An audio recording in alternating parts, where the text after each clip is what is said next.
Good morning. This is Elisa Laurel, Program Manager for WRCOG. We will begin the broadcast shortly. Please stay tuned. If you would like to join our Slido app to submit questions, please do so at slido.com, slido.com. You can plug that into your desktop or via your URL on your phone. And the event code is forward, spelled FORWARD 3, forward 3. We'll get started with the broadcast shortly. Thank you for joining us.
Good morning. This is Elisa Laurel, Program Manager for WRCOG. We're so excited that you could join us for Future Forward series and our special broadcast today. I know that we have a few new viewers, so thank you so much for joining us today. We're going to be getting started in the in the next minute or so please stay tuned.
Good morning. My name is Elisa Laurel, Program Manager for WRCOG, and we are honored you could join us for the third episode of our Future Forward series. We are honored to bring you this special broadcast from 9:30 a.m. to 2:30 p.m., where we will be focusing on our special theme for the broadcast, which is a region at its tipping point.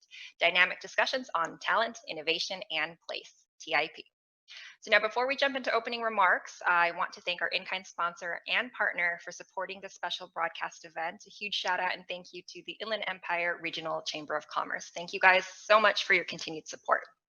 And a few housekeeping rules. So for those of you that are new, you can submit your questions through the broadcast by simply scanning the QR code that appears in the corner of the screen.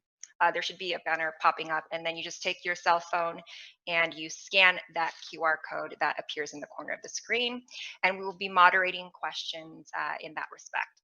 And at the end of each of the speaker presentations and panel discussions, we'll be taking your questions. So you can visit slido.com at slido.com. Again, slido.com if the QR code isn't working for you. And you can submit your questions anonymously, or you can go ahead and put your name, no judgment. Now, the special code for this broadcast is forward3. Again, that's forward3, FORWARD, and the number 3. So additionally, because this is a YouTube link, you have a luxury of pausing and going back if you feel you missed any information, and we'll be sharing the full video at the end of today's broadcast. Lastly, you can also access today's material, such as the agenda, speaker, bioinformation, presentation in the description box down below of our YouTube link. And with that, I'd like to tee up our opening remarks, where we will hear a quick welcome from Kevin Bash, Mayor Pro Tem at Horsetown, USA, and the City of Norco, and our Chairman for the WRCOG Executive Committee. He will then be followed by our MC for the day, Michelle Decker, with the Inland Empire Community Foundation, who will also be saying a few words to get us ready for today's exciting content and lineup. So with that, Kevin Bash, over to you. Good morning. Thank you for being part of our special June Future Forward webinar. For those of you who do not know me, my name is Kevin Bash. I'm the chairman for the WRCOG Executive Committee Board for the 2020-2021 fiscal year and Mayor Pro Tem of Horsetown, USA, the City of Norco. WRCOG is committed to curating relevant content for our members and agency partners. And the Future Forward webinars are no exception. I hope that despite these difficult times, we would continue to come together as a region to better position ourselves for the future families and businesses who call Western Riverside County home. Today's sessions will discuss relevant topics pertaining to the region's talent pipelines, innovation ecosystems, and placemaking, in alignment with our theme, A Region at its Tipping Point. With a long list of esteemed speakers, I am thrilled for the opportunity to learn from their insight. We hope that through today's sessions, you will gain a more robust understanding of what is needed to create a better framework for our region to move forward and excel in the years to come. Thank you, Chairman Bash, for those opening remarks. We're now going to turn it over to Michelle Decker of the Inland Empire Community Foundation. She serves as their president and CEO. She's also our Masters of Ceremonies for this special broadcast. Michelle, turning it over to you. Good morning and welcome. I'm Michelle Decker, President and CEO of the Inland Empire Community Foundation, and I'm excited to serve as your Master of Ceremony for today's special broadcast of A Region at its Tipping Point: Talent, Innovation, and Place. Thank you to the Western Riverside Council of Governments for producing this event and inviting me here today. Before I jump into today's exciting lineup, I want to give a few remarks on the work we do at the Community Foundation. IECF is a nonprofit organization that works with donors, individual donors, corporate donors, families, to raise money and invest it into the nonprofit sector to improve the quality of life in our region. Our vision is a vibrant, just, and generous region with opportunities for all. When asked, we take leadership and we support leadership to move initiatives for the Inland Empire with a focus on equity, education, economy, and the environment.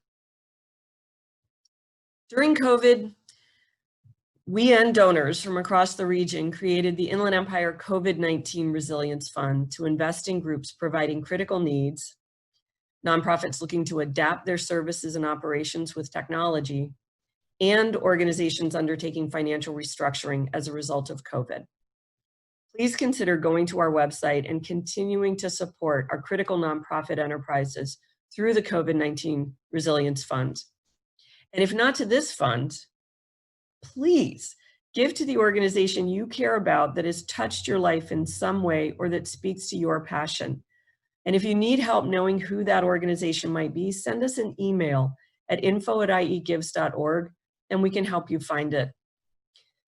While the impacts of COVID-19 have been unlike anything we've ever seen before, and the challenges we face ahead may be difficult, we are also learning new things about working together and where the opportunities for change might be.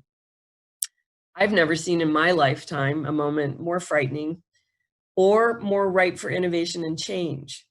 It is the exact moment when we can ask ourselves, what needs to change? What are we no longer willing to put up with? Poor quality jobs, unaffordable housing, complicated educational pathways, limited access to capital, the digital divide, weak infrastructure, racial inequality, gender inequality. There are many models for how to fix these things, but we're going to have to agree on some solutions and work together to advance them. Luckily, in the Inland Empire, that is happening, and many leaders are working together on regional collaboratives. IECF is supporting one of those collaborations. We've been supporting the implementation strategy called Inland Economic Growth and Opportunity, or IEGO. This inclusive economy strategy is designed to build regional clusters from economic sectors that have the potential to generate good-paying jobs for workers with less than a four-year degree. IEGO's journey has led it to an analysis and strategy that focuses on building a sustainable logistics sector. If we focus on this sector, the largest in the Inland Empire, we can build more good-paying jobs by visibly integrating other sectors, green technology, IT and cybersecurity, and advanced manufacturing. And we can further align the workforce and education assets in the region to produce the certifications, apprenticeships, and degrees required to capture more of the logistics sector that holds the innovation and higher quality jobs that exist in other parts of the world. As we do this, the benefits of the work need to accrue to those who have been left out of economic growth and to result in investments in our communities so that at the end of the workday, our children are learning in great schools, our neighborhoods are safe and free of fear, our environment around us keeps us healthy, and we can spend our time worrying less and living more. There are other amazing regional efforts: Innovation 2030, Growing Inland Achievement, IE Desert Regional Consortium, IE Rise, and multiple recovery task forces who weekly are discussing the impact of COVID on our economy and communities and how we move out of this moment. And though we might be doing it on Zoom, there is tremendous collaboration between these efforts and real work aligning and connecting them, which is good because building fair and inclusive economies is a complicated process, and we will need to be vigilant as we move forward. We do not want to create the mistakes of the past that allowed some sectors and people to thrive and others to fall farther behind. Today's discussion is a wonderful part of that journey for economic fairness and inclusion, and I hope these dynamic discussions inspire conversation beyond today's broadcast and into further action of what we can all do as a region to propel our efforts forward for a more resilient economy. And now we're going to kick off our program with an economic overview. Our speaker is Dr. Johannes Munoz, a professor. He is the William R. and S. Sue Johnson Endowed Chair of Spatial Economic Analysis and Regional Planning at the School of Business, University of Redlands. The growing concerns of automation in the region have only been accelerated by COVID-19, and Dr. Munoz will provide an updated study on the impacts of automation and data identifying how Western Riverside County's service-based economy needs to shift to one driven by innovation. His unique study will highlight automation resilient skill sets needed in a post-pandemic world. Over to you, Dr. Munoz. Hello, my name is Johannes Munoz. I am a professor at the University of Redlands. I teach global business, but I also direct the Institute for Spatial Economic Analysis. And in the last couple of years, a major focus of our research was what will be the effect of automation on our workforce with all the changes that we're seeing. And as you may imagine, more recently, what we were interested in is, did COVID-19 change this entire situation? So if we really think about it in a larger context, then we need to understand that our medical technology has improved so much that we're detecting a lot more epidemics, some of them locally, some more widespread, and we probably also have more. If you compare the numbers, then in the last 20 years, we actually were able to detect or were exposed to about as much or as many pandemics and epidemics than in the entire 100 years before. For our current situation, and that applies to a lot of those epidemics, medical solutions are generally distant. Of course, there might be antiviral medication. There may be a vaccine, but normally that takes 4 to 6 years development time. The success rate is by no means 100%. Medical doctors tell me it's normally 40 to 60% for vaccines like for influenza. And if it's really a pandemic, you always face a supply challenge, how to produce billions of them in order to protect your population. So the economic responses that we're seeing specifically right now are very widespread. We have behavioral changes. We have the attempt of suppliers to immunize their supply chains. And one part of that is that they'll actually try to source more locally. And that is something that is important for a place like the Inland Empire, because deglobalization means our logistics sector will not be as busy anymore. And the other thing that suppliers try to do is they try to automate in order to have fewer people that may be exposed to viruses in the supply chain and able to use no matter what. And of course, automation can also strengthen the deglobalization movements. So technology plays a major role, both in terms of behavioral changes as well as automation. And so what I'll try to do is I'll try to focus more on automation, but I want to at least mention some of the behavioral changes that change our economic environment now.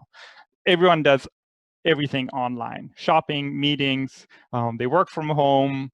We also have increased savings. I'll show you a graph in a second about that. We have the avoidance of anything that may involve other people. People are careful to go to the hairdresser to look for personal services and so on. And there are very few large events. There are some by now, as we know. Consumer spending is still down. This is for Riverside County. We're still about 20% almost down relative to before COVID-19 hit. Globalization has passed its peak. It looks like, at least in terms of the percentage of GDP. And the current political climate is not so much in favor of global trade. And that has, specifically the conflict with China, has direct implications again for the Inland Empire. Why is that? Well, as a trade conflict with China makes people or suppliers move to places like Indonesia or Vietnam, they don't use the same shipping routes. They may actually use shipping routes that go towards the East Coast. As a consequence, the ports of LA and Long Beach lost their top status in the country. The busiest port is now New York and New Jersey, and yeah, the ports of LA and Long Beach are about 30% down. So what's the consequence? What's the whole background of that? What does that mean for us? Well, the way I see it is we're in the midst of an entire restructuring of our economy. The only certain thing that we are seeing is that uncertainty has increased. Well, that means then, therefore, historical data is useless, correct? And I can be done with my presentation because I'm a data guy. Or is it not? Well, how can we think about it? Well, there's the good. The good of that situation is that, well, at least from what we can tell, we have passed the rock bottom state. The bad, of course, is that the recovery is slow, and in terms of automation, many researchers argue that COVID-19 has pulled us literally several years further into the case of automation. So if we automate, most likely that means slower labor market recovery. The hopeful, however, is that we know much better how to respond to these challenges thanks to the analytical tools that we have available. And I want to present some of that in what's coming right now. So some of you who have seen this parts of that presentation on automation before may recognize some of the slides that I'm showing you right now. Well, the first thing is that I really want to have you be aware of is that this time is not different in some ways. But we need to answer the question, well, if technology has been always great for creating new jobs, why are we worried right now? And why are we arguing that possibly this leads to massive job losses? Well, let's take a look. If you look at the Industrial Revolution, the IT revolution, the Internet revolution, we always had more jobs after those than before. But what people don't tell you is that all these industrial revolutions or economic or technology revolutions have always led to stagnant real wages. In essence, some researchers argue that during the Industrial Revolution, real wages were actually constant for more than 2 generations. If you look at the more recent technological revolutions, the Internet revolution and the digital revolution, then what you can see here by the level of education, with the top line representing the highest level of education, postgraduate degrees, and the lowest line representing high school dropouts, then what you can see is that jobs, like the wages increased substantially for people with high level of education, but actually they fell for people with lower levels of education. So overall, that means technological revolutions increase income inequality. If you look at manufacturing labor productivity growth, well, it's interesting that most Americans know that the employment in manufacturing fell, but few are actually aware that manufacturing output increased over the last 30 years or so. And so the productivity growth in the labor productivity growth for manufacturing specifically was about 3.2% annually. So what makes it different this time? So it's what I call the 4S. It's speed, size, substitution technology, and scale. James Manyika, the head of the McKinsey Global Institute, said, well, in the last 5 years or so, we have seen those technologies make more progress than in the last 50 years before, specifically the artificial intelligence part. And what he refers to is pretty much the numbers of patents. We've seen more patents in the last 5 years in terms of artificial intelligence than the last 50 years combined. The big issue that we're seeing is that the robots have been traditionally kept in the manufacturing sector. Now we see service robots. We see agricultural robots. So these sectors are way larger in terms of employment than manufacturing. And if we see robots enter this area, then this may be a problem. The next part is substitution. If you think of the internet revolution, the industrial revolution, the digital revolution, it was always pretty much one particular type of technology that really drove the whole system. Now we're seeing, depending on whom you ask, at least several. Here I list 7 of them. And if you take a close look, you'll notice that the first 5 here are related to computer technology, one way or another. And advances in computer technology, we understand pretty well, and we understand that they're quite predictable. And the next and last part here is the scale. Just think about it. Everyone in this room probably, or wherever you are, has in essence an artificial intelligence device in their pocket. Siri, Cortana, you name them, these are nothing else than artificial intelligence devices. And the delivery of those increased from 7% market share to 70% market share in terms of cell phones. And we are now, within just 7 years, and we're now delivering about 1.5 billion units per year. So the big question that we always ask ourselves, well, if that's all coming, if it's not one technology, if all those 4 factors are coming together, will we be able to transform our economy in as little as 2 decades? And now with COVID-19, we even have less time for that. What's driving all that? Well, robots get cheaper relative to labor costs. Now, if you start tracking it from 1990 and look at labor costs versus robot prices, the scissor are now widened almost 4-fold.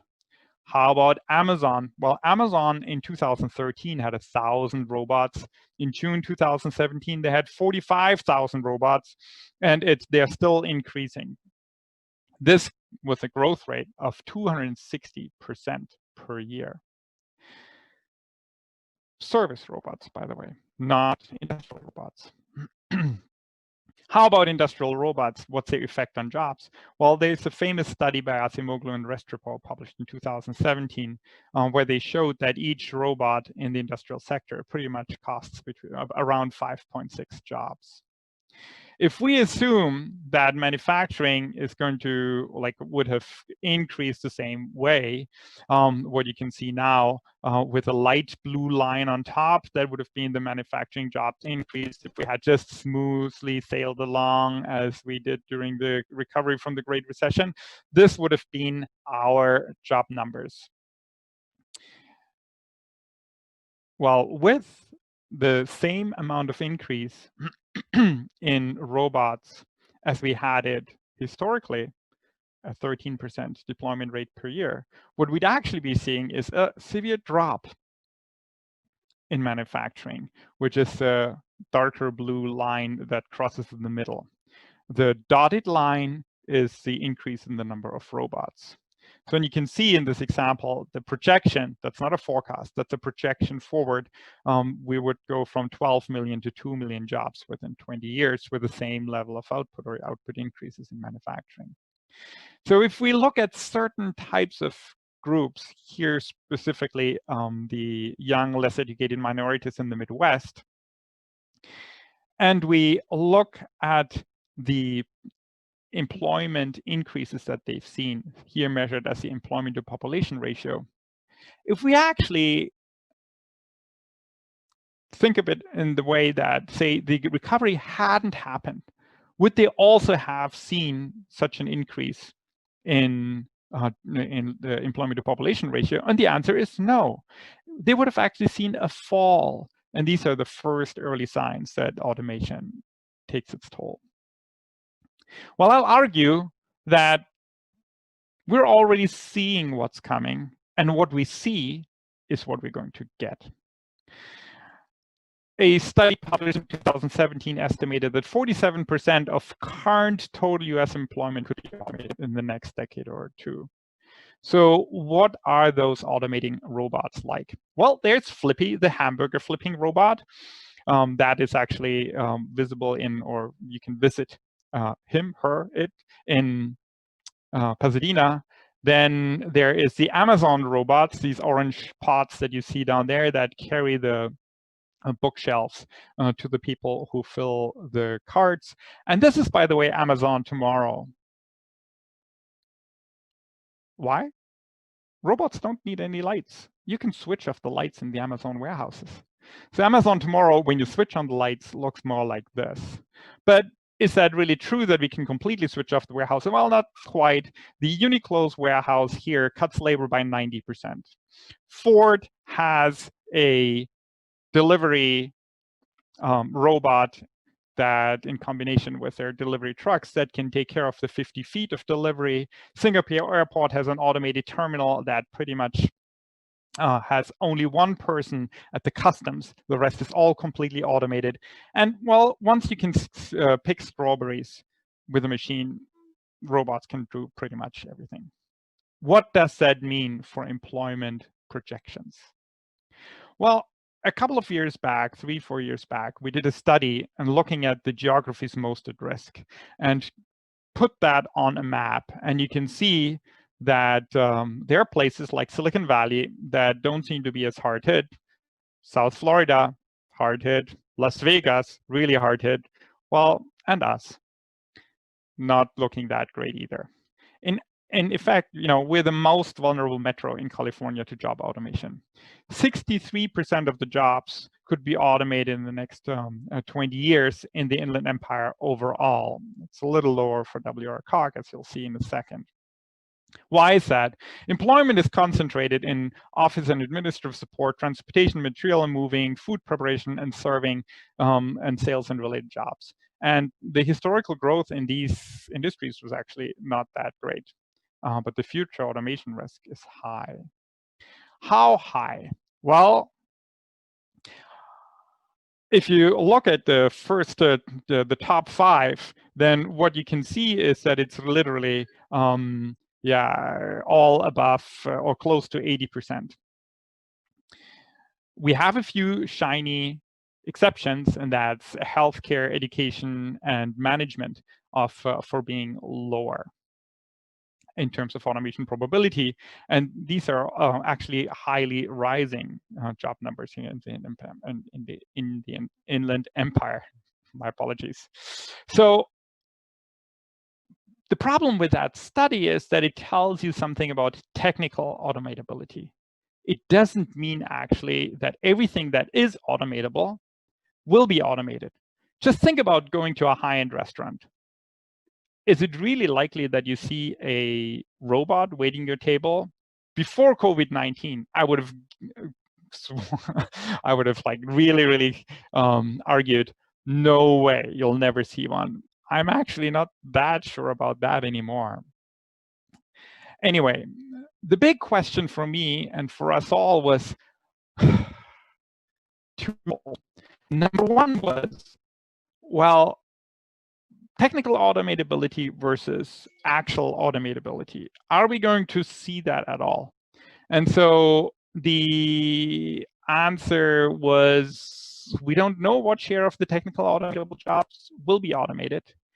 And then the next uncomfortable question was, well, if the automation the share of job automation is so high. Well, what are we going to do with the whole workforce? What shall we teach our kids? And then I always got pale, stumbled, and then tried to pull something out of the hat. Well, not quite out of the hat. We had some understanding, but we didn't have a deep level of understanding. And so we tried to resolve that issue. So we actually found a public government curated database that presents a lot of information about work or occupation related aspects, like the work context, the skills required, the abilities needed, the work activities done, and so on. And it's collected from job holders, so every couple of years, and for those where that was not available, from occupational experts. It's a little hard to work with that because they are updated regularly, but the intervals vary by occupation. Why is that valuable? Well, they also asked about the degree of automation in the job at certain time intervals. This allows us now to compare actual automation as it happened on the jobs with those predicted by those forward-looking approaches. We can also think about the specifics of these occupations and how that correlates with automation. And we can do a comparison between the region relative to the nation, literally on a skill by skill basis. So if we now look at the technical possibility of job automation in the WRCOG economic region, then technically there are about 58% of all jobs that can be automated. If we just look at the historical automation for the types of jobs that are located in the area and project that forward, then this number is 33%. So is that a big hope? Well, I think it's rather a piece of information that we should consider very carefully, because what it means that the total, even if we don't have a major technological disruption, we probably see 33% of job reduction induced by automation, and we would have to replace that with new jobs or expansion of the economy and so on. The interesting thing now is if you look at the level of automation historically and correlate that with the future automation, then this correlation is quite low. It's at 0.2%. For those who haven't studied statistics, a high correlation is close to 1. A high negative correlation would be close to -1. So 0.2 is like a little bit of a correlation. It's significant, but it's by no means a one-to-one relationship. So current levels of automation are not predicting future automation well. Actually, if we write forward the projected future automation from historical data and compare it with the future automation as predicted by robot-based or computerization-based models, the correlation is actually 0. It's no relationship at all. When I first saw that, I was like, there must be something wrong. But no, there's nothing wrong. It's perfectly correct, because historical automation was mainly concentrated in certain types of professions and industries. Future automation will be a lot broad-based, a lot more broader-based. Just think about what I said early on. Historically, like what we saw was pretty much that we saw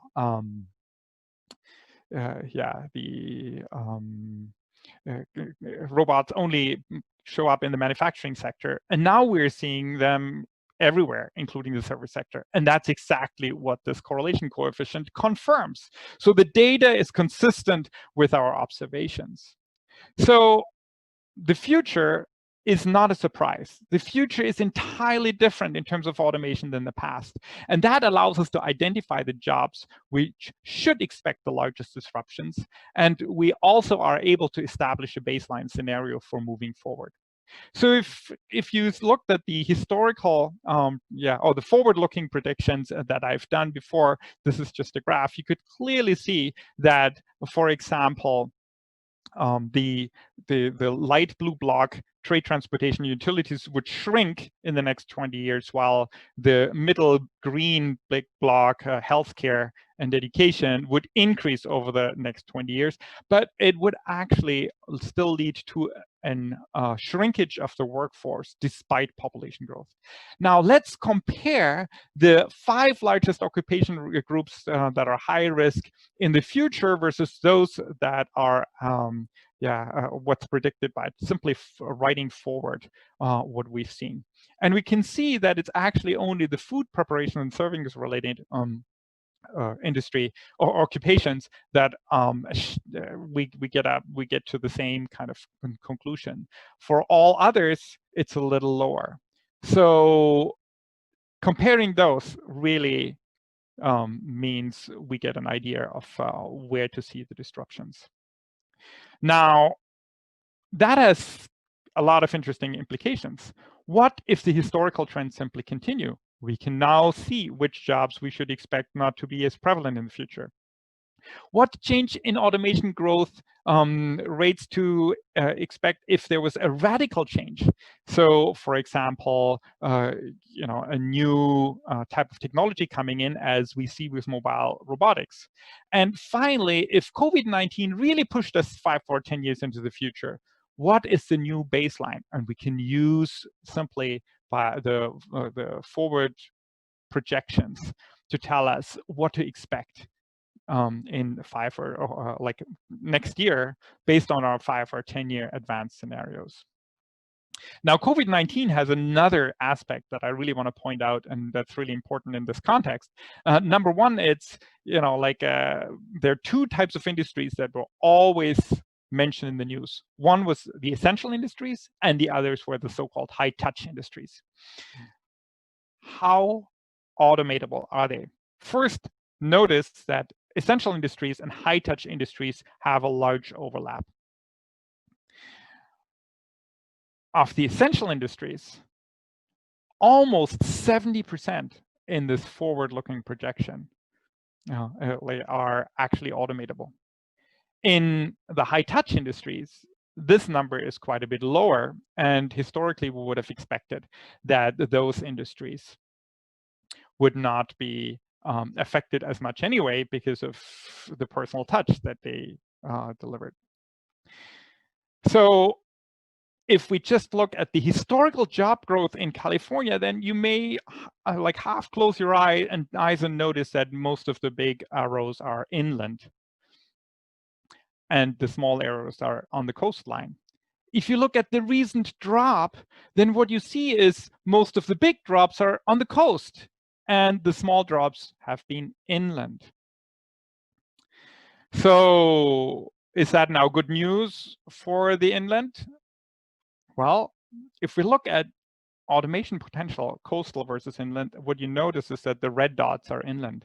So we have been spared major disruptions recently, but it's actually not looking that great for us in the long run, because employers already start to move towards automation to immunize their supply chain and respond to the high-touch challenge.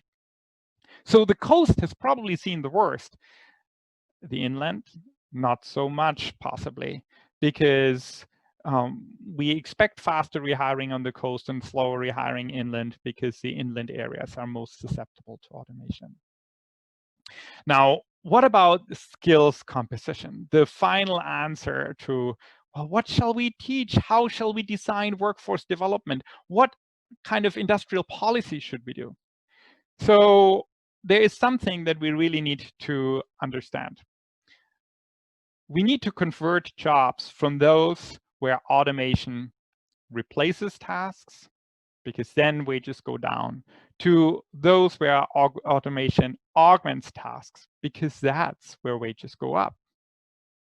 Now, previous studies have already shown, here one by McKinsey & Company again, that there are certain activities that are highly susceptible to automation. This is data collection, processing data, and predictable physical work. And there's other type of work, specifically management, expertise, interface, and unpredictable, physical work, where we actually can see that when we are able to transfer those jobs out of the blue zone into the orange zone, we're good. And the blue zone is big. It's 51% of all US wages. And there's something worthwhile thinking about. Now, we were then interested in looking at, well, what do we actually need to do? And how can we think about it? So we just developed two very basic measures about skill depth and skill breadth. What is the average job occupation now required to do in terms of the level of skills versus the number of skills people need to have?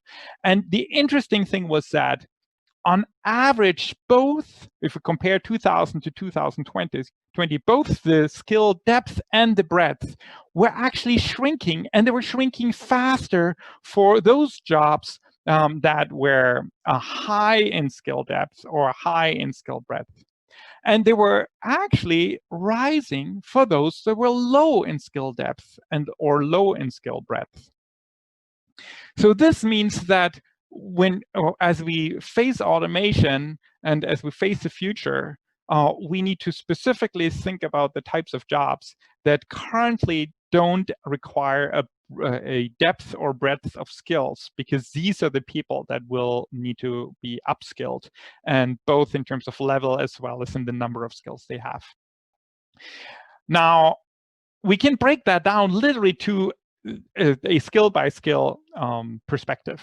And so here I looked at writing level, for example, for the US and the WRCOG region before and after, and compared to operations and control. And you can clearly see that after automation, then people need to have higher writing level skills. So those expected to be employed will require higher writing levels. And those who we expect that operations and control levels will be lower. And for the breadth, that's exactly the same thing. So how should we respond to automation then? Now we can answer questions like what to teach our kids, how to do workforce development, and what should regional economic policy look like in response to automation? And the answer lies in what I call the 4 E's: education, enterprises, entrepreneurship, and environment. We need to train people, we need to bring in the right industries, we need to foster entrepreneurship, and we need to preserve our environment so that we can attract people that want to do entrepreneurship, that we attract headwaters for enterprises and keep the people in the region. So the data speaks a very clear language. There's 3 paths to success here. One is higher education, the second is certification, and the third is apprenticeships. All 3 are negatively correlated with automation, both historical and expected future automation. So we pretty much need to develop a hybrid model between the US and Europe as it is right now. So what shall we teach? Well, here I just give you 3 examples. In terms of basic skills, it's literally reading and writing. In terms of social skills, and as I said, these are only examples, it's service orientation. And for systemic skills, it's decision making. These are the types of general skills that we really need to think about in the future. So what about regional economic policy? Well, we know now that workforce development can focus on those types of skills. It needs to focus on micro-certification, and it needs to help and rebuild the structure for installing apprenticeships in companies. So the second part is that we can actually do data-driven industrial policy because we know what kind of workforce will be set free through automation, and we can match that with the industries that know exactly or need exactly that type of workforce. And the third is, of course, entrepreneurship, which brings us new jobs, but those jobs are actually most likely somewhat correlated with automation, but it pushes it forward. So what are the actions that we recommend? Well, the first is preserve resources. Preserve your high quality living areas, your prime industry locations. Make sure that you accelerate automation in the public sector. So if you are leading the pack, you will preserve your resources. And like if you listen to this presentation a year ago, I said recession-proof the budgets. If you followed the advice, you're fine now, or at least not as hard hit. We still need to future-proof them. And we need to build up future-oriented educational resources that allow for this micro-certification and strengthen and reform our higher education system so that it can meet the future needs. And lastly, we need to reduce the setup and transaction costs for entrepreneurship. If you wonder whether such a big transformation can really happen, well, look at history. In the Easter Parade in 1900, that's what Fifth Avenue looked like. It was all horse carriages. That's the same parade in 1913. So we need to start today. Thank you very much. I hope I was able to give you some positive outlook into the future despite the challenges that we face right now. And I'll be very happy to take questions. Thank you again.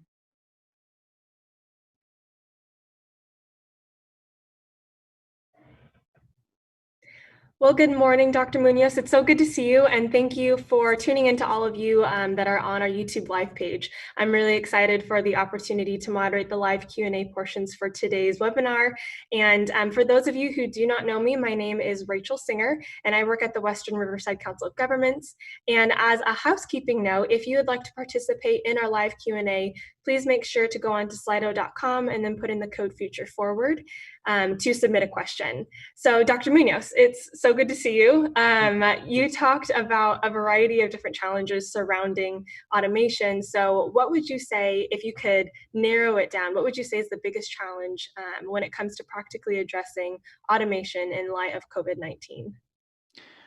Well, I think the biggest challenge that we are facing specifically here in the area, and that's applying not only for West Riverside County, but also for the Inland Empire overall, is our high dependence on just a small number of sectors, namely the logistics sector, that if our data is correct and like all the expert opinions are correct, we'll see a incredibly fast wave of automation coming within the next 2-3 years already. And so that means we need to be prepared that either a lot of the people that have been released from the job market or are, like when we probably see readjustment of online shopping versus the regular shopping. And how do we make sure that these people get the right skills, trained quickly, so that they can transition out of their current jobs into future jobs that are not susceptible to automation. And for that, we need to know which jobs have a low automation potential and what type of skills do they need to be trained in. And that's exactly what we try to address in our study. Yeah, definitely. And I do want to make one quick note. I wanted to clarify that the code for on Slido is forward 3. The code for Slido is forward 3. But Dr. Munoz, so another question for you. So the big question is, what is government's role in the conversation about expedited automation of jobs? And how do we empower or encourage ownership from the private sector to also act in these moments as well? So these are, in essence, two different aspects. One is the role of government. So the government has been, of course, thanks to the way unemployment is recorded and how people search for new jobs, has played a big role in directing people into new types of skill sets, into new jobs and so on, help them find those new jobs. So now the government is in the position when someone comes in and applies or says like, oh, I'm unemployed, what shall I do? To analyze or actually just simply look up what are the skill sets and what kind of like is the least cost path to get them into a new type of job. That's the first role. The second role is literally making sure that the whole setup of the region is in a position to move us quicker into a post-automation industry structure that involves the economic policy that's needed to attract the types of industries that are best fit for our workforce set free. Not the workforce that is currently employed or stays employed, it's a workforce that will be likely set free, and attract those ones, and then also make sure that we have an entrepreneurial space ready for people that come up with new ideas. COVID-19 has been a catalyst for ideas, for innovation, and we see that back and front, that those find a home, find easy to navigate government processes so that their entrepreneurial efforts can be focused on the task of creating jobs and not on administrative issues. And for the private sector, one of the data points that we have is like the two keys in terms of education or in terms of getting long-term jobs is micro-certification and apprenticeships, the European type model. Currently, that is not very well established in the United States. So coming up with types of apprenticeships that are right for the types of tasks and jobs that are providing the future, that is going to be a major challenge, but also a highly rewarding one, because we're able to bring back what we've lost over the last 20 years, and that's a middle class. So you're talking quite a bit about entrepreneurship and the role that that plays in addressing automation. So how can we train our youth to foster entrepreneurial skills? And is this something that even is trainable to begin with? And if so, how can we even be more intentional in our educational curriculum? That's kind of a trickle-down effect. Yeah, I mean, there's multiple aspects to that. The first and most important skill that we need to train our kids from primary school onward and go all the way through high school and forward afterwards is the most important skill is being able to acquire skills, new skills themselves, with maybe just a little bit of guidance, that we're going away from the lecture to the project, to the self-learning, to the self-studying, to the awakening of interest, and so on. And so that's been kind of, a mantra that's been put out for decades, but never been implemented really. So, I mean, that's absolutely crucial. The second thing is like, there's nothing that prevents projects in the classroom to be setting up an online store. Having them literally get the experience. Or, I teach global business. I require my students to do a market entry pitch into a foreign country. That can be whether it's a new product or an existing product for their current company or for a company that they dream of working for. Getting them work through the entire process, making the pitch then to real investors, so that you pretty much have the integration of the kids at school or the students in the university and the outside real life world, I think is very crucial. Yeah, the bridging that connection between the classroom and real life experience.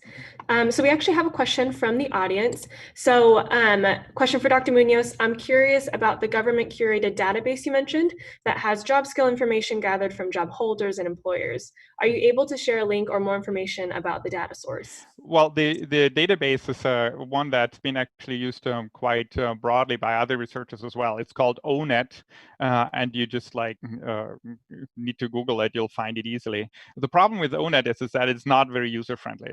So we've spent a lot of time, because data is gathered at different points in time. So to making it actually comparable is quite hard to get reliable answers from it. So we spend a lot of time trying to match that up in such a way that you can make it usable.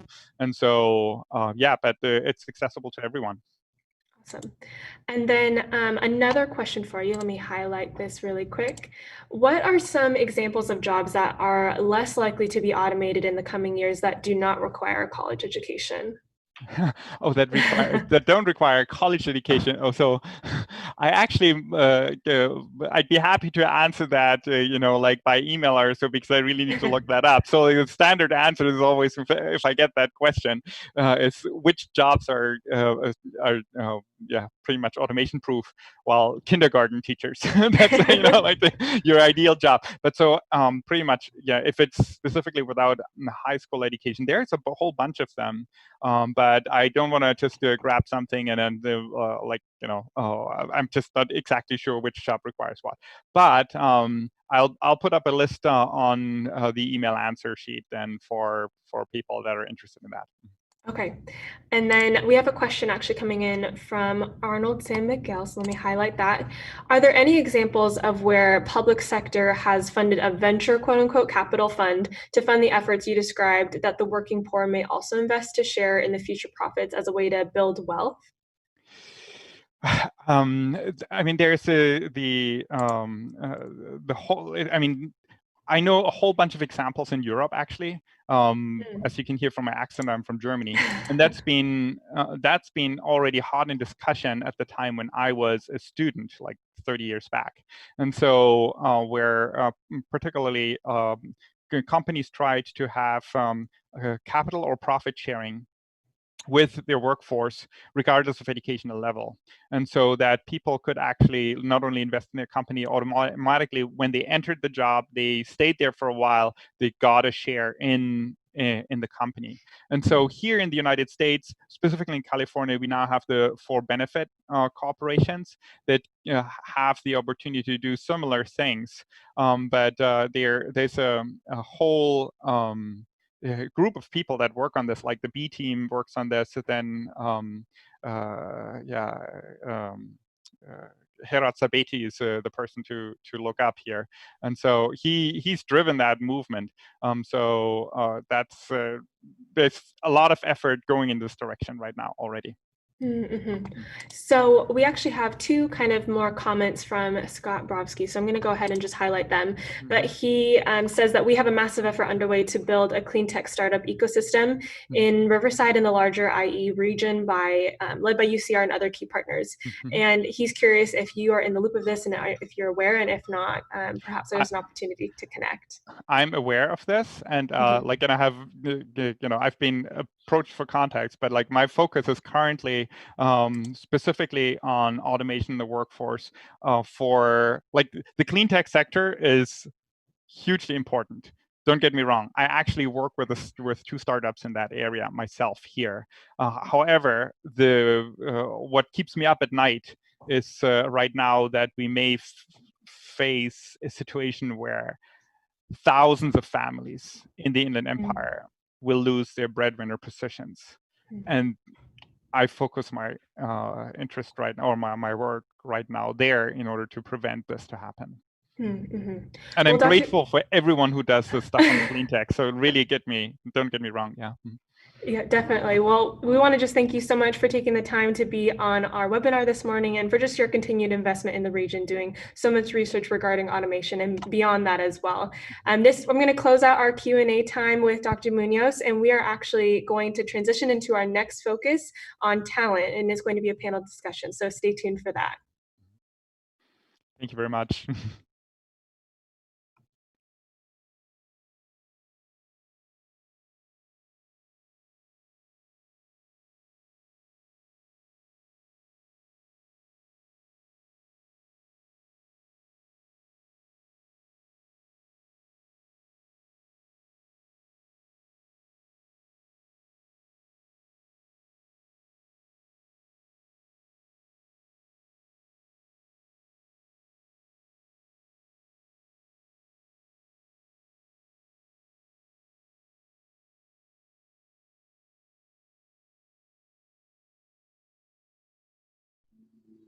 And now for our first panel on talent.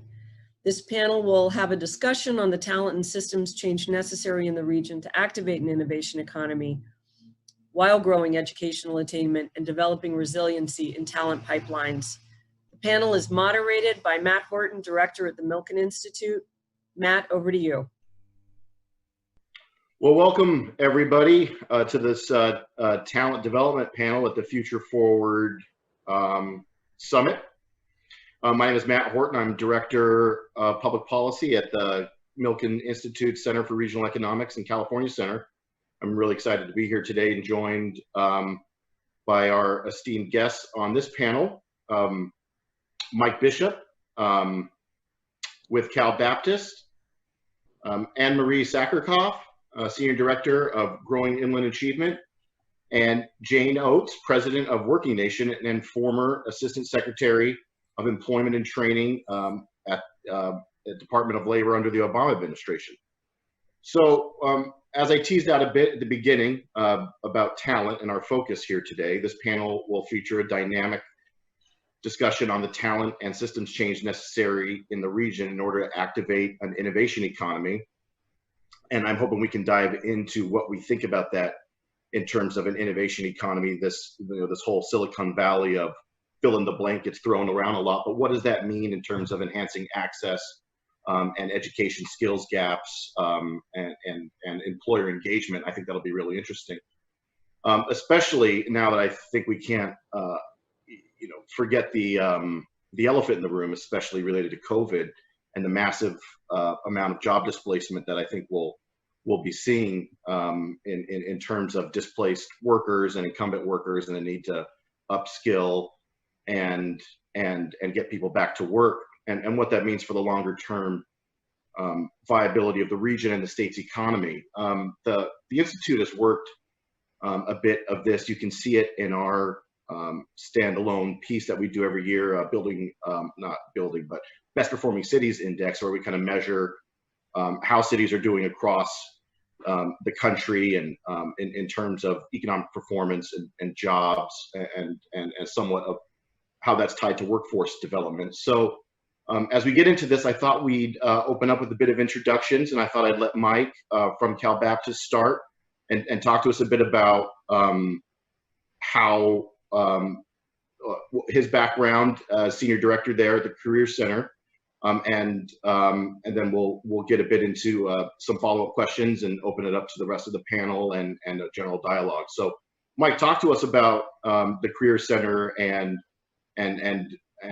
just what you're positioned to do in terms of the talent development portal through the colleges there. Sure. Thank you, Matt. My name's Mike Bishop. I am the Senior Director of the Career Center here at Cal Baptist. I've been here approximately 7 years.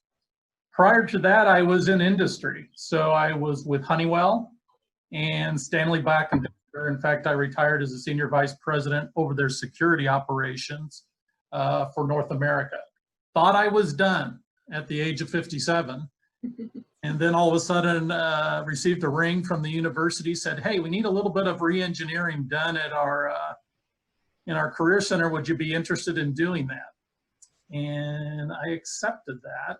And I got to tell you, I have the second best job in America. After doing corporate things, I loved it, but this job is wonderful because I get to work with our students every single day.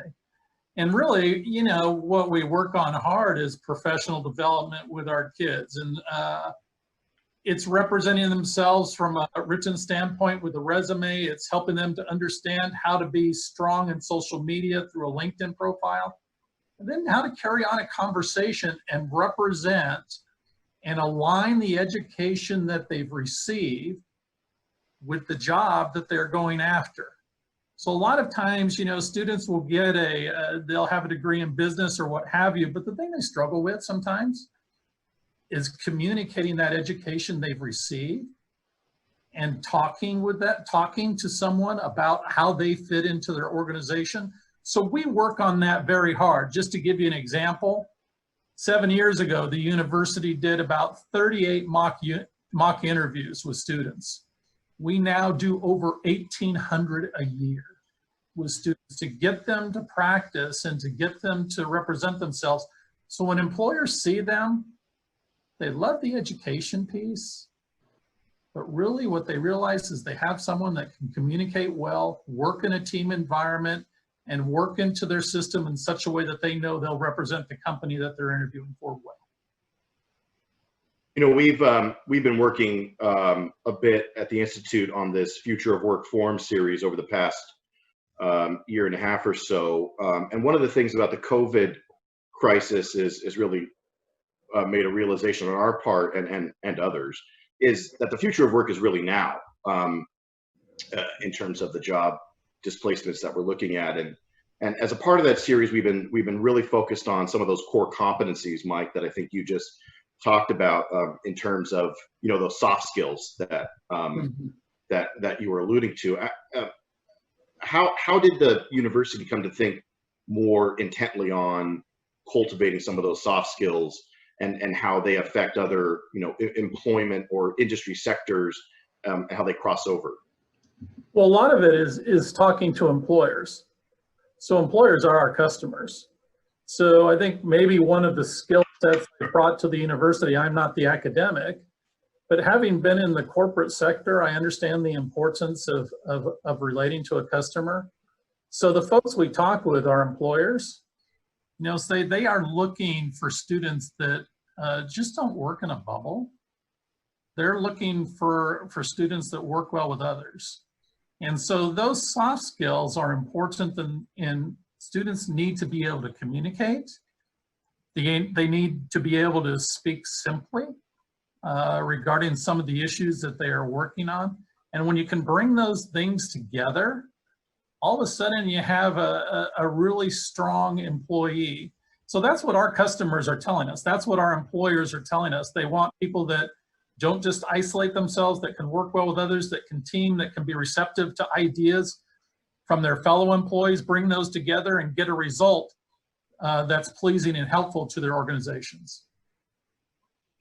Yeah, I think that really resonates with what we've been seeing. I mean, you interact with students on a daily basis, especially those students being the future of the workforce. What kinds of qualities, characteristics do you see in them in terms of career ambitions, sectors that they're hoping to work in? Part of the challenge of creating a talent hub is making sure that we retain a workforce. So maybe reverse engineering that in terms of highlighting some of those in demand study areas might be able for us as regional leaders to come up with more strategies about cultivating business formation that can hopefully retain that workforce. Right. I think, Matt, this generation is a little different. And by the way, you speak about COVID and some of the things we see going on with some of the race issues right now.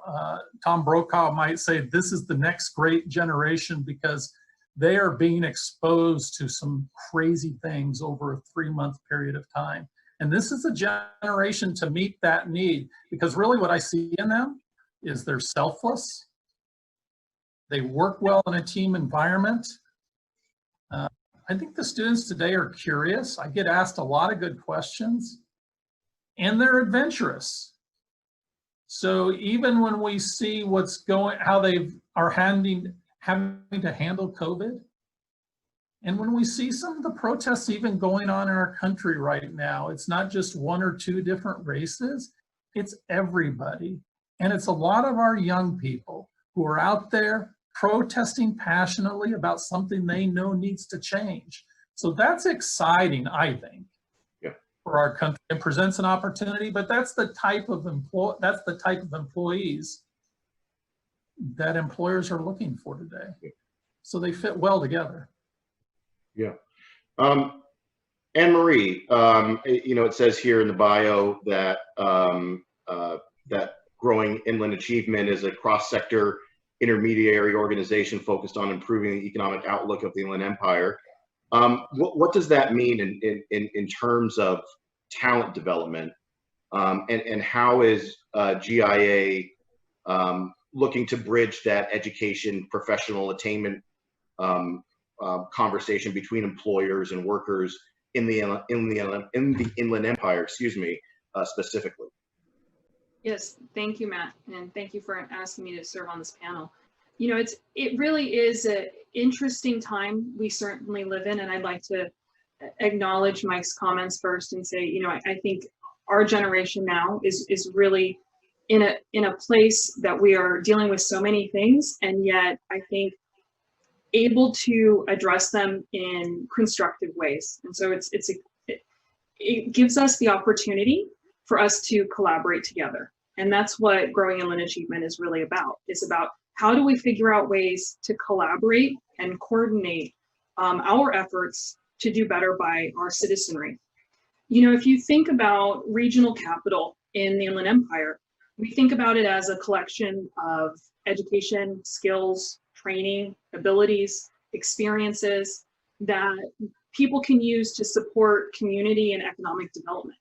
And so GIA's role is really to help to expand those opportunities in the Inland Empire by increasing their access and ability to receive education, those skills, those abilities, those experiences that will improve our economic state, and then thereby will continue to contribute to this regional human capital development. And so GIA really sits in that space of providing support for students and for institutions of higher education and for our K-12 school districts and for our community partners and government partners to talk about these issues and to find ways to really solve those problems that we see that come up, as well as bring in innovative talent to the region. That really rings true. And on that note, what do you think are a few of the most pressing items to that are of concern or to consider in terms of the Inland Empire when it comes to workforce development needs, and maybe what best practices are you seeing and that are improving educational attainment and access, or where do you think we need to go in order to improve or cultivate a more robust workforce in terms of talent development? Right. Well, as Mike mentioned, the idea of these soft skills or essential skills, 21st century skills, our students are learning those, but as an economy, we need to be able to move away from those automated, routine task type jobs and able to increase the ability of our students to have those college educations that then spurs the development of more high-skilled, higher-wage jobs, right? It's absolutely a chicken and egg problem, right? We know that employers aren't going to come to this area if they don't see larger growth in our college degrees. And yet, students right now don't necessarily see the value of that college degree because there isn't a local job for them. And so it's our job as we're talking to employers to say, no, we do have a talent pipeline here, and we're working hard to continue to build that pipeline. You know, Growing Inland Achievement was founded in 2015. Over the course of these 5 years, we have seen trends that are leading in the right direction that show that more high school students are prepared for college. And we're starting to see that the raw numbers of conferrals on certificates, associate degrees, and BA degrees are increasing. So the numbers are going in the right direction. Of course, now we have COVID. And so what is that going to do for that student population? We know our community colleges right now are showing between a 13 to 22% increase in enrollments. So students are staying local. So we need to think about, as a society, what are we doing with those students, with that talent pipeline that we now have here, that are able and willing and getting a good education, that they can then work in the industries that we have here. Makes a lot of sense, and I think we tend to focus a lot on 4-year kind of traditional route. But what about those middle skill career a certificate upskilling types of opportunities that A, offer more than a living wage, and B, we can use as a a catalyst to create more dynamism regionally and engage in more apprenticeship programs with employers. Are you seeing supportive measures from a GIA perspective to insulate those types of programs, or is that still like a growth industry, if you will?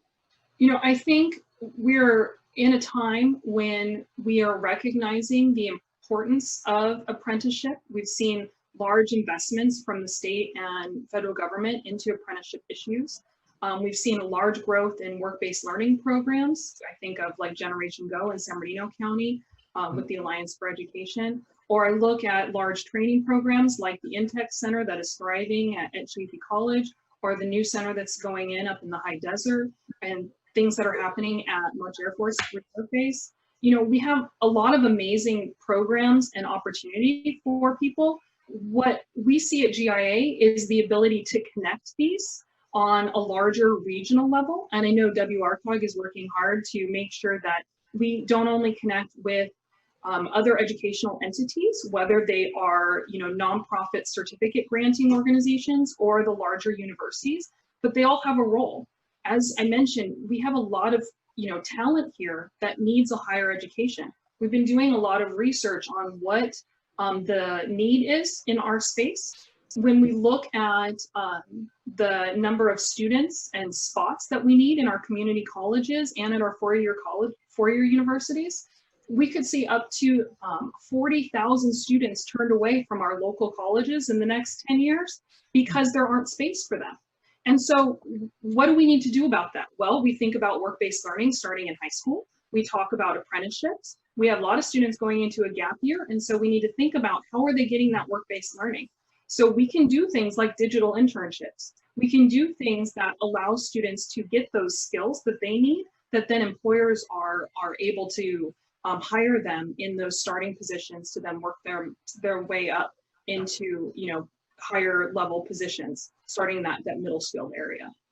But up to now, those programs that support work-based learning are more anecdotal rather than the new standard. In terms of scaling that, we're going to need some more funding either from the community college system or some kind of public-private partnership. Does that sound right, or do I have that wrong? I think there are some amazing bright spots in work-based learning. The difficulty always has been that you know, who gets credit for that student, right? Who gets the funding to help to support that student? Where does that funding come from? If it comes from the federal government or the state level, how much innovation can a school district or a university or college actually use to train that student? What is the liability for an employer to have that student on their campus, so to speak? And yet now with Zoom and other digital technologies, those virtual internships, I think, are going to be something that will be key for students moving forward to have those digital skills. Employers are going to need those. So I think we're in a time when, although state budgets are being cut, we need to look at what is that future that we have for our talent, and to advocate for our community that we make sure that education budgets are not cut as much as has been proposed, because otherwise we will not be able to climb ourselves out of this recession because of COVID. I think that's right. And I think it's a perfect segue to Jane. Jane, you bring a tremendous set of knowledge and a national perspective to this conversation. You know, coming into COVID in this kind of future of work conversation, but even more after, what do you think is the most important or pressing issue, you know, facing the workforce development landscape in the Inland Empire more broadly? And what are you seeing in terms of addressing some of these systemic challenges or new emergent ones? Oh, so thanks, Matt, very much. You know, I am not a native of the Inland Empire, as we know, so please know that I have great respect from the little bit that I know about you. You already have solved major problems because you've come together as a region, you know, and I think that regional thinking is number one. But I think there are a couple things that I would lessons from around the country that I would bring to you, because that's what we do at Working Nation. We look at other people's solutions and try to educate other people so they don't have to reinvent the wheel. So number one, I would say, is focus on your core base of employers. You know, you're rich in healthcare, in education, in government. don't walk away from that chasing a shiny object of a sexier sector. You know, I mean, really make sure you're servicing those local employers who have been with you so that they can stay and grow and really use them. Matt, you brought up the term that I love, and that's public-private partnerships. I spent a lot of time at the federal level and some time at state level outside of California. And I don't think today is the day we can rely on government to fund things. I still believe that all solutions are local. If you want to do something right, you have to do it in your own backyard. And you really need to figure out ways to institutionalize the amazing programs that both Mike and Anne Marie are talking about, you know, whether it's work-based learning or whether it's really giving every kid, every student of every age, the soft skills, as you call them. I call them employability skills. But if you look at the Forbes list that they do every year, the 10 top skills from the 10 top employers, communication was #1, Mike. So I don't know whether you've seen that list or you just knew it intuitively, but it's the right thing. So I think that's #1. I think #2 is to get to where you want to be in terms of having the right number of people that have baccalaureate and beyond degrees, and to retain them in your local labor force. You're going to have to not just look at the importance of the K-12 talent pipeline. You're going to have to look at multiple talent pools in your community. By that, I mean people that you may not have looked at before, you know, people who have some college but haven't gotten a degree. So how do you get them to quickly earn their degree so they can add to your knowledge base in your employment sector? And I also think you need to look at people who haven't had the opportunity to begin their education yet and create a program in the Inland Empire that allows people to stack their credentials so they get their first industry recognized credential, and then your local institutions will accept that if it passes muster, and that we always want to keep the integrity and quality of education. But those stackable credentials could get somebody both earning more while they're learning and get them to that degree that you want them to get. But I think we have to be very intentional about both creating those pathways, articulating them, and making sure we're using the community-based organizations to get the word out about them. Yeah, Jane, you mentioned something there about, you know, not chasing the shiny object or the, you know, the sexy kind of business sectors that we all associate with innovation and technology. But yet, you know, we have some deficiencies in certain areas that, you know, are familiar to us around this region and beyond in terms of what jobs are located in proximity to what centers, and what those jobs offer in terms of living wages and standards. You know, so what strategies can any region, or maybe this one in general, have you seen been successful, or that Working Nation has noted that regional leaders can undertake to better attract talent or cultivate talent that can support higher wage jobs? I mean, you ran us through some of those, but I think we should be through some of those strategies, but perhaps we could be a little bit more intentional, as you note, like if we have very strong roots to advanced manufacturing in the region, renewable energy. There's no reason we shouldn't be locating these jobs closer in the Inland Empire. How might we get better associated with some of those types of business formations and industries? So I think everywhere, innovation hubs are built on both creativity and, of course, innovation, but also on education. So you, first of all, have to make sure you have that foundation, whether you're looking at the Silicon Valley, whether you're looking at cities that reinvented themselves like Austin, Texas, or Pittsburgh, Pennsylvania. They used the talent that they had and the industries that they had to really create innovative opportunities. So research and development, you know, what are the local universities doing? Are they, really able to commercialize some of the incredible talent that professors have and really transfer that into a business?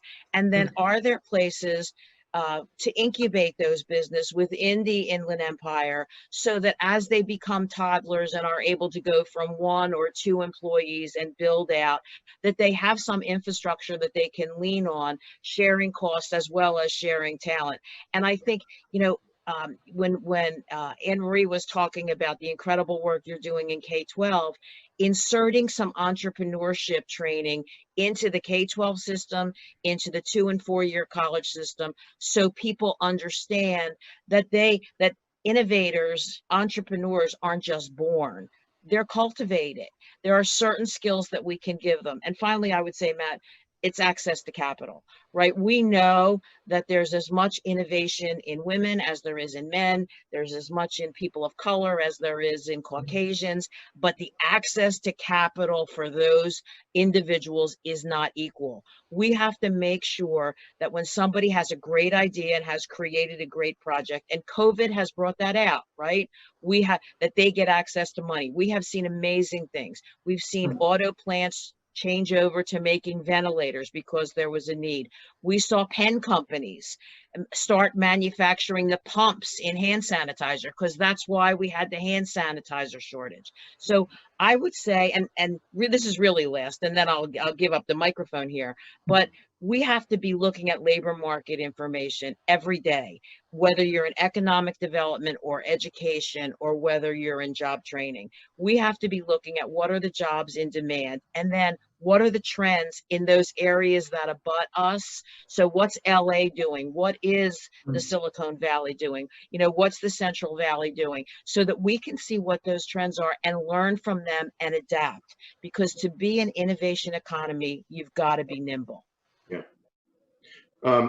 Maybe that's a great segue into our group chat. And maybe this one's more for Mike and Anne-Marie, but Jane mentioned that ability of innovation economies to capture or to really pivot on tech transfer. How do you think the Inland Empire in broad strokes is set up to mobilize an innovation economy based on tech transfer and the innovations that are being created at the numerous universities and education institutions throughout the region?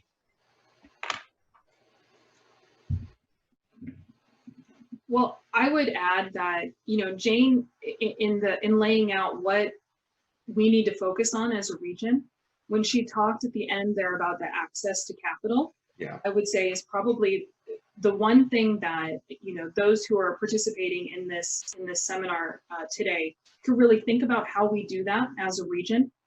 If you look at the entrepreneurship programs that we actually have in the Inland Empire, they are some of the top in the country. You look at Cal State San Bernardino, their entrepreneurship program is ranked always in the top 10.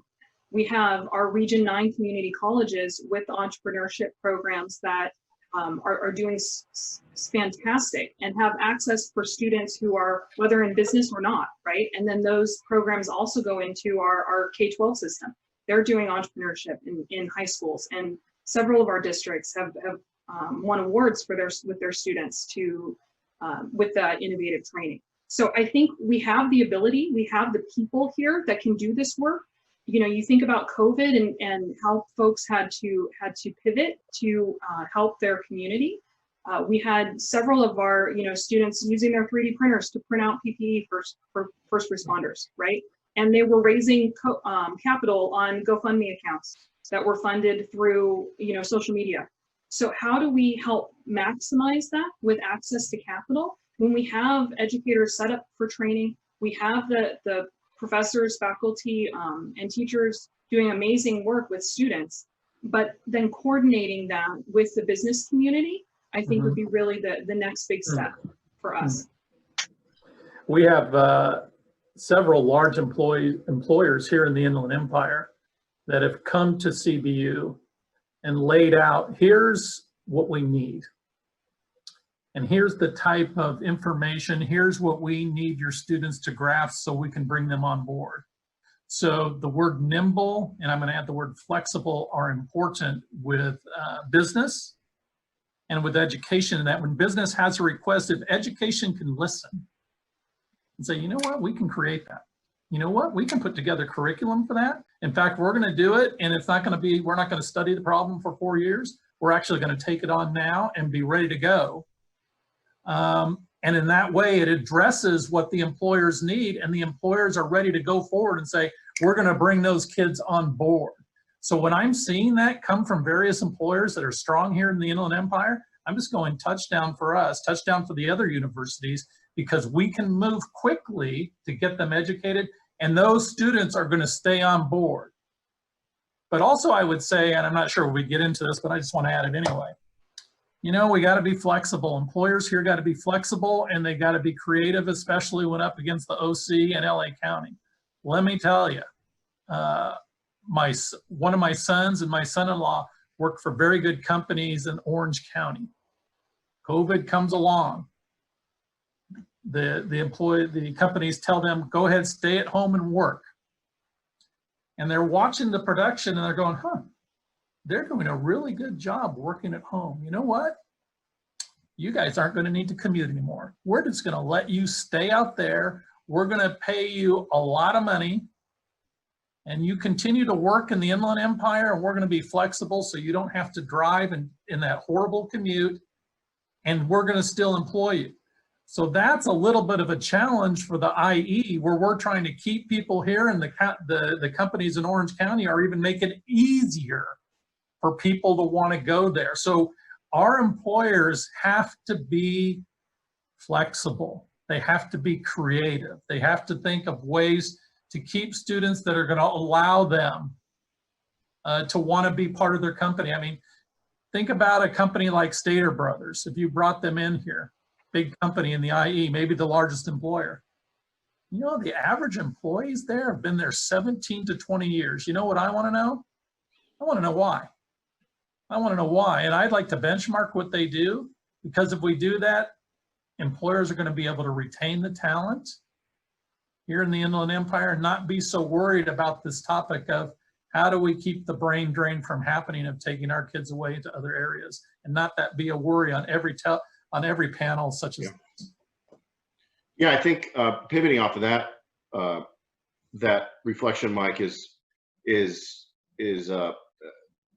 reminds me of something I said at the onset of this related to our best performing cities index, where we noted that, you know, there's trade-offs. You know, the Inland Empire has a really robust investment in goods movement, and that's served it well, at least up until the COVID collapse.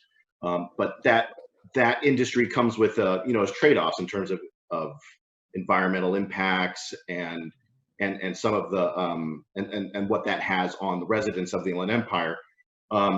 You know, in terms of that flexibility, you know, how might we encourage the region to think about, you know, embracing some of its core industries like Jane was mentioning earlier, but also thinking about some of those broader social impacts on residents related to the need for renewable energy investments, other types of infrastructure, and how that might fit into a broader, more robust talent hub.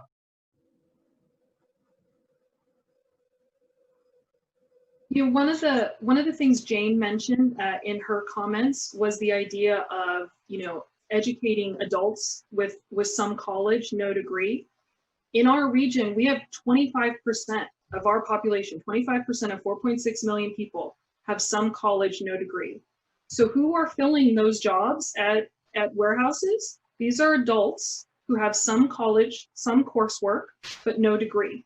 So what is it that we can do for them? Well, there are some very specific strategies that we can implement at universities that can help these individuals with their employer get moved up either in the company as these jobs become automated, or as we look at how we're addressing environmental regulations, and their employment will change. And so those are things like having them take one course at a time for 8 weeks, right? Where they're only, you know, that's what they're able to do between childcare and their job. And then that's, you know, a quick turnaround for a certificate.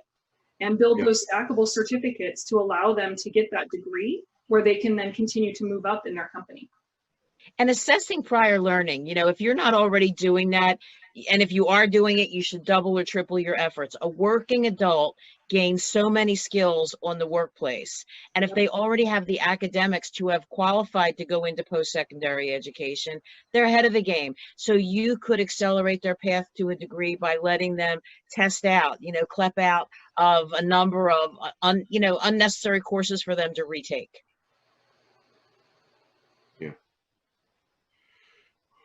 Mike, any insights there? Yeah. I'm, when I was at Stanley, one of the things I thought would be really important is for the organization to go onto the college campus.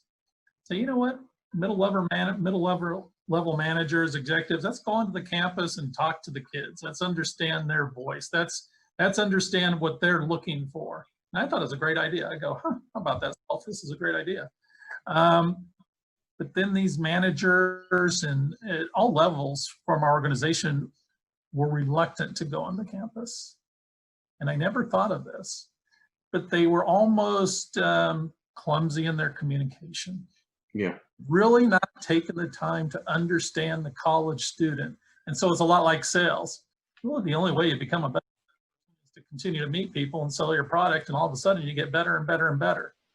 These managers were maybe a little nervous, maybe a little intimidated, maybe felt a little awkward in going and talking to people that had just gotten degrees and had been trained on the best and had new competencies that maybe those managers did not have.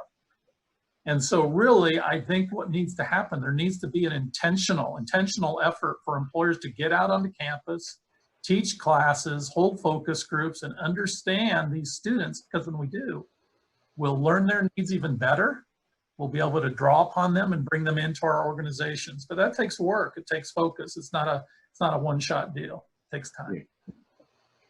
Yeah, I think we're reaching close to the end here, so I think we'll move into final thoughts. But Jane, starting with you, the COVID crisis, as we've all mentioned, has really exposed a lot of inherent weaknesses in our systemic lack of investment in access on a number of fronts to capital, access to healthcare, access to infrastructure, especially significant in the Black and Brown community. From a national perspective, when government's working well, what kind of purposeful things have you seen that are able to bridge some of those gaps and bridge some of those gaps in terms of investments and instill more creativity and in young people that lead to better outcomes?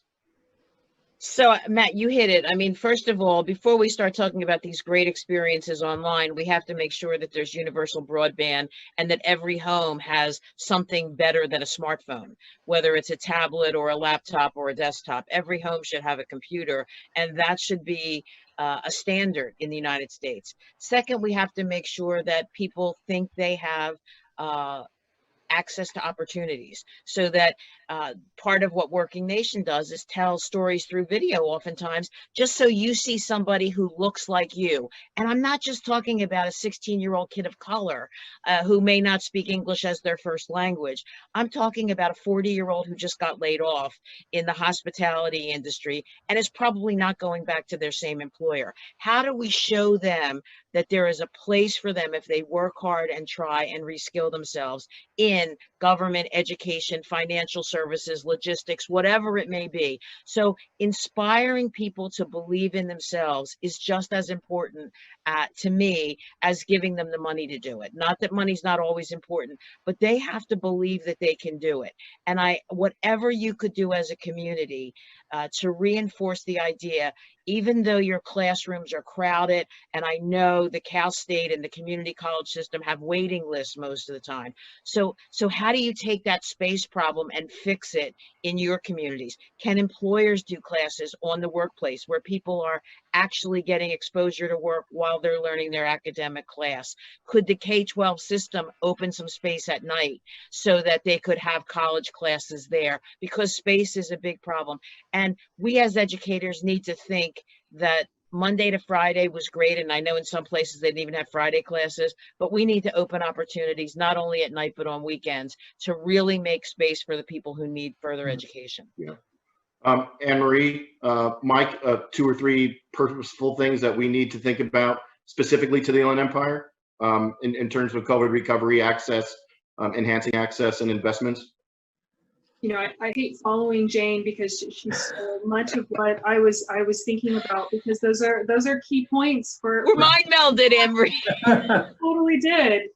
You know, when the COVID crisis first hit, as a organization, we convened a task force of educators, community members, government officials, and said, what needs to happen for our people, right? What can we do?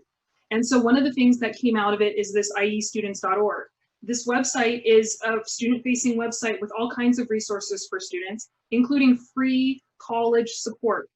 And so these are anyone, whether they're right out of high school or, you know, an adult needing to go back to school. There is an ability for you to connect to a community organization in their specific part of this large region to get that support that they need to move forward. This also includes support for broadband access. We know people need that desperately. And it is a lengthy process if you are low income to go through this. Yeah. And so what we've done as an organization is put together different sources of funding to support different organizations that do this work. One called Great Harvest here in our region, who helps walk people through getting that broadband access, and finds low cost devices for individuals, even a laptop for $100. So it's possible when we come together and actually collaborate as a region.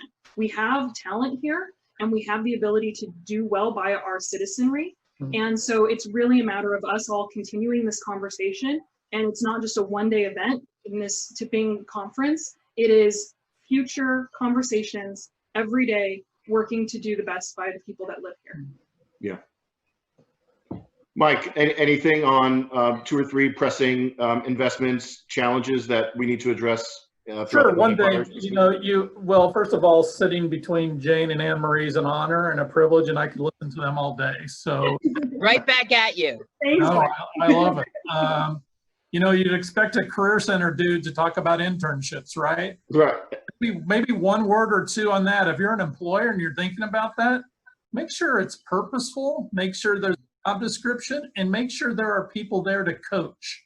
Yeah. Coach daily, coach weekly, because when you just turn someone loose, it doesn't work that way. And maybe a plug to the WRCOG group. I got to tell you, they got this fellowship program going on where they interview students from the colleges throughout the Inland Empire, and then they bring in anywhere from 15 to 20 and assign them out to various cities and municipalities and county groups, and they work under those. That's just a win. They need to like triple or quadruple that program. I'm telling you right now, if I were in city and county government all day, I would say get more, because that's where I would draw my talent from and plug them into my city or plug them in for my county, because they're getting prepared. Yeah. So it's a fantastic thing they are doing. It's just incredible. And I would sink my teeth into that all day if I worked for a city or county and learn from that. And I'd be picking up those kids left and right, because the training ground is absolutely perfect.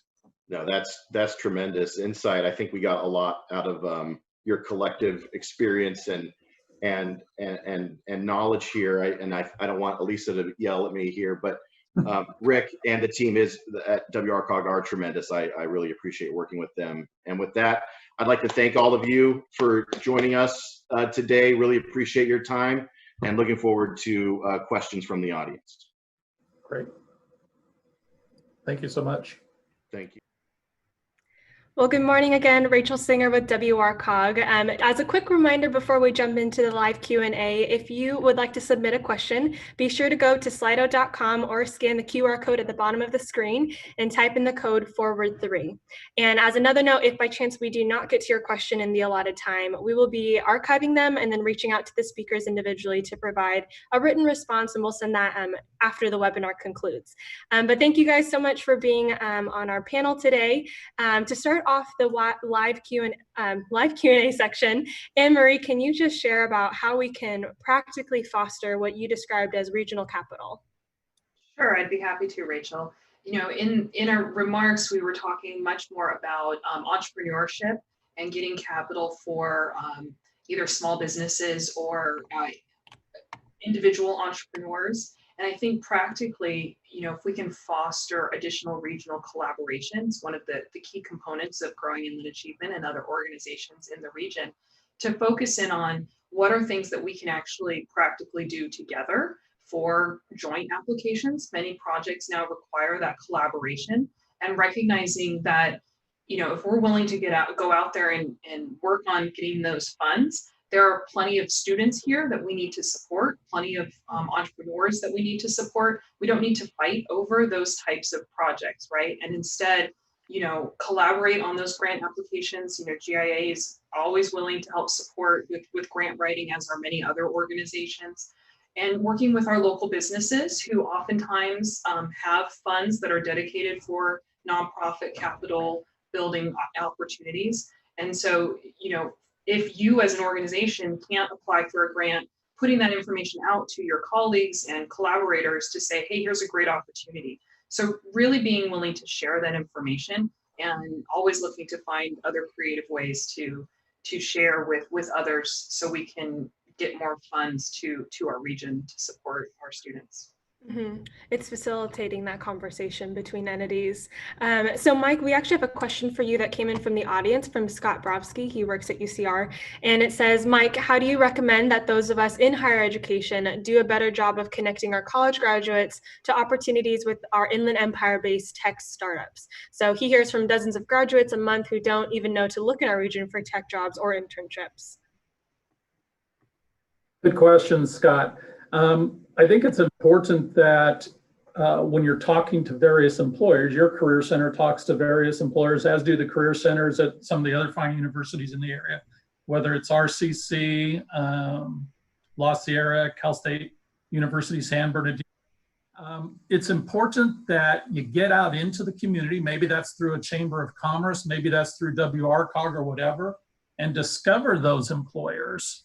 Learn about those employers, learn what's going on in your area. And when you're doing that, some of those opportunities will bubble to the top.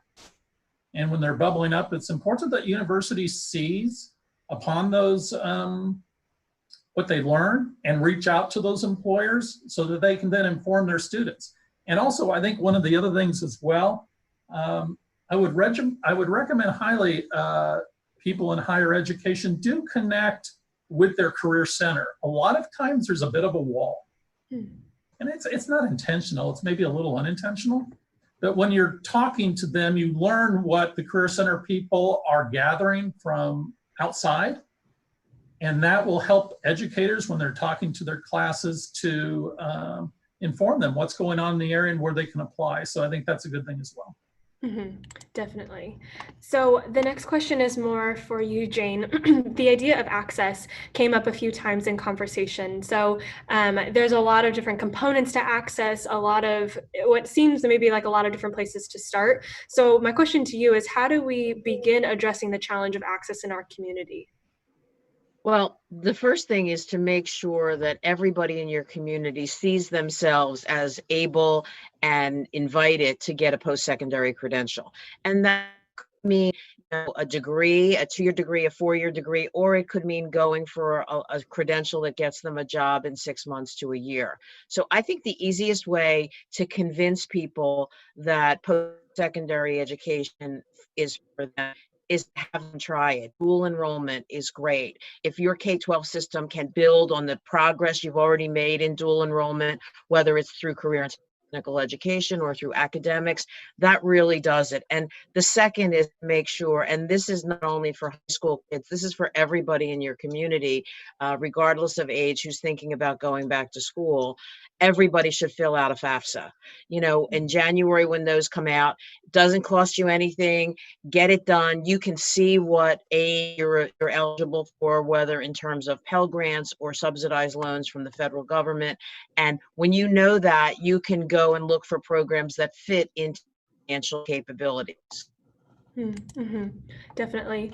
And then Matt, more towards in your arena, can you share maybe some of your insights related to the future of work and where the region's best opportunity areas might be and how generally maybe we can just better work together? Because it does sound like a lot of the different components of creating these talent pipelines are oriented around this collaboration mentality. Yeah, thanks, Rachel. There's a report that I could point everybody to on our website, and I'll send you the link that we just did on preparing California for the future of work. But what that report was really oriented around was addressing this access and equity gap from a long-term economic development perspective, and hopefully with the conclusion that we need to get more purposeful about place-based investment strategies. And to Anne Marie and Jane and Mike's point, that regional collaboration is really vital. We kind of glance over that a lot and say it in passing, like collaboration, but purposefully building talent pipelines that support robust industry sectors is really vital here. Looking at some of the key assets around the states and our regions that we can build on and further invest that not only support business formation in key sectors that support high wage jobs and high skilled jobs, but lead to other connectivity in infrastructure like housing. The state has a massive equity gap. We talk about housing as if it's its own problem, but it really talks to the equity challenge that we have in our communities and in our regions. So addressing that either through a consortia of business and employment and other community partners to think about the types of place-based investment strategies that will build to more long-term equity and inclusion is really vital.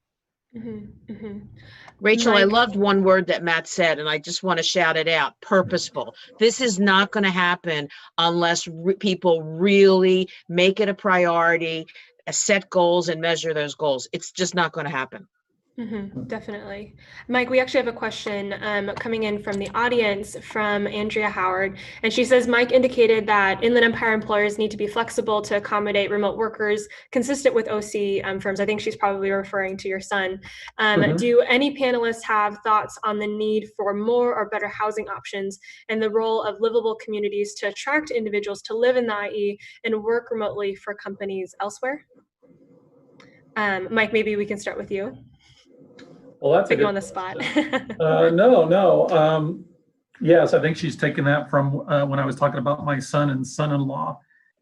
Employers are going to need to be flexible here in the Inland Empire because the OC is constantly thinking about ways that they can take our talent from the Inland Empire and gather them up and keep them for themselves, right? And so whether it's understanding their employees, their family needs, their need to maybe go coach their kids, the need to have flex time, all of those things create an advantage. And I think employers too, what they really need to work on here in the Inland Empire is to create a culture. When employees feel that they belong to a culture, they're going to stay. They really are. I used the Stater Brothers example before. Think of Loma Linda University, think of Kaiser, all out here, think of Riverside Union School District. All of those employers in this area have created a culture and people do want to stay. And when that happens, that works well for the IE. Anne Marie, do you have any thoughts to add to that? I would also add that we know that many of our students are now deciding to stay local particularly with this COVID experience, right? We know that the applications are increasing at our community colleges specifically.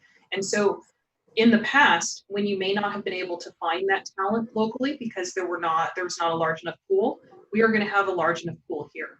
And so really rethinking about your outreach and also looking at your HR requirements, that saying, what really are the characteristics that you need for an employee? Is it really a bachelor's degree? Is it maybe more of an associate's degree? Is it a technical certificate? What are those requirements that you have for that individual? And be really honest with career centers and others that can help you to find that talent pool. Faculty at our colleges and universities are great resources to get interns and to bring new people into your space. And so really rethinking how we may do our work outreach for additional talent. Jane, we Well, have another Rachel, question. Oh, go ahead. well, No, please. I think to Anne Marie's point there, we tend to have two challenges related to housing in the state. Either we don't have enough jobs near housing, or we don't have enough housing near jobs. So to the former, I think what we need to do, especially in the Inland Empire, is think about how do we bring higher skill, high wage jobs to the region, so that those jobs are located where to my earlier point about one of the better assets that's throughout the Inland Empire is housing tends to be a little cheaper. So that's a potentially major driver for businesses looking to locate, or business formation, entrepreneurial growth throughout the whole region. Jane, we have another question coming in from the audience, and they're curious, can you share the best model you've seen in a community that really connects public and private partners?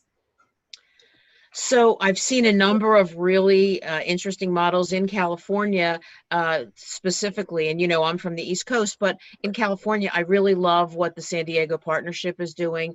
It's not only tackling high quality training and getting at that access point, not only for high school kids coming right out, but for adults seeking, but it's also tackling financing. And with their ISA model, you don't pay until you start earning. That's really refreshing. There's lots of ISA models happening over the country, but San Diego's is pretty unique, and I would take a look at that one. I would say that you guys are doing a great job. You've already done the hard work of bringing higher ed to the table 2- and 4-year, and your businesses. And I think WRCOG does an amazing job bringing those people together and having the discussions, because it's all about open communication wherever the partnerships are. And I would end with one, that is having a very difficult time right now. Everyone's heard about the aviation work that was done in Washington State, Montana, and Idaho. Really, those 3 states in the region came together and really decided how they were going to help the industry 5 years ago. Well, that industry is going to be really slow coming back. So what they've done is really look to see what other manufacturing things they can do. And one of the Idaho manufacturers realized that they made pens at one time too, ink pens, fountain, regular ballpoint pens. And the inside of a pen is almost exactly in engineering style what a pump would be for sanitizer bottles. So they kept themselves afloat by switching like that and making that. So I mean, look, manufacturers are innovators, right? And you look to them. And I think that really does take that, if you will, cross-cultural engagement from both the public and private sectors. Anne Marie, so you talked a little bit during the panel discussion about the anticipated increase in students studying locally here in the IE. So how can we use this momentum, maybe for lack of a better word, to really further establish pipelines for the next generation of workers? Certainly, I think we have the beginnings of amazing programs throughout our region, or the 2-county area, that show what it can do for students who have the career pathway outlined for them and are able to study in that particular field, and then understand what it means to get a post-secondary credential, certificate, or degree to go into that workplace. What I would also add is that, even though we have a large youth population, we also have a large adult population that has some college and no degree. We have over 25%, according to last census data, has some college and no degree. And so that adult workforce that we have access to, we can really look at what are those career paths that are continuing to emerge that Matt mentioned and others, to really think about how do we restructure the educational outputs that these students can go into, right? So is it shorter term cohort model training? There's some fantastic examples around the country that are working hard to educate adults as well. And so these are, huge portions of our population that are going to be here and that want to probably stay local for those jobs. And now that we know that digital distance learning works, and we also know that digital employment works, right? That we can do this at a large scale, and we'll continue to improve and adjust as these things continue. But we have the opportunities to be innovative in this space, and let's not limit ourselves to what we think we needed to now go back to. We're in a new world, and let's embrace it and figure out what are the great things that we've done. Use this crisis as the opportunity that it is to continue to build on some great innovations that we have. Definitely. And I think that even what you were saying about virtual internships, we actually had a question on that, but we are running a little bit short on time. So I'll finish with this last question, actually for Mike. Someone's curious, are there any really good models of virtual internships that we should be paying attention to? And to Anne Marie's point, maybe is that the future of what it could look like moving forward? I think it is. At our engineering school, there's a number of employers that are looking to hire our students for virtual internships. So they're having them do the work at home. And it's really, right now, it's trial and error. We're learning, it's perfect at it. But I think the good thing is employers are ready to put their toe in the water and try it. So that's what I would encourage the audience out there to do. There's always a little bit of reluctance, but just put your toe in. And then eventually you'll put your leg in and you'll be fully in the water and go, hey, we're pretty good at doing this right now. So it's a matter of a little bit of trial and error, but to move forward with it, students are ready for you because the medium they're doing a lot of communication on right now is through this. I mean, even our mock interview program, real quick, it's all going to be virtual this next semester. But that's good practice for students. They're ready for employers, and they're ready to help embrace a virtual internship and to help employers with that.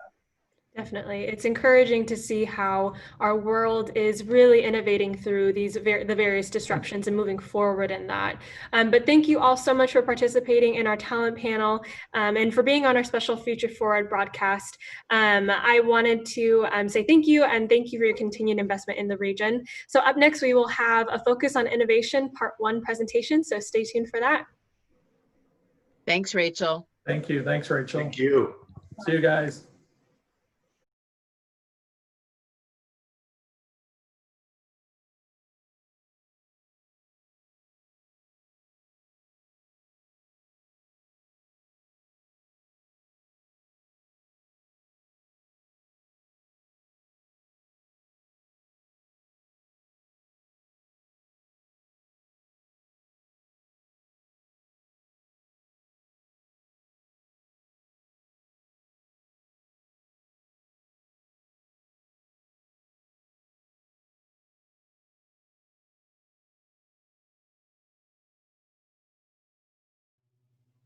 Next on our program, we're going to focus on innovation, part 1, with Fred Walty, President and CEO, Network for Global Innovation. Fred is the co-founder of the LA Clean Tech Incubator, LACI, and current president of the Network for Global Innovation. He will share his work on developing ecosystems with a unique focus on activating innovation within the region. Well, thank you for inviting me to this very important broadcast, especially today's subject being innovation. I thought I'd speak a little bit about what it's like to be an entrepreneur and what an entrepreneur contributes to innovation and what that whole journey is like. So I'm going to talk to you a little bit about my journey from being a motorcycle racer to being a clean tech entrepreneur.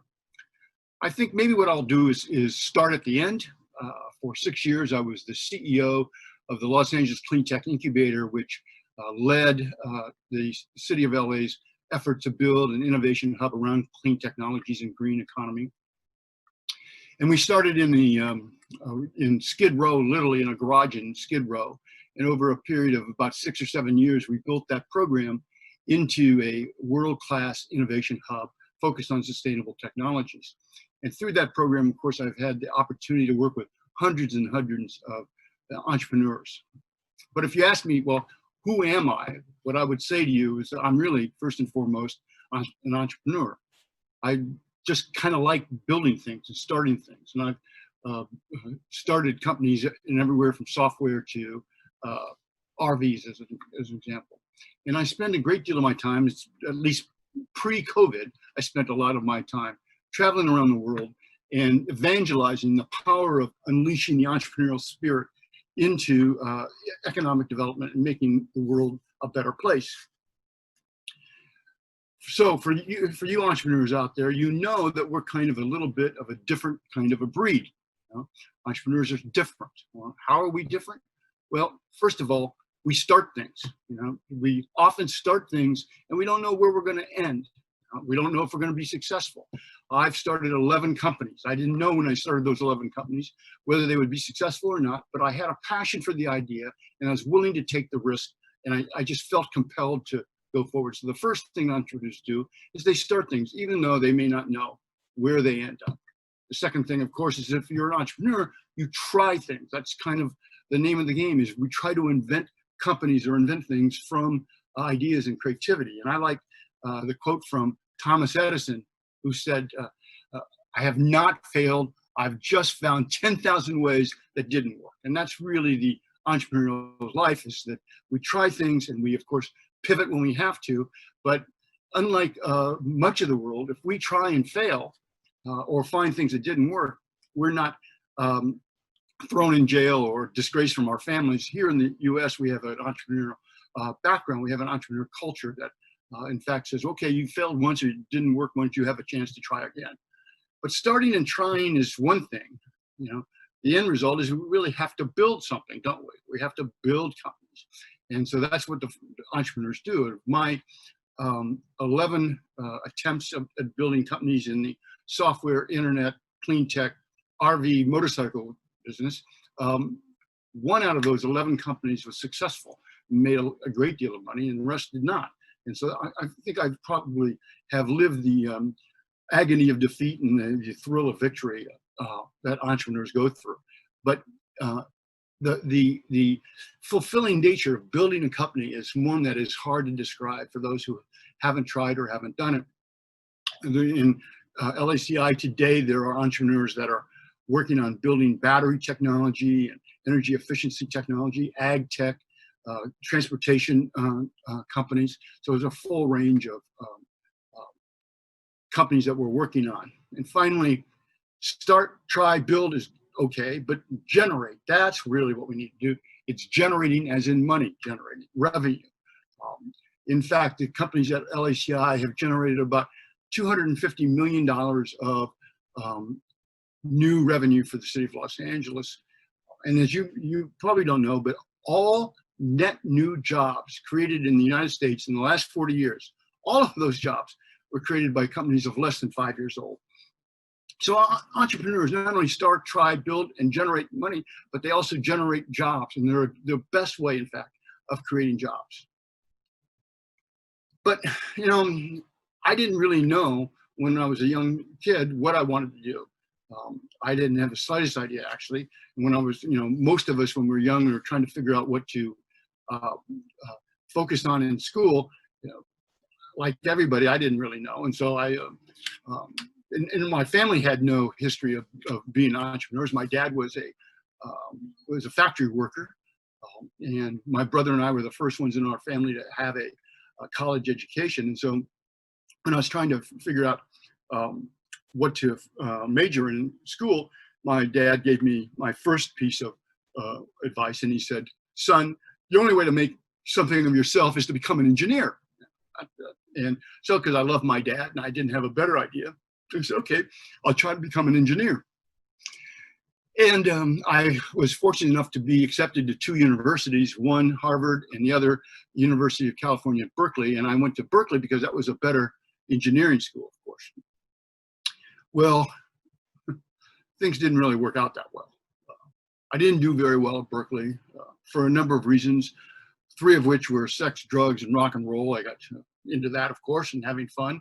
But my heart really wasn't in it. I didn't really want to be an engineer. I didn't really want to go to school.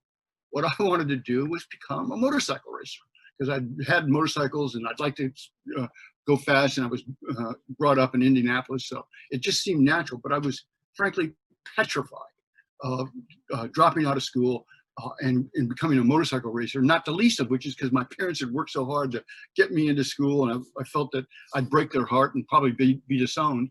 And about that time, my older brother, Randall, came to town, and San Francisco, and he took me out to a very fancy restaurant. You know, when you're in school, you don't get a chance to eat in very fancy restaurants very often. So I even remember that restaurant. And he gave me some, the next piece of life-changing advice. And he said, Freddie, live your own life.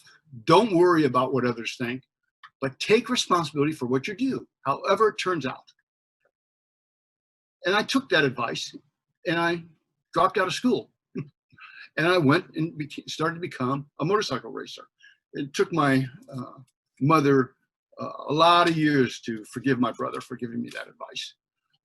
But for a period of about 5 years, I was a professional motorcycle racer. And I did fairly well at this motorcycle racing, and I learned a lot about it, if you can believe that. And racing, it really kind of set the pace for the rest of my life. First thing I learned is that I like to win. I won about 70 races, and once you get a taste of winning, you really, really like it. And in racing and in other sports, it's pretty easy to tell who was the winner. The winner is the guy that crosses the finish line first, that gets the checkered flag. You're the winner. And so I really, really enjoyed winning.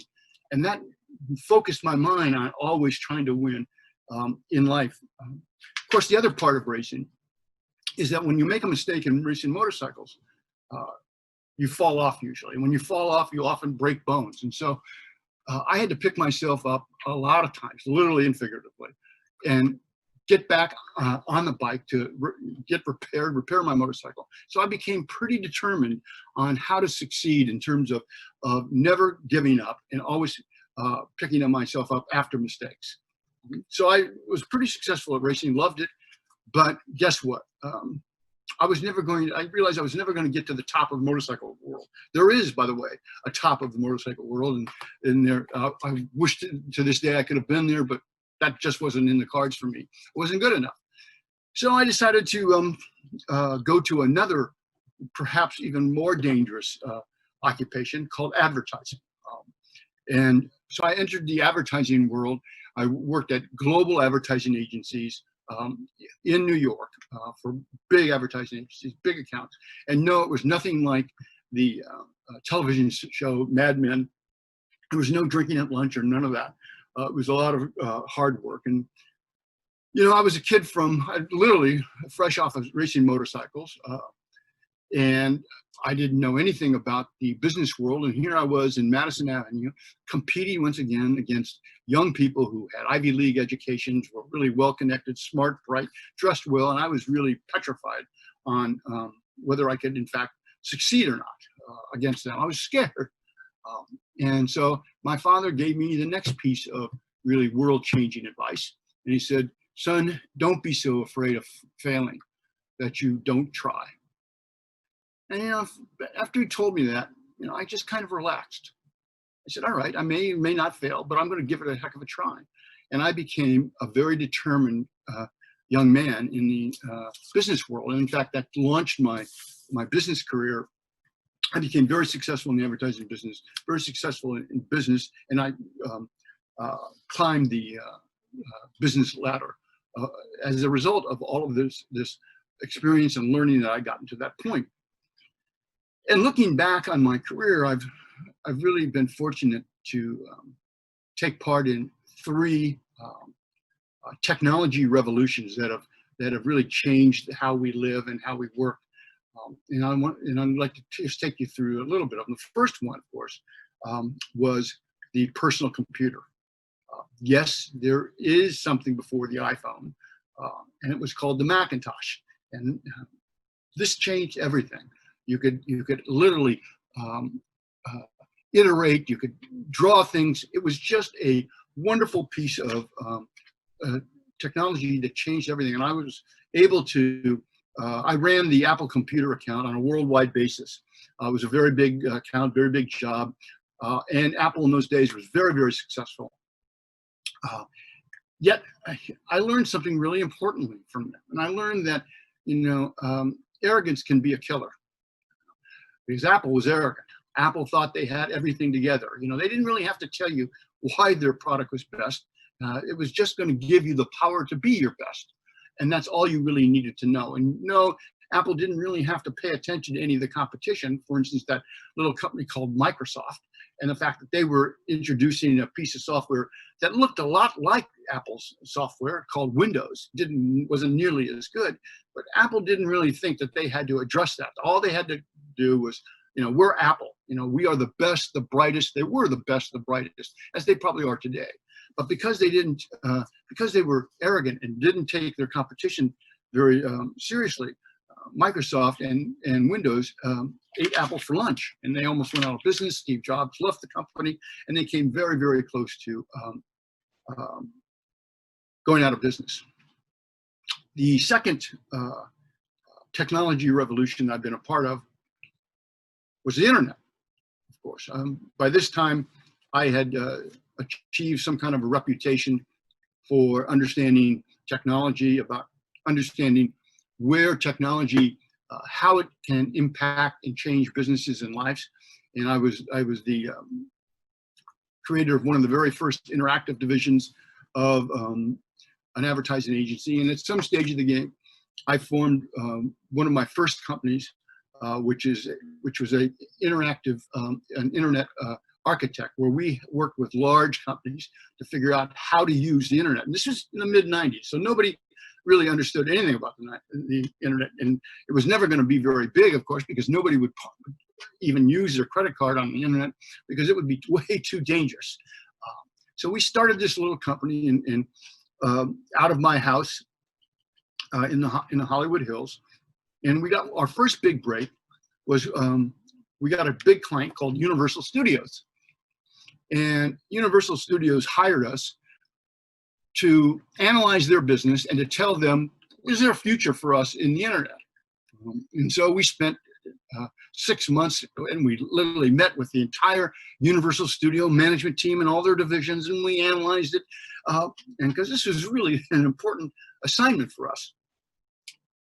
And we then completed our analysis and presented them with a plan this thick. And I remember getting in front of their all of the management team to present our findings, and it came down to the end, and the biggest question was, well, how big of a business would this be for Universal? And we said, well, we think within 5 years, the internet can represent $500 million worth of revenue to you as part of your business. And this was in the mid-90s, of course. And they almost literally laughed us out of the room. We, in fact, never did any more business with Universal. They thought we were, in fact, crazy that it could be $500 million worth of business. And of course, we were both wrong, weren't we? First of all, the internet has changed the entertainment business, all aspects of the entertainment business, totally. Okay. And of course, we were wrong too. It was way too small. Today, I think Google probably does $500 million worth of advertising revenue in 1 week. So it was a great learning experience of being part of the internet and how it evolved. And over time, we built a very successful company called Full Moon Interactive, and we grew it to a couple hundred people and 7 or 8 offices around the world. We had a great time as a terrific company. Then my wife and I decided to do some traveling, and we were in South America riding our motorcycle, because I liked touring on motorcycles. And we were in, I remember this very clearly, we were in Bolivia, in the capital of Bolivia called La Paz, on a Sunday morning. And I remember getting a call that Sunday morning.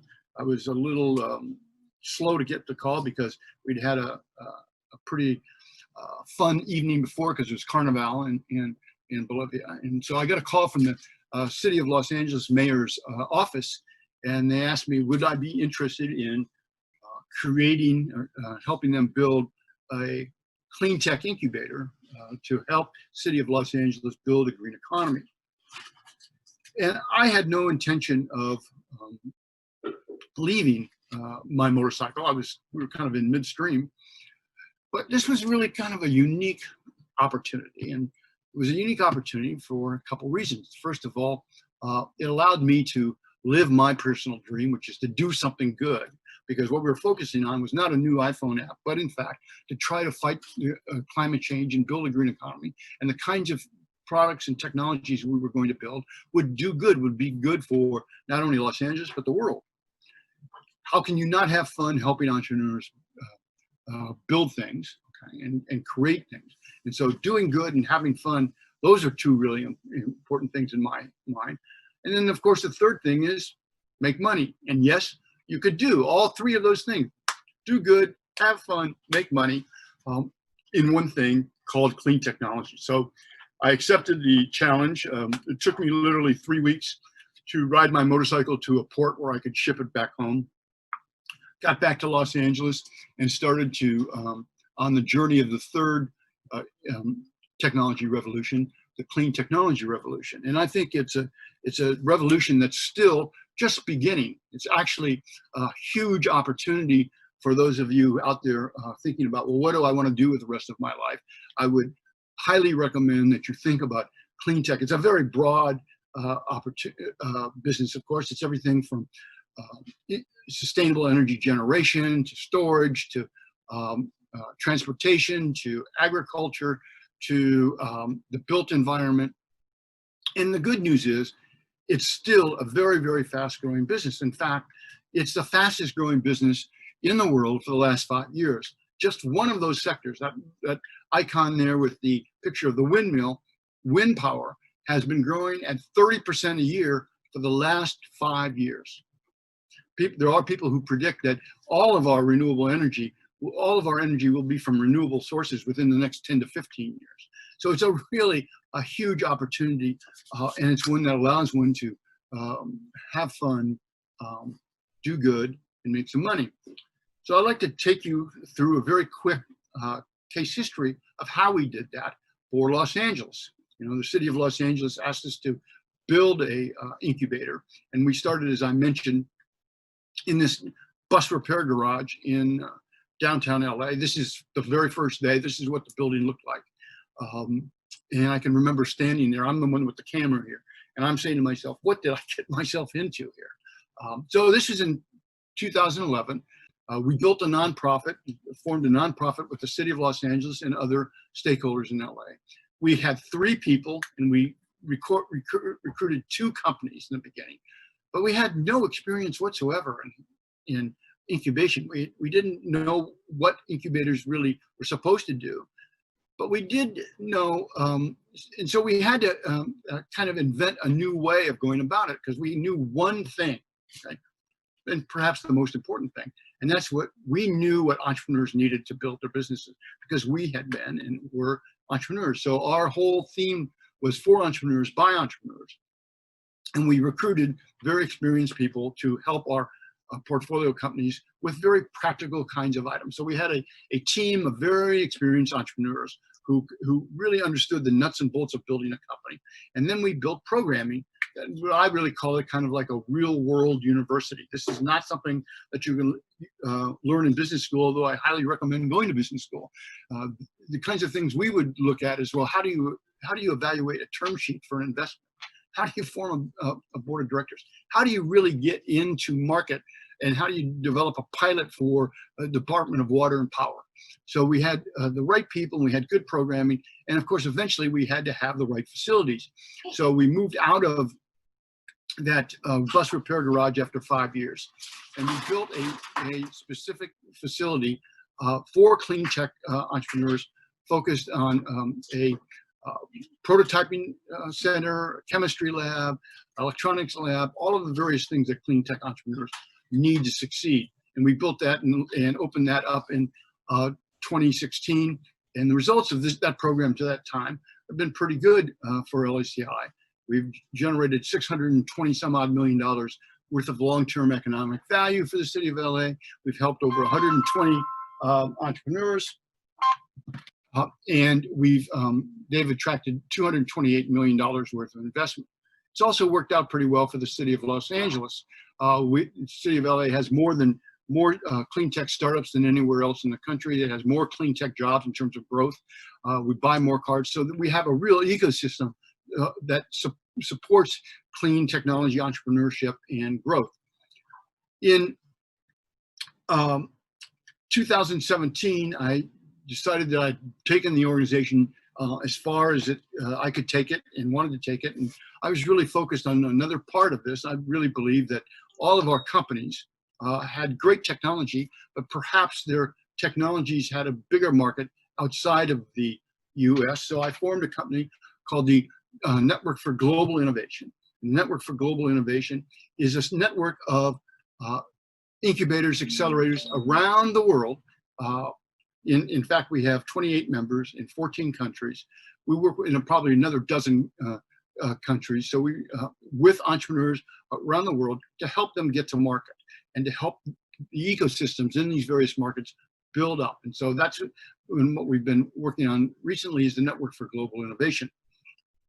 And that's given me the opportunity to travel the world and to see what entrepreneurs are like around the world. And, you know, when I started, I was a pretty arrogant guy. And I would go to all these places and I thought, well, only entrepreneurs in California, that's the only where the good entrepreneurs could be.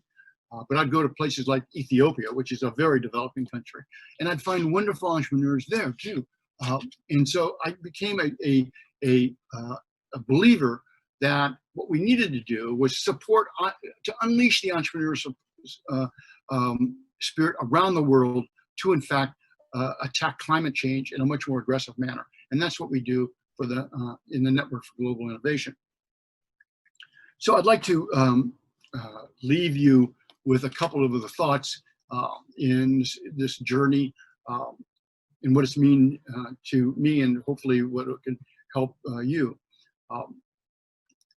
First takeaway is take your own path. Don't be afraid to zig when you zag. Okay? You need to do what you think is right for you. Don't let people tell you differently. Don't be afraid to fail. You will fail. Failing is part of learning. Okay? But you need to fail fast and you need to learn something. Just like when you take your own path, you have to take responsibility for how that ended up. So for instance, when I went to be a motorcycle racer for 5 years, I understood pretty quickly that when I got back into the real world jobs, I was 5 years older than everybody else. You know, I went and got my degree. I was an old man by the time I went to. So you have to accept the responsibility for your own actions, but you need to take your own path. You need not to be afraid to fail. You need just to fail fast. Entrepreneurship is all about passion and risk taking. You got to be really excited about something. And you have to be willing to take the risk. And if you're able to do that and you're able to do it well, the money will come. Okay? The money from being a successful entrepreneur will follow the success of your passion and risk taking. Don't listen to all the critics, of course. There are many, many people that will tell you you can't succeed, it won't work, it's not worth trying. But you got to ignore those. You got to follow your own heart. Doesn't mean you shouldn't pivot every once in a while or change depending upon the market. Remember, 1 out of 11 is my track record. So obviously 10 times didn't work. And I needed to do something differently. But take your own path. Don't be afraid to fail. Passion and risk taking are all about being an entrepreneur. And don't listen to all of the critics. And finally, do good, have fun, make money. That's my mantra. I hope it will become yours in the future. And I look forward to talking with you and answering your questions in a couple minutes. Thank you.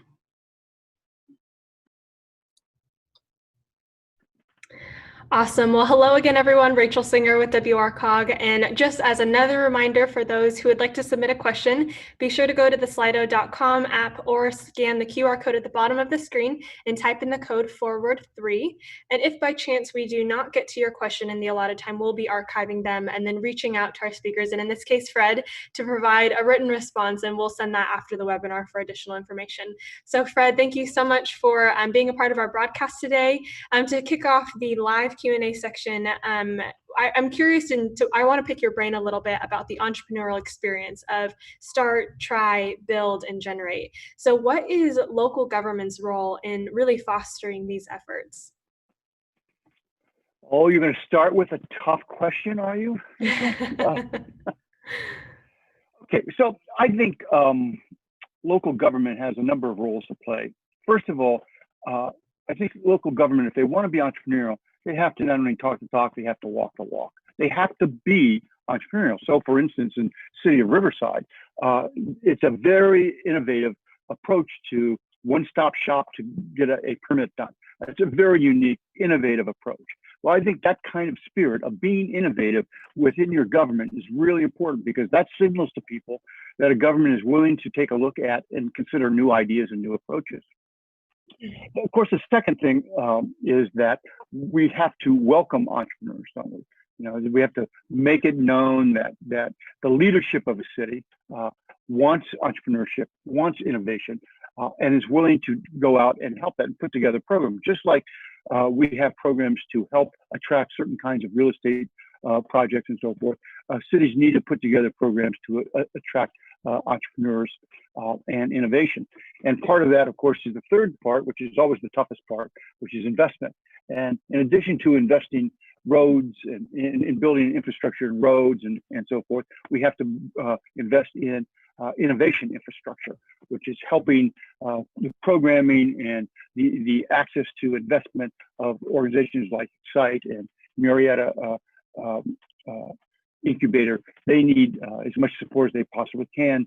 And so I think that government can provide that kind of support, but also lead the way in terms of talking about it. Mm-hmm. It sounds like government's role is really to create more welcoming channels for entrepreneurs to do what they do best, try, build, and generate. So can you talk about your experience with working with this region specifically in Riverside County and the greater Inland Empire, and how we can foster greater collaboration here locally? Well, as you know, of course, we've had the pleasure of working with WRCOG and the greater Inland Empire region now for, I don't know, 6-9 months about what's the right way to develop an innovation strategy for the region.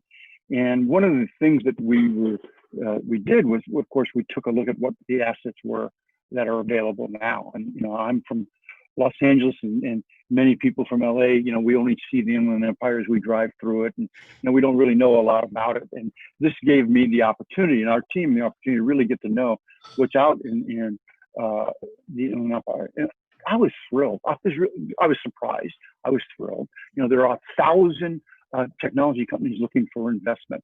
There are a couple of dozen really good innovation assets that are really good programs. But that was the good news. The bad news is, of course, not many of them work together. They're not really well funded, and therefore they're not reaching their opportunities, their potential. So what the best thing that we could do is to figure out a way of coordinating all of this innovation access together through a hub and spoke network, so that people are working together. So, for instance, the Excite Accelerator, maybe it's companies need access to customers or investors or people that help them do a pilot study within the city. Well, there needs to be an ongoing, specific, dedicated effort to make those kinds of things happen, to cross-pollinate, so that we start to act like a region.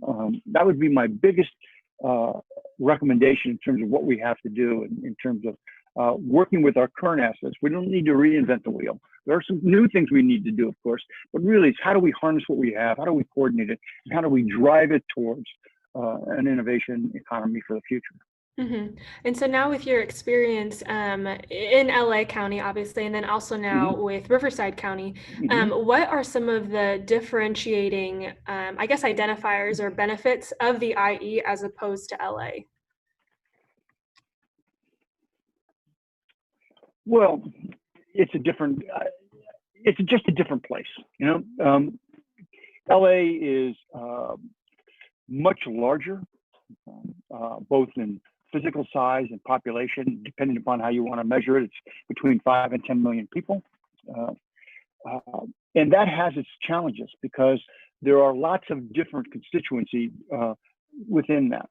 The Inland Empire, smaller, but it's more spread out, and it has a higher number of smaller organizations. And I think that's a strength, because I think that brings a diversity to the projects and the philosophy that's not always apparent.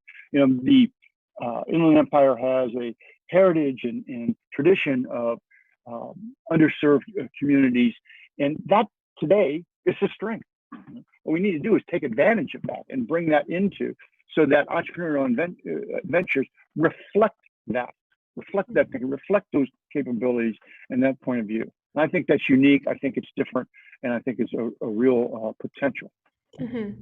So when approaching innovation from more of like a broad scale perspective, some would vouch to focus on pre-established industries and innovation in those industries for a region. However, there are other industries like clean tech that we don't yet have in the IE, but could lead to leaps and bounds in innovation.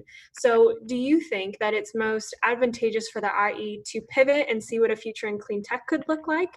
Or do you think that we should build off of past and present industries that we are established in, like logistics, transportation of goods, agriculture, and the like? Well, I'm going to give you the answer, yes and no. So, generally speaking, I believe that you need to build from your strength. You know, you have to take what you're good at and go from there. So the IE has certain industries and technologies that it has a head start in. And so from that perspective, I think it makes a lot of sense to double down on that and to take that to another level. The other side of the coin is you really want to always build towards the future. And the future in the next 5, 10, 20, 30, 50 years is sustainable technology of one kind or another. Okay? Those are the highest growth areas. So by definition, you kind of want to also put your paddle in the river and go with that, because that's going to be a growth industry. Every city in the world will need to get more sustainable. So the question for the IE and the cities within IE are you going to buy it or are you going to build it? Now, that's the question that we're all going for. So I think it's a combination of both. I think you've got to really make sure you have a good strategic fit with what you are and your strengths, but you also have to look to where the future is going. And then, of course, my third answer, part of that answer, is it doesn't make any difference. That what we really want to do is find great entrepreneurs, great ideas, great companies in whatever industry they're in, and help them and double down on them and help them grow their business. And that will attract similarly minded, innovative businesses. And so I think that's kind of it's a tricky thing, but every city is wrestling with that question. Mm-hmm. Definitely. So we have a question from the audience that we'll highlight. So what do you think are some of the biggest barriers for entrepreneurs, and should government have a role in removing those barriers? Well, the biggest barriers are money, money, money, and money. You know, finding investment capital at early stage. Okay? For those that deserve it. There are a lot of people looking for money. They're probably not going to find it because their ideas aren't good enough or they're not far enough down the road. But there are a lot of great ideas, a lot of great potential companies out there that are looking for investment, but because they're not located in Northern California, close to Sand Hill Road, which is where all the VCs are, they're going to have a harder time to find that. And so part of what government needs to do is it needs to be innovative and attract and build new sources of investment funding for companies. Okay, I think that's a role for government, is to in fact provide investment funding for early stage companies. And there's a whole range of ways that one needs to do that. It's not willy-nilly, but so one role for government is, and the hurdle is investment funding. The solution is for government to make a very specific initiative in those areas. Second barrier, of course, is access to customers. You know, and especially, you know, we're talking about the sustainable technology world and clean tech and so forth. In that world, you often have to do trials and pilots with city organizations or utilities. So the ability to do a trial within a city to get a reference customer for a entrepreneur is a really important thing. And the city and cities, plural, can do that through early adopter programs that can welcome and make it easier, and perhaps even pay part of the cost of doing trials for new technologies. That knowing that most of those will not work, but a couple of them will work, and those will, of course, really move the ball forward. I think that the cities need to think about how they zone buildings so that buildings can be rehabilitated in a less expensive way so that entrepreneurs can use those buildings and rather than build new ones. And there's a whole kind of thing.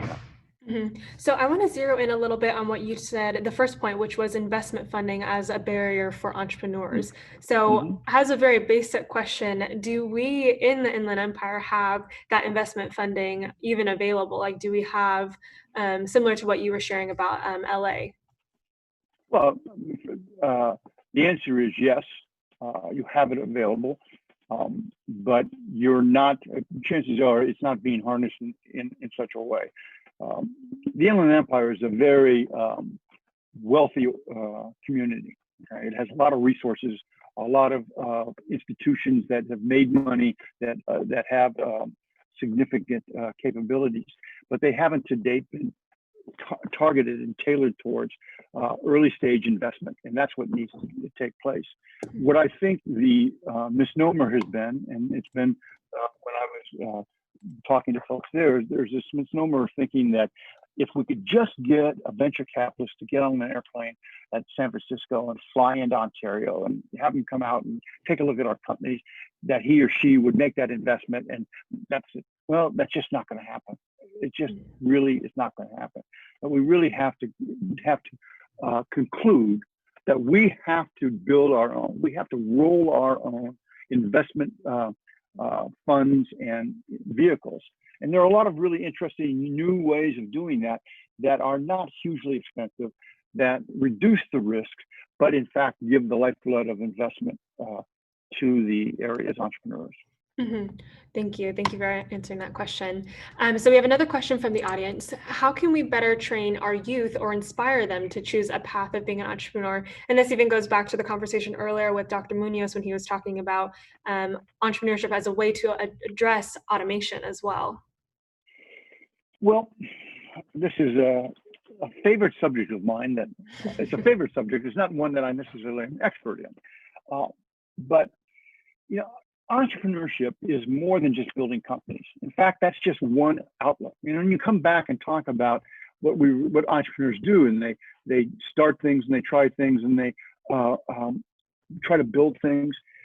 Well, how many people in today's world would that be beneficial to, irrespective of whether they're trying to start a company or not? I think that is in fact the key requirement for future-proofing our young folks in our workforce, is to become much more entrepreneurial in spirit. What do I mean? First of all, learn how to solve all different kinds of problems. The first thing that entrepreneurs do is they end up being faced with new problems they've never faced every day, and they somehow figure out how to solve those to some degree. Well, that's what each of us need to do, because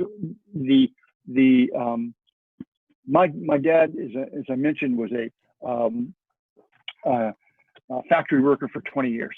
He knew where he was going to work every day. He knew pretty much what he was going to do. He tried to do a good job. He progressed up the ladder, but he knew. Well, very few people I know, that's the situation. It's always going to be uncertain. It's going to be chaotic. It's going to be changing.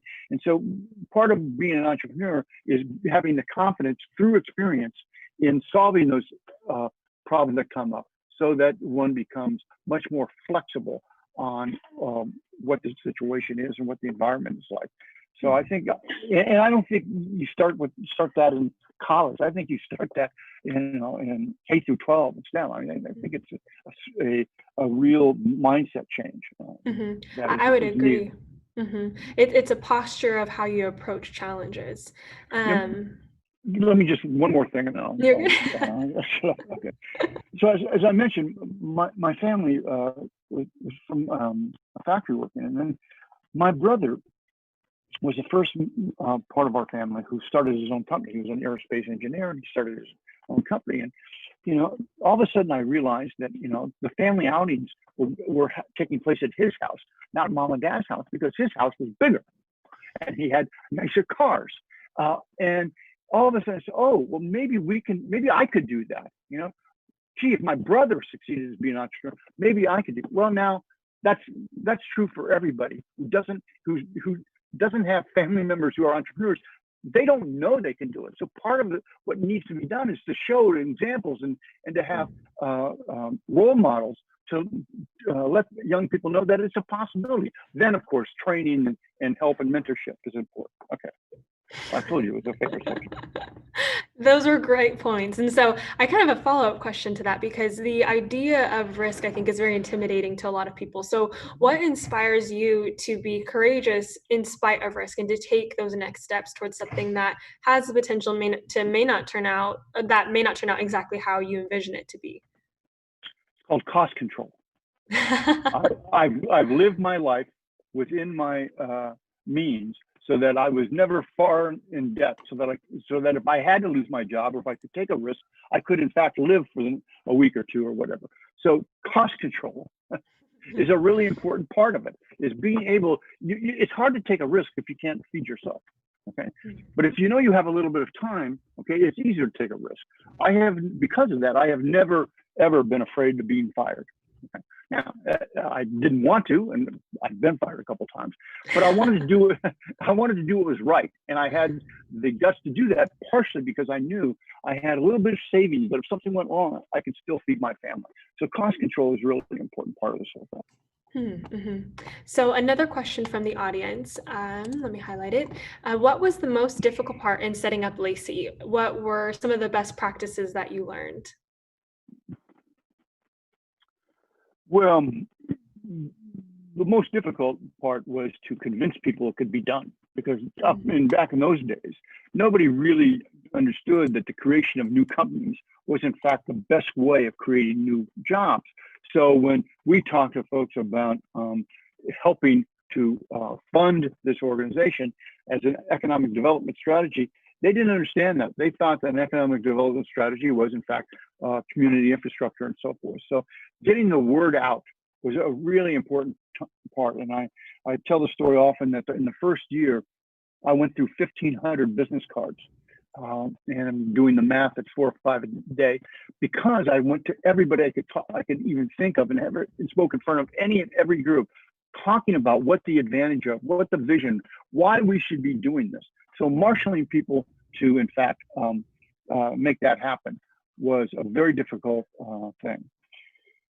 There are lots of key learnings, but one of the things that I learned, and these are things that I didn't cause to happen. So for instance, one of the key to LACI's success is it's an independent organization. It's not run by the City of Los Angeles or the Department of Water and Power. Both of those organizations funded it, okay, or others. It's an independent organization that allows it to move quickly and be a objective arbiter of innovation. The second part was we started literally in a bus repair garage in right next to Skid Row, and it was a pretty shabby place. And because it was such a shabby place, we focused on how can we add value via programming.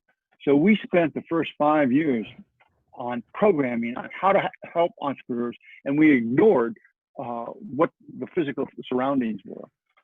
And 5 years later, when we launched the La Cret's Innovation Campus, which is a 60,000 square foot Taj Mahal clean tech, everybody walks in and says, "Oh, this is terrific." Well, if we had had that in the beginning, we would have been real estate focused. We wouldn't have been programming focused. So my really key learning is the independent organization and focus on the programming first, and then bring the place behind it.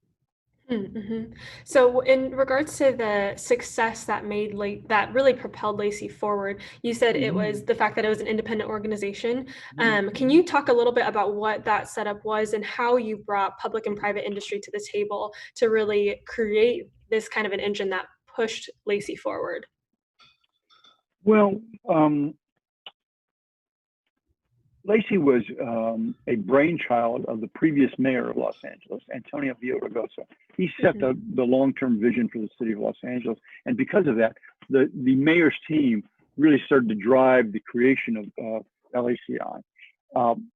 And when it was formed as an independent organization, it still wanted all of the connections and resources of the city, but it didn't want any of that red tape. So it was a good combination of policy and the public side with entrepreneurs. So everybody that was in that organization was in fact an entrepreneur. That's what we did. We were used to building organizations. And not only were we able to build Lacey very quickly, relative speaking, I think we increased the budget by 10x in 6 years, but we were also able to help companies because we actually knew what companies needed to grow because we'd been there. And so we immediately focused on very practical advice to entrepreneurs where they couldn't find it anywhere else. So for instance, if you were going to get an investment, one of the first steps in an investment is a term sheet. A term sheet, being able to evaluate a term sheet is a very important thing because they can be really good or bad. Well, when I started my company, I didn't know anything about a term sheet. The first time I'd ever seen a term sheet was when somebody pushed it across the table. So if we can give folks the really real world advice and counsel and work to help them build a company, that made a difference. So for LACI, it was a partnership with the city, not a command and control kind of thing. That was incredibly important. And secondly, those of us who started LACI were in fact entrepreneurs, and we knew how to build companies. Therefore, we knew how to help people who wanted to build companies. So switching back to the idea of fostering an entrepreneurial spirit in our youth, if some youth don't have access or inspiration perhaps to a mentor or entrepreneur, what should they do? And are there community organizations or places where youth should pay attention, or that they should pay attention to get inspired? Well, let me answer the second question first.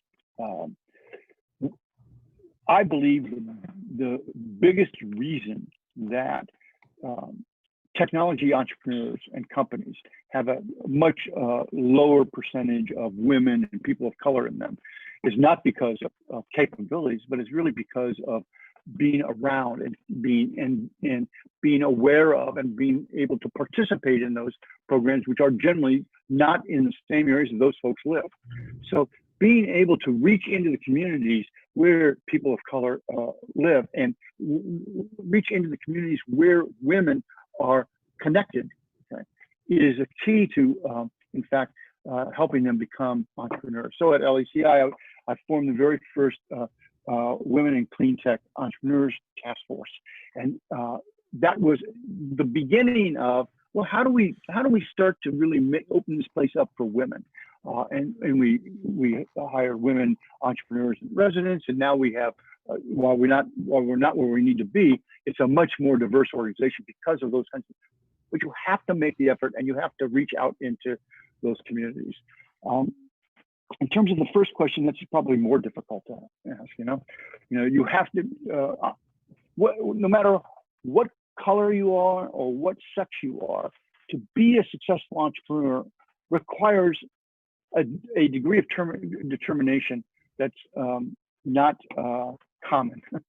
So part of what I would say is one never gives up. You have to keep looking for those opportunities, keep searching, be aggressive, and don't be afraid. And when I was younger, perhaps social media wasn't around, and it wasn't as easy to reach out to folks and to find folks that could help. Now it's easier. Okay, and so I think that's a really important thing to do, is to reach out and ask. Yeah, and I think it goes. No for an answer. I guess the spirit of entrepreneurship is sometimes it could be equated to the spirit of determination.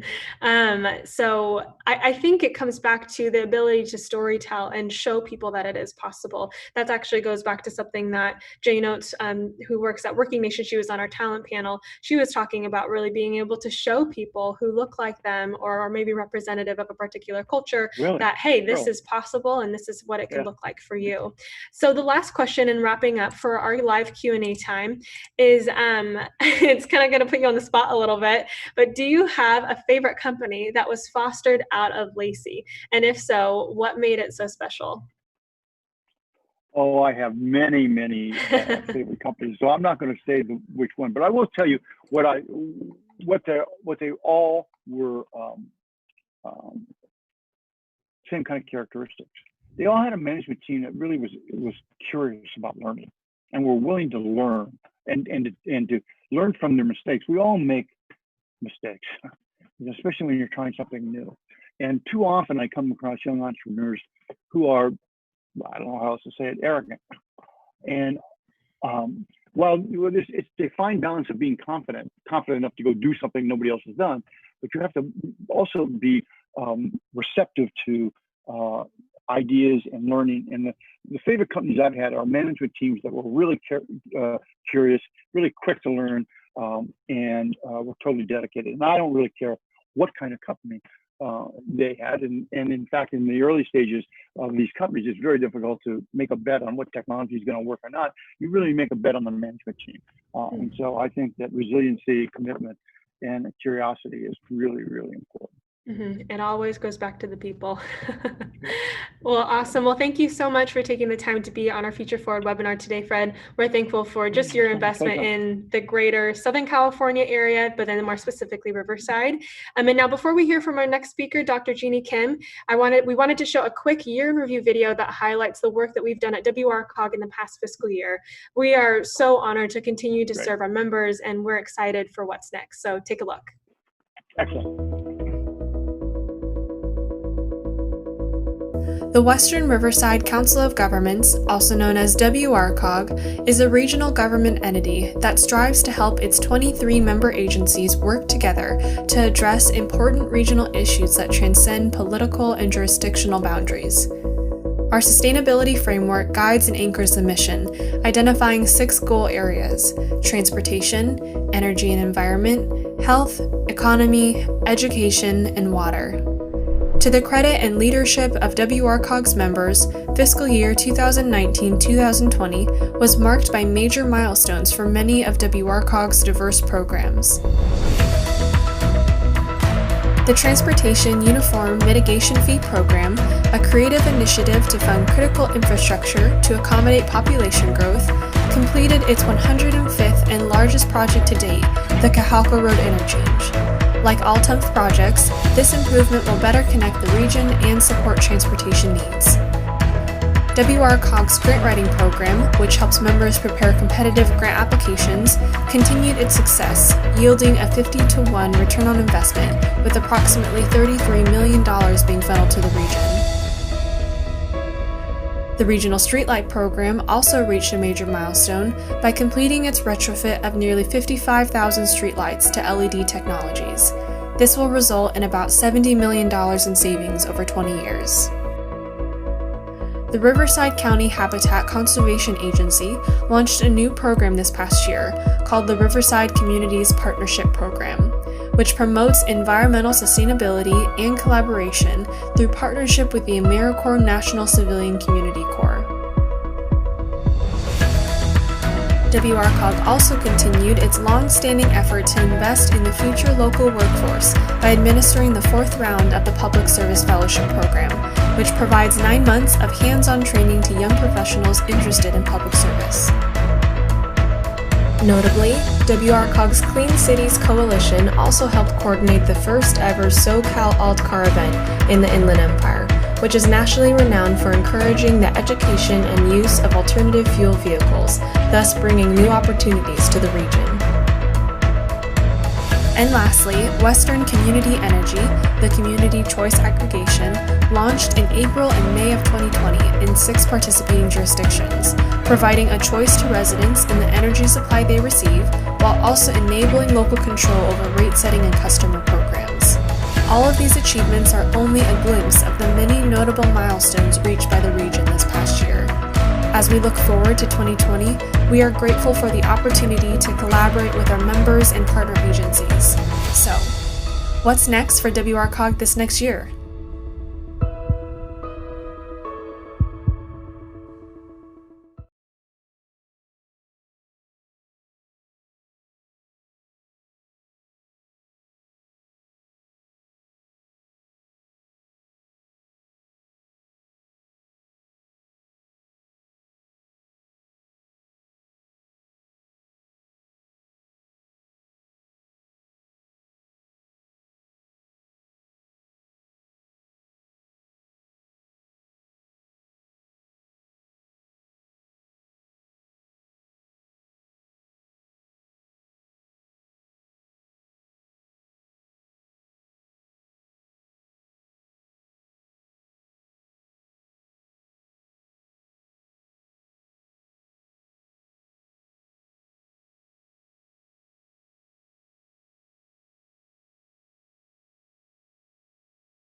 Now, part 2, focus on innovation, with Dr. Jeannie Kim, Associate Vice Chancellor at the Riverside Community College District. She is presenting her study on the economic development network analysis and the need to galvanize efforts around innovation in the region. Jeannie, over to you. Good afternoon, everybody. My name is Jeannie Kim, and I am the Associate Vice Chancellor for Grants and Economic Development at Riverside Community College District.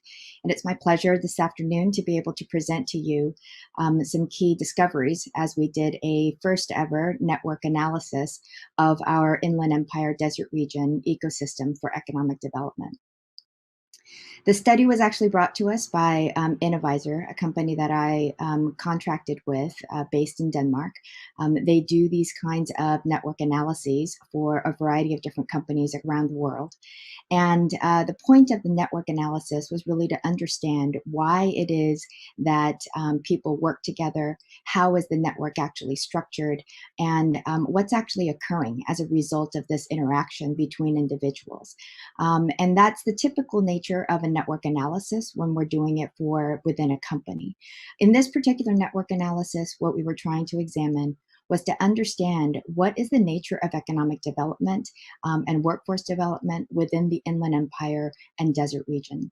We know historically at this point in time that there has been a lot of activity. We know that after the recession, the Great Recession, our region did not recover as quickly as other regions. We know that we had a much more difficult time in terms of all of the jobs lost, as well as the industries and the difficulties that the industries had in terms of being able to come back to a new normal. And some would even say that we never quite recovered, that we never really regained the jobs that we lost. We didn't regain the industries that were that disappeared. And as a result, while we've been doing a lot of work in relation to redeveloping our areas, we have not fully even recovered from where we were after the Great Recession. And now, of course, we're faced with the post-COVID reality. And so this network analysis, when it was done in January of 2020, or actually fall of last year, and the results were presented in January 2020 for the first time. And while this information is a little bit dated at this point in time, I will say that it's still very relevant because it gives us a path forward in terms of what it is that we need to be doing, how we might be able to reestablish our networks given the post-COVID crisis, and also to be able to figure out how we can actually be better than before so that we don't actually make the same mistakes as in previous times of having really separate agendas throughout the region. But maybe this time around, we might be able to gather together as one to be able to set a single agenda and a single vision for how we can actually recover together.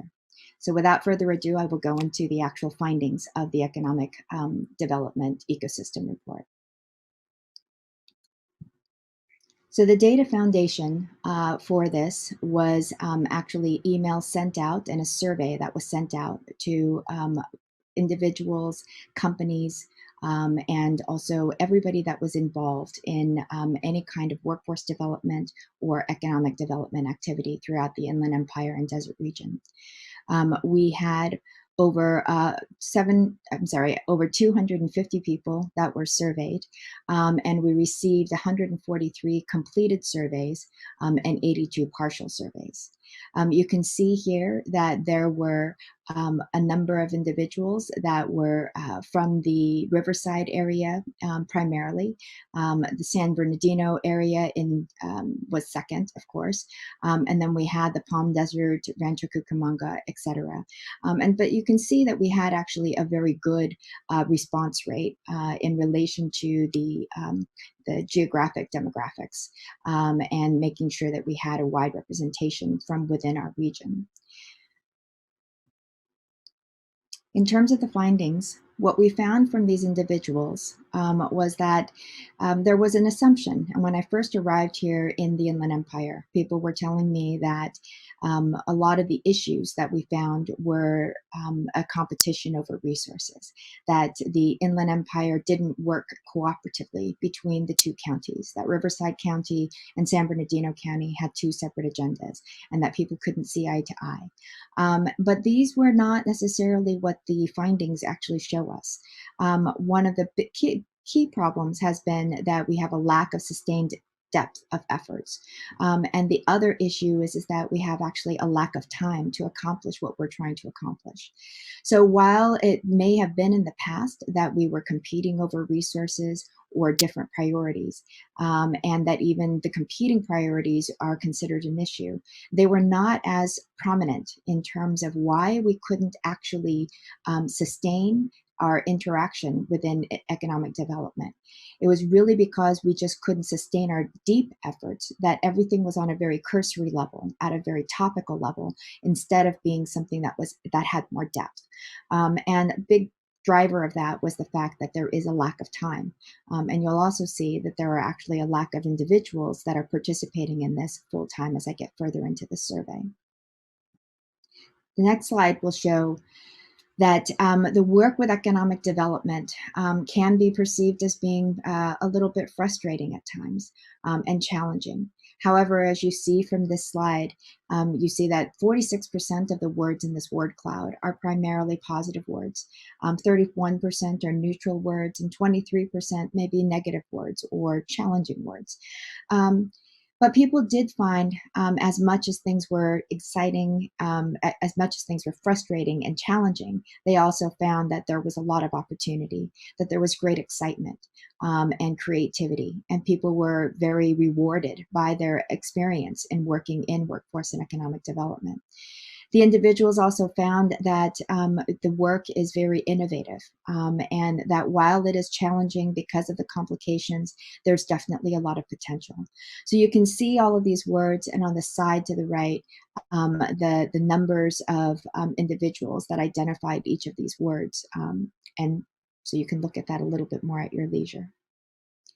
In the next slide, you see how much time is actually being spent on economic and workforce development across our region.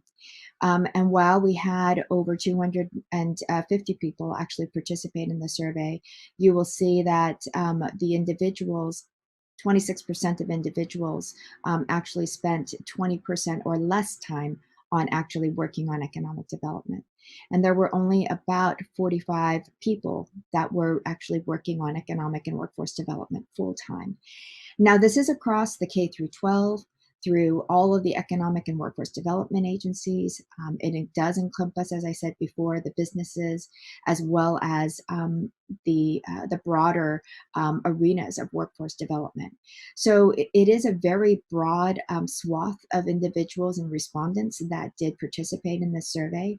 And to find only about 45 or 46 people that were actually participating in this in 100% capacity in workforce development and economic development for a region of our size is not quite adequate, I would say.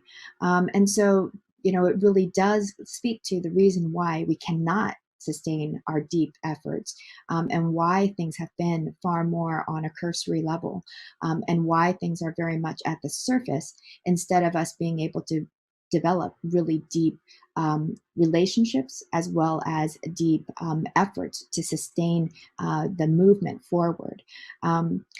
So again, I think those are all lessons learned and something that we need to pay close attention to as we look at our post-COVID recovery as well. So what is the time actually being spent on? In this next slide, what we see is that the individuals are spending, the respondents were primarily spending most of their time in education and workforce development. So 27% of the respondents were spending a majority of their time on workforce and education development. And business investment and attraction was one of the lowest areas, or the lowest areas, at just 3%. You can see those dots in this T-bar show that you have the outliers also sitting there, but majority of the individuals said they spent less than 3% of their time in this arena.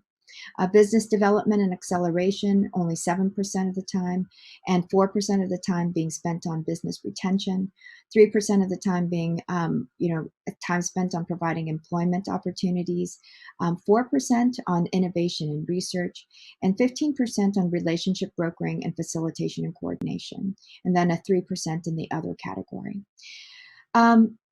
This really indicates that we're not spending the kind of time that we need in order to build up what we know actually drives economic and workforce development.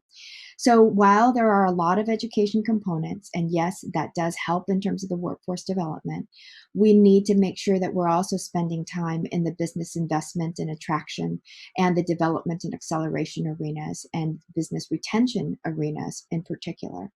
And the provision of providing employment opportunities. Without those components, we can develop as many people as we want for the workforce, but they are not going to actually have a place to land. And that is not going to actually drive economic development. So we need to have better metrics to be able to show what it is that we're exactly doing to be able to drive the kind of economic development that will yield the business investment and attraction, so that at the very end, that the individuals that are going into the workforce, that are being trained in the workforce, are also able to gain economic mobility on their own, that they will be able to thrive, and that they will also be able to, as the previous panel discussed, be able to make a living, a middle skills wage job that gives them a step-by-step ability to be able to climb that socioeconomic ladder. And that's the only way that we're really going to have sustained economic development within our entire region. We all know that there has been a lot of individuals that are very educated, that have great skill sets, and they live in the Inland Empire. However, they're migrating out. They are headed in the other directions of Orange County to San Diego, to Los Angeles, and even to the Central Valley. And we're losing that talent. And they are being drained out of our areas, even though they reside in our community. This is something that we have to really be attentive to. It's not that we don't have talent. It's that that talent is not actually serving our region.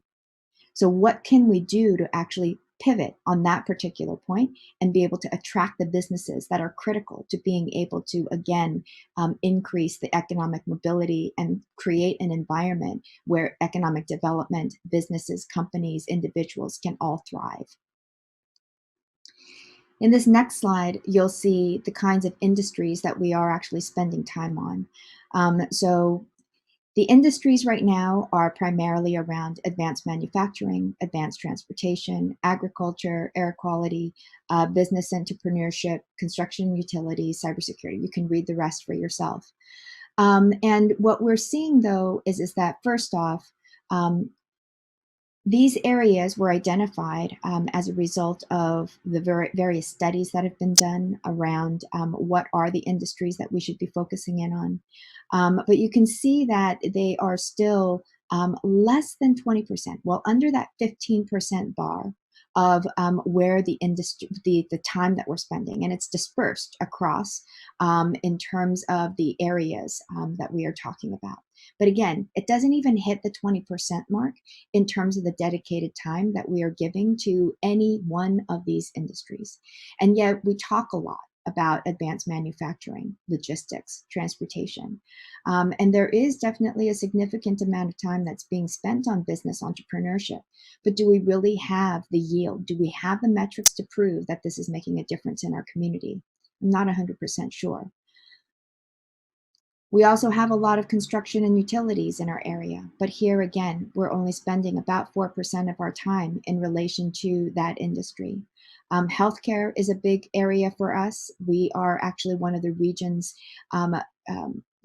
most prominent healthcare providers, in the sense that we provide a lot of nurses. So I don't know if you all know this, but Riverside City College has the distinction of producing nurses for our region and also the state of California, and they rank in the state.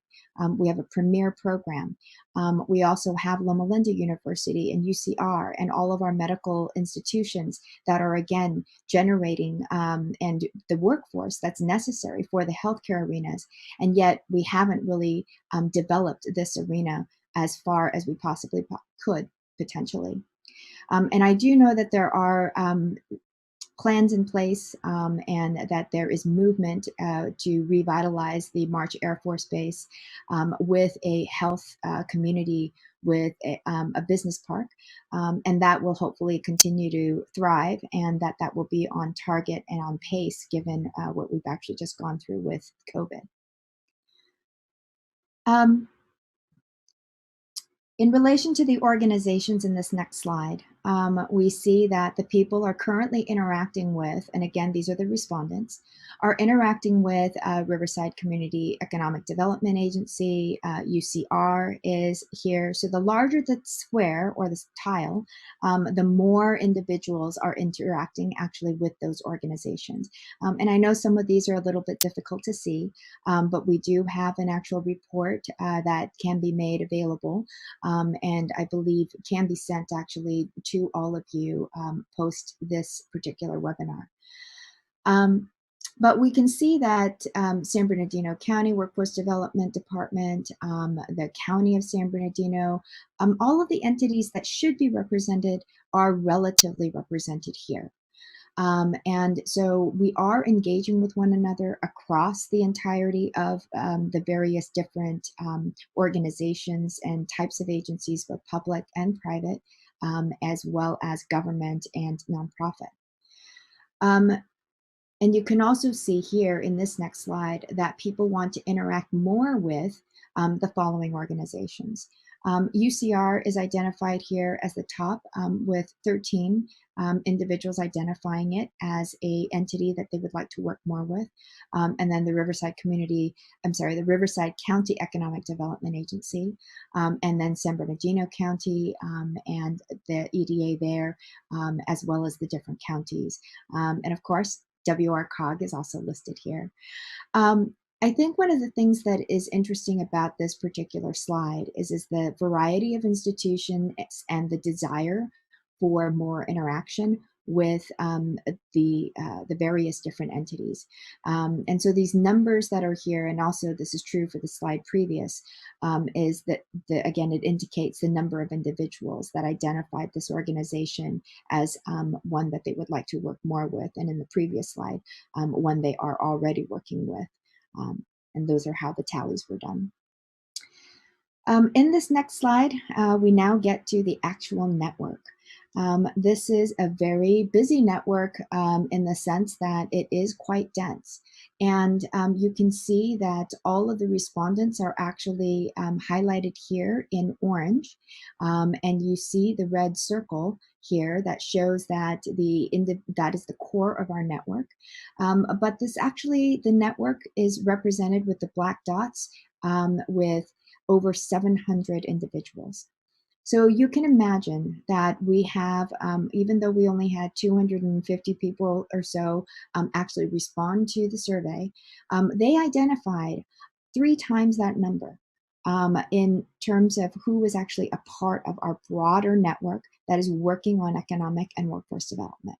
So within the Inland Empire, even though we don't have concrete specific evidence that this work is actually taking place in a more global fashion, we do have evidence here that people are connected. They identify one another. And you can see in the ways that they are actually identified that there are some individuals that are very, very highly connected.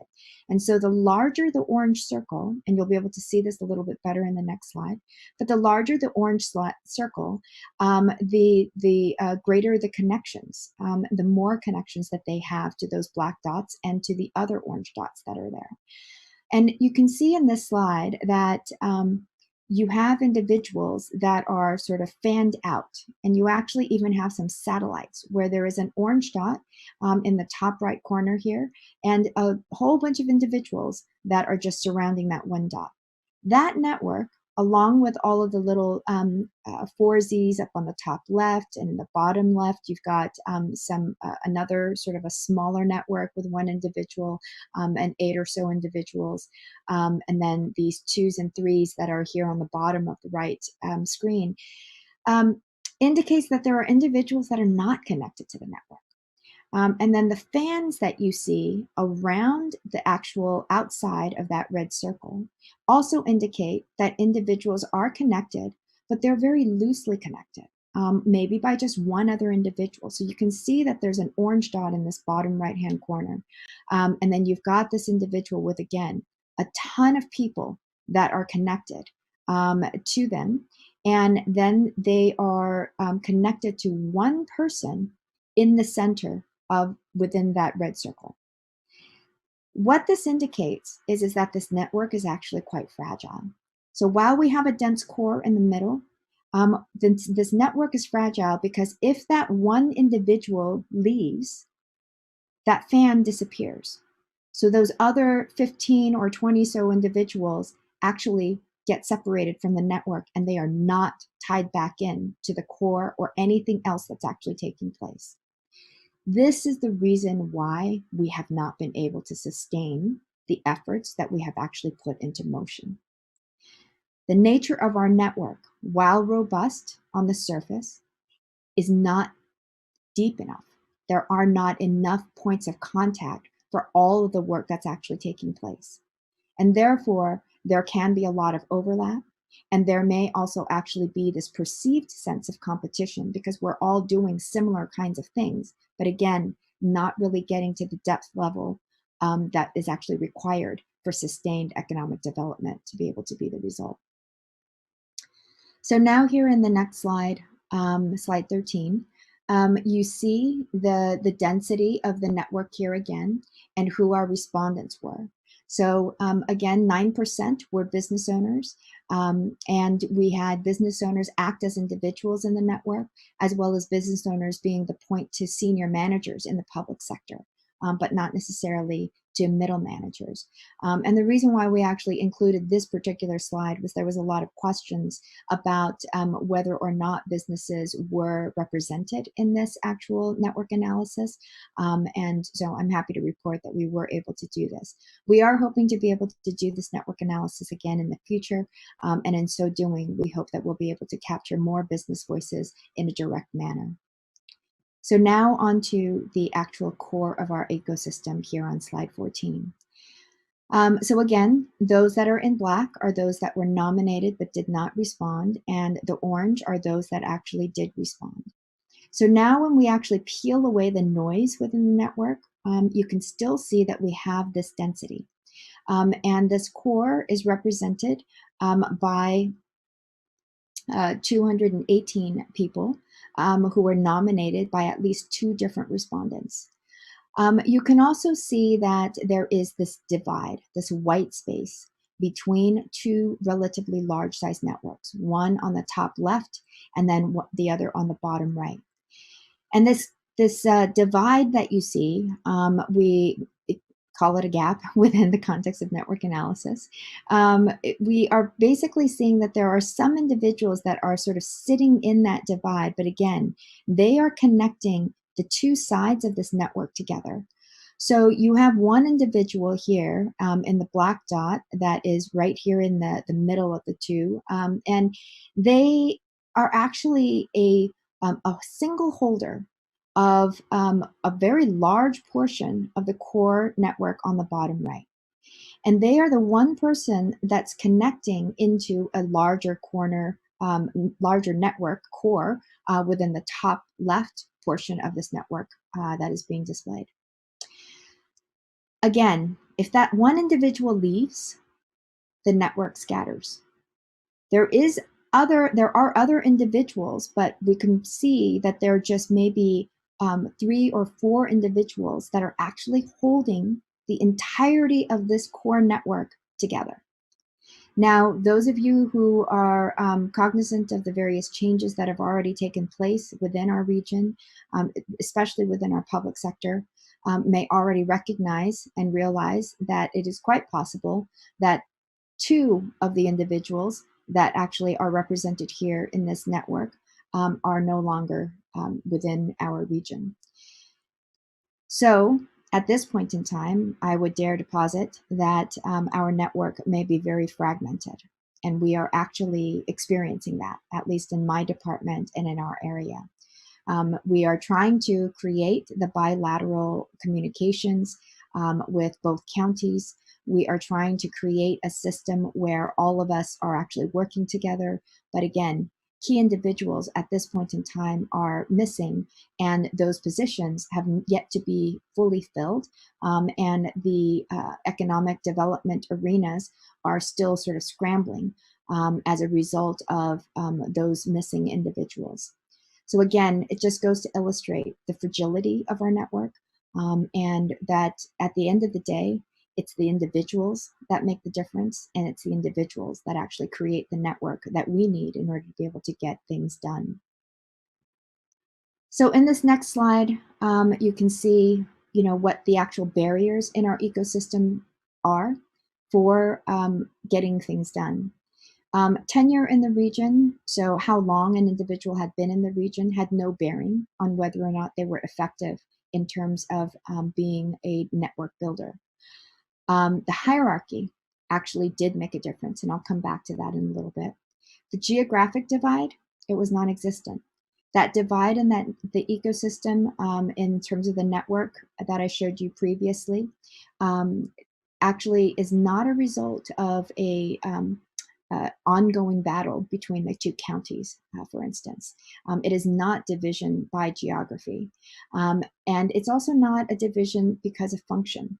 So it doesn't matter where an individual actually sits, whether or not they're in the private sector, public sector, educational sector, etc.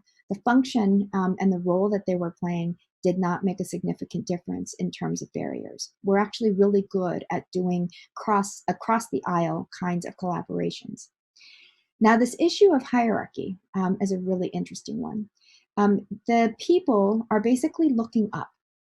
What this tells us is that our network, in its fragility, is also very fragile in the sense that the individuals, the 750 individuals that are a part of the network, for the most part and the majority, do not feel, I should actually recouch that. There are 250 people that actually answered the survey. So of that group, they do not feel that they actually have authority or the resources necessary to be able to execute the actual work that they have been challenged to do. So again, while they have responsibility, they may not actually have the power, nor the authority, nor the resources to be able to execute that responsibility.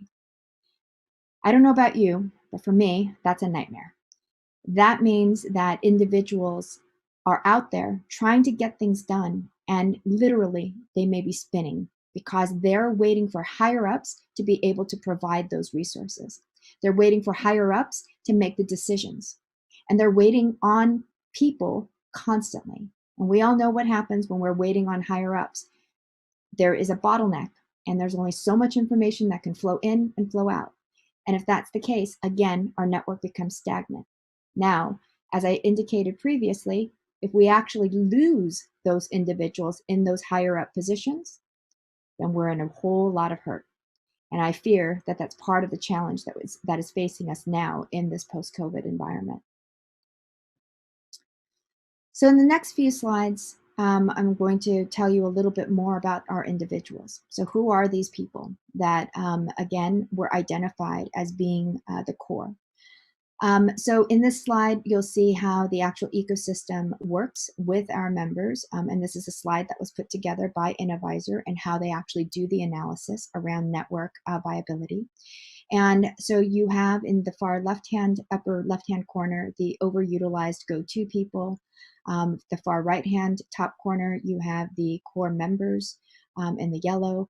the supporting members that are in the bottom left-hand quadrant, and then the underutilized specialists that are in our bottom right quadrant. And so we want to be able to see actually more individuals that are in the core as well as being supporting members, and less of the overutilized, and definitely we don't want to see a lot of underutilized. However, that is not what we have. In our network, and again, this study was done last fall, and the results are from this January, we find that while we do have some supporting members, there are about 20 individuals that are in this quadrant. We don't have anybody that's being overutilized because they're all spread out so thinly. But we do have these people that are here in this bottom left-hand corner, and that's good. We should have a lot more of these people given the size of our region. Now, what's a little bit disheartening is that we also have quite a few, actually more people that are in the bottom right corner. And as you may recall in the previous slide, that is our underutilized specialists. This means that we are not utilizing the capacity and capability of the individuals that we have, and we don't have enough already working on workforce and economic development. And further, we're not utilizing the specialists that we actually have. That's a double whammy for us. In the top right-hand corner, you can see that we have core individuals, but again, very few core individuals that are actually identified. And again, for a region of our size, this is a little bit troubling. So who are our doers, power players, and influencers? In this next set of slides, we'll sort of look at that a little bit more in depth. So on slide 19, you can see that the doers are identified by their organization. We did not include names, and yes, I do have names, but we aren't sharing them because we promised the survey respondents that we wouldn't. However, we are able to utilize them to a certain degree. But we do have these, the district RCCD is identified, Center for Social Innovation, and a variety of other individuals within the counties. And you can see that majority of them are actually middle managers and senior managers and one business owner. And again, their tenure in the IE is listed here. And again, that was not a determining factor in terms of their level of influence or position within the network. And then the amount of time that they're actually spending on economic development. And you can see the full distribution of the nominations here to the in the bar chart to your right. And the number of nominations is what the count is here on the bar, and that's true also in this next slide. So the power players in this slide actually show us that, again, these are the individuals that are able to interact with, to be the decision makers, to provide support, and actually being able to move things forward. The doers, of course, was self-explanatory to a large extent. They're the individuals that are out getting things done. So the power players are individuals, again, in the various different organizations that are listed here. And they are the ones that we should probably engage more often, meaning that these are individuals that, again, are decision makers, but they also have a lot of influence in the sense that they have answers. And since they are decision makers, they are the ones that are perceived to have the funding that may be necessary, the human and financial capital that may be required in order to be able to move things forward, as well as the influence that might be necessary in order for certain more intractable items to get going. As we say, actually, in our office, they are the individuals that get rid of the BS and the boulders. In the next slide, it is a list of the influencers, and you can see that this list is actually quite small. And again, just 7 or 8 people that are listed here. And they are considered individuals that have actually quite a bit of influence within our region, meaning they have a loud voice, even if they are speaking softly, and what they say is actually heard and listened to. And so these are individuals that we want to engage again in the dialogue as we actually develop ideas and put them to the process of actual implementation. So I'm coming to the very end of our presentation, and this is our next to final slide.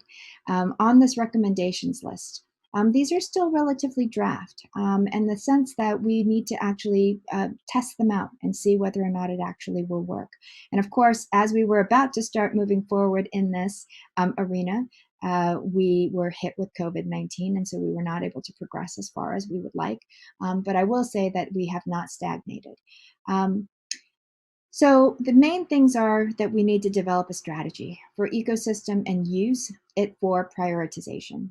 We've had some of those conversations already with Inland Empire Rising, with California Forward, the conversations around the tables with IEGO, and of course, most recently, we have conversations that are taking place via IEEP, as well as through WRCOG, around how the entire region can actually come together and come up with a particular set of strategies that will help drive and actually inspire and spark innovation, as well as entrepreneurship and economic development.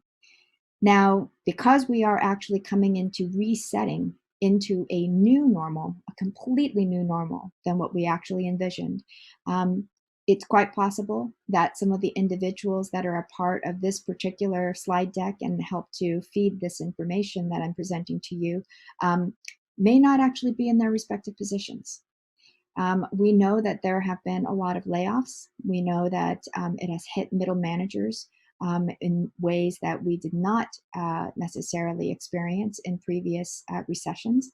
And so this COVID-19, post-COVID-19 reality is a little bit different, and it is going to feel a little bit different.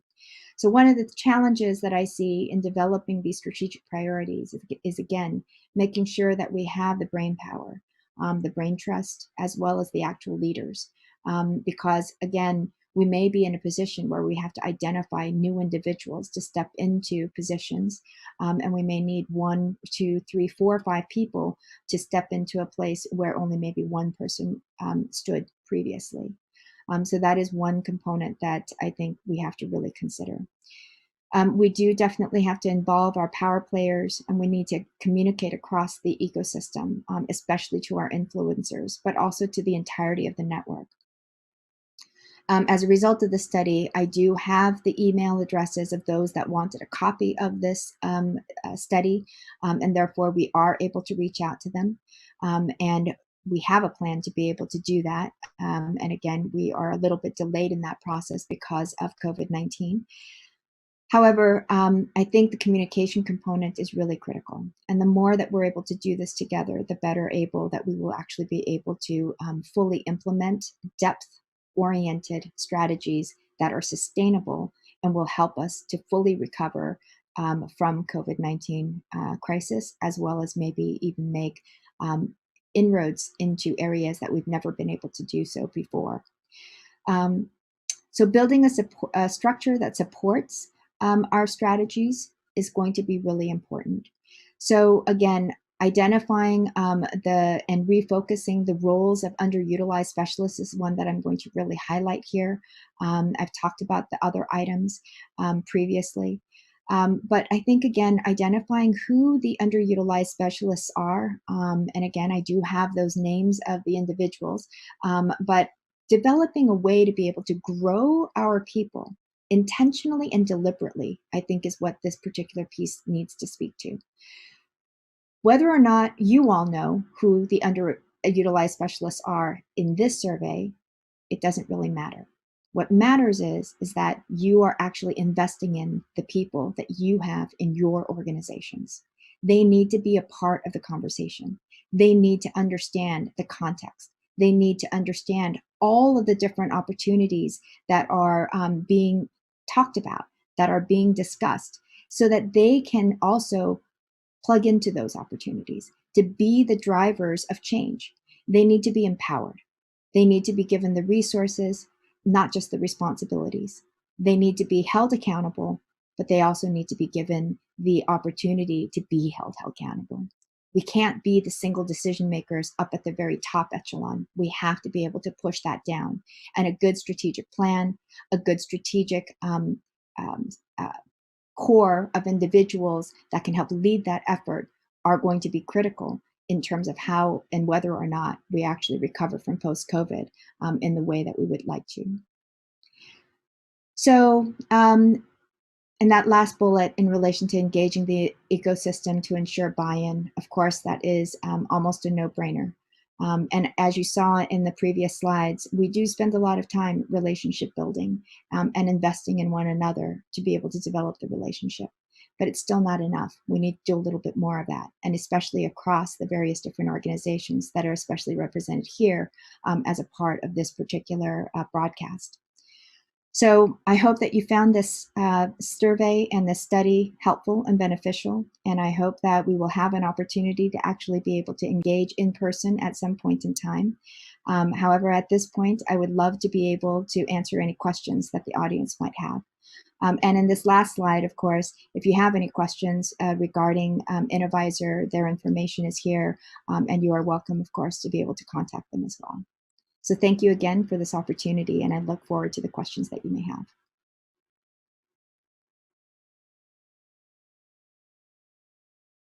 Everyone, Rachel Singer again with WRCOG. Just again, as a reminder for those who would like to submit a question, be sure to go to slido.com or scan the QR code at the bottom of the screen and type in the code #3. And if by chance we don't get to your question in the allotted time, we'll be archiving them and then reaching out to our speakers, in this case, Dr. Jeannie Kim, to provide a written response after, and we'll send that with all of the other supplemental materials at the close of the webinar. So Jeannie, thank you so much for being here with us today. Do you want to start us off by maybe just sharing, and as we look at the poll that was just given, which is how is it to work with economic development in the region? What 3 words would you use to describe working in workforce and economic development in the region? And it looks like people have voted for challenging. Do you find that surprising? No, not at all. That's very consistent with actually the survey results previously back in the fall. And if anything else, it's probably doubly more challenging at this point in time, given all the COVID realities. I think the challenge, though, also translates into opportunity. And I think that people do see that component as well, even if there is a little bit of a lag in that excitement around the opportunity. But I'm hopeful that, you know, even as we reset into this new normal, that the challenges will motivate us to do better because our community deserves better. Definitely. And that's definitely a perspective that you can take when you're approaching those challenges as well. So one of the questions that you actually posed in your presentation was, do we have the metrics to effectively paint a picture of our region to businesses? So I have 2 questions for you. Question 1, do we actually have those metrics? And then question 2, if we do not, what do we need to do in order to get those metrics? Yeah, I think that we have some semblance of those metrics in a way that, you know, we all have metrics that we have to live by, that we are doing our work and holding ourselves accountable. Now, whether or not that actually is equal or the same metric across all of the different areas of our work, and are we utilizing that super metric, if you will? Do we even have that identified? That's still a little bit of a question in my mind. I would posit, though, that we might want to consider having a super metric, and maybe, you know, that super metric might be we want to see an X percentage increase in median income of the entire region. Now, moving that number is very, very, very difficult. And it's very specious because there's so many different factors that can lead into that. However, if all of us are working towards that in our various different areas, I really do think that we can see traction and that we'd be able to see movement. But we need to agree that that's the metric that we want to actually change. And that can be an indicator of then the economic growth and the vitality, especially starting at an individual level that drives up to the business and regional levels. We actually have a question coming in from the audience. I'm going to go ahead and highlight that. So their question is, what can community colleges and universities do to help strengthen and stabilize the network? Yeah, I think there are two ways that we could do that primarily. One is, of course, we are institutions of higher education. And so we have an opportunity and also an obligation to be able to educate individuals into this new network with an understanding of what their role can be.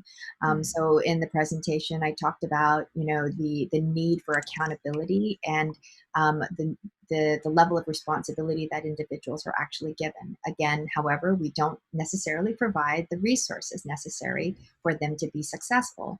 And that has been a part of our downfall, I think. I have looked at the region 15 years ago prior and had worked with the region back then. We're at a different point now. And there is definitely a palpable difference in the way that we're operating. However, we still don't have a good system for actually educating and growing our people up into the kind of new reality or the vision that we want them to operate in. If anything else, higher education has been perpetuating the status quo.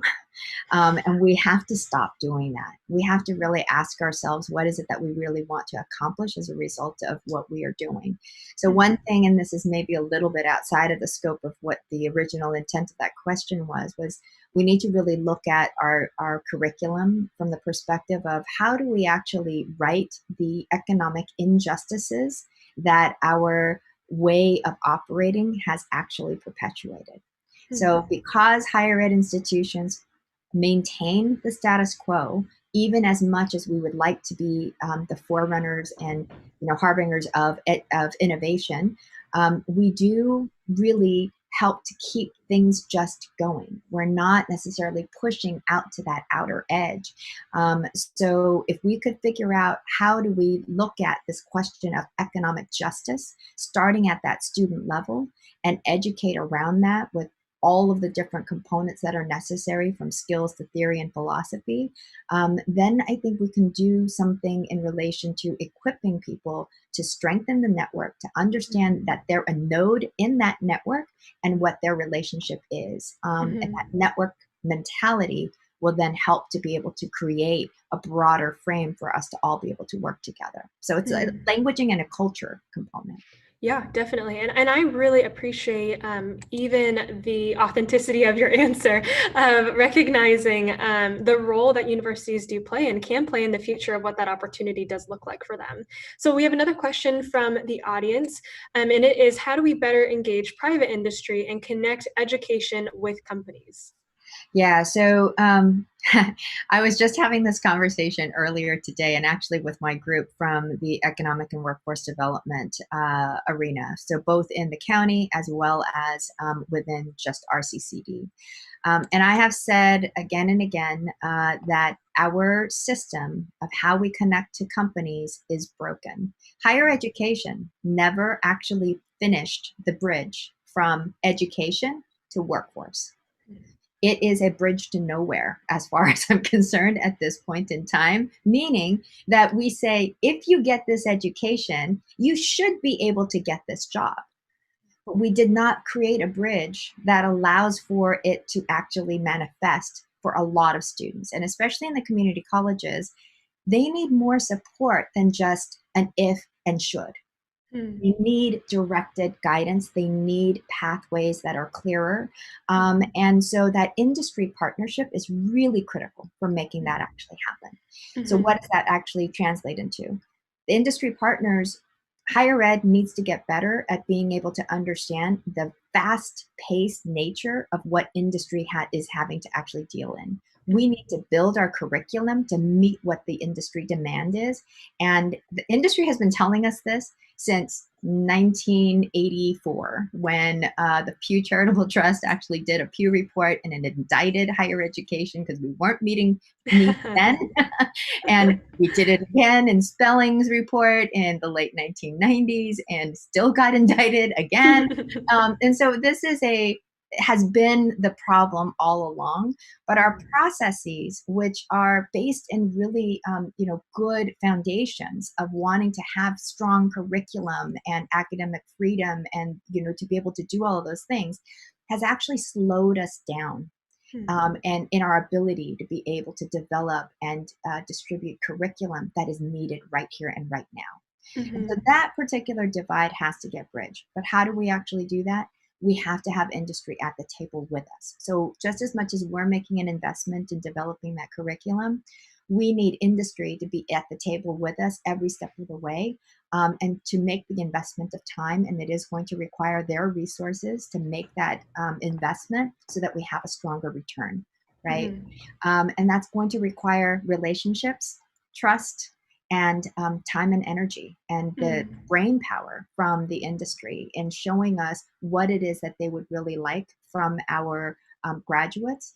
And some of that is now starting to take shape because we've got, work-based experiences where students are in placements while they're in school. We're sort of going back to the old cooperative education models that allow for that kind of further engagement, which helps us to refine the curriculum. And then we're also doing the apprenticeships, right? Small A as well as the big A in terms of the registered apprenticeships. I think all of those things, along with the guided pathways and the career pathways conversations, is helping us to build better the infrastructure for that bridge, but that bridge still isn't complete. And so again, it's going to be that relationship between the business side, an individual or individuals on the business side, working in partnership with our faculty members to create a solid bridge so that we can actually have students being able to cross over. Definitely. And it really does sound like people are fulfilling the roles that they are best equipped to do. So just as we expect students to take advantage of internships and apprenticeships, whether that's big A or little a, we hope that institutions and private industry can collaborate on creating curriculum that really is geared towards the end product, which is a goal in industry. Exactly. I think the other piece of that is that, we don't really know all of the jobs of the future, right? And COVID has really accelerated two things. One is the virtual environment, as well as this rise of the artificial intelligence and the realization that we really don't need as many people in the kinds of positions that we had traditionally. And this is going to come to light more and more as we continue to move forward in our current reality, right? And so that's one component. The other piece is that we've come to recognize, and we've known in higher education for a long time, that there are structural inequities and social injustices and economic injustices, particularly around building wealth, that has been baked into our system. This is why they are called intractable, endemic, wicked problems, right, in society. And so right now, though, all of those things have been laid bare. We're at a point where we can say, you know what? This is not tolerable, and we are not going to stand for this anymore. And so even within our district, the conversations have been, how do we recenter our work to include the economic justice framework, and that is what's driving everything that we are doing. So how do we build wealth at the individual level, communities that did not have that previously? What do we need to do about the infrastructure to be able to help structure that particular foundation? And I said to one of my, staff and managers the other day, building takes a lot of money because you have to find the right location. You've got to do all of the surveys and land surveys before you put any shovel into the ground. And then you got to pour in all the concrete and the rebar and everything else. It's all stuff that we don't ever see again, right? But that's the kind of work that we have to do right now. And I'm hoping that if we do that now, then we will be able to have this transition into the future that will make a big difference in not continuing with the status quo. Yeah, I think COVID-19 is really providing unique opportunities for our region, as in some ways it feels like a restart button or a refresh button. Absolutely. Yeah. So we have a question coming from Sean from the city of Hoopa Valley, and he says some businesses are located in Western Riverside specifically for the cost savings relative to Orange or LA County. So how can businesses in our region attract talent that resides in Western Riverside County besides the opportunity to avoid the beautiful 91 freeway? And I think there's a little sarcasm in that. Yeah, for sure. I do that 91 freeway quite often, so I know the pain of that. I think that, one of the things that we're actually in conversations on right now is how do we partner up with the businesses and develop workforce development training centers that are specific to the kinds of industries that, one, we have and that we want to grow, and two, that we want to attract? Right. So in Harupa Valley, we've recognized again and again that we don't have any really strong systems of higher education even present right now in Harupa Valley. So that is a shortcoming. But we are in conversations right now of trying to build to right that particular injustice, I guess, in that regard, because that is a community that needs additional supports.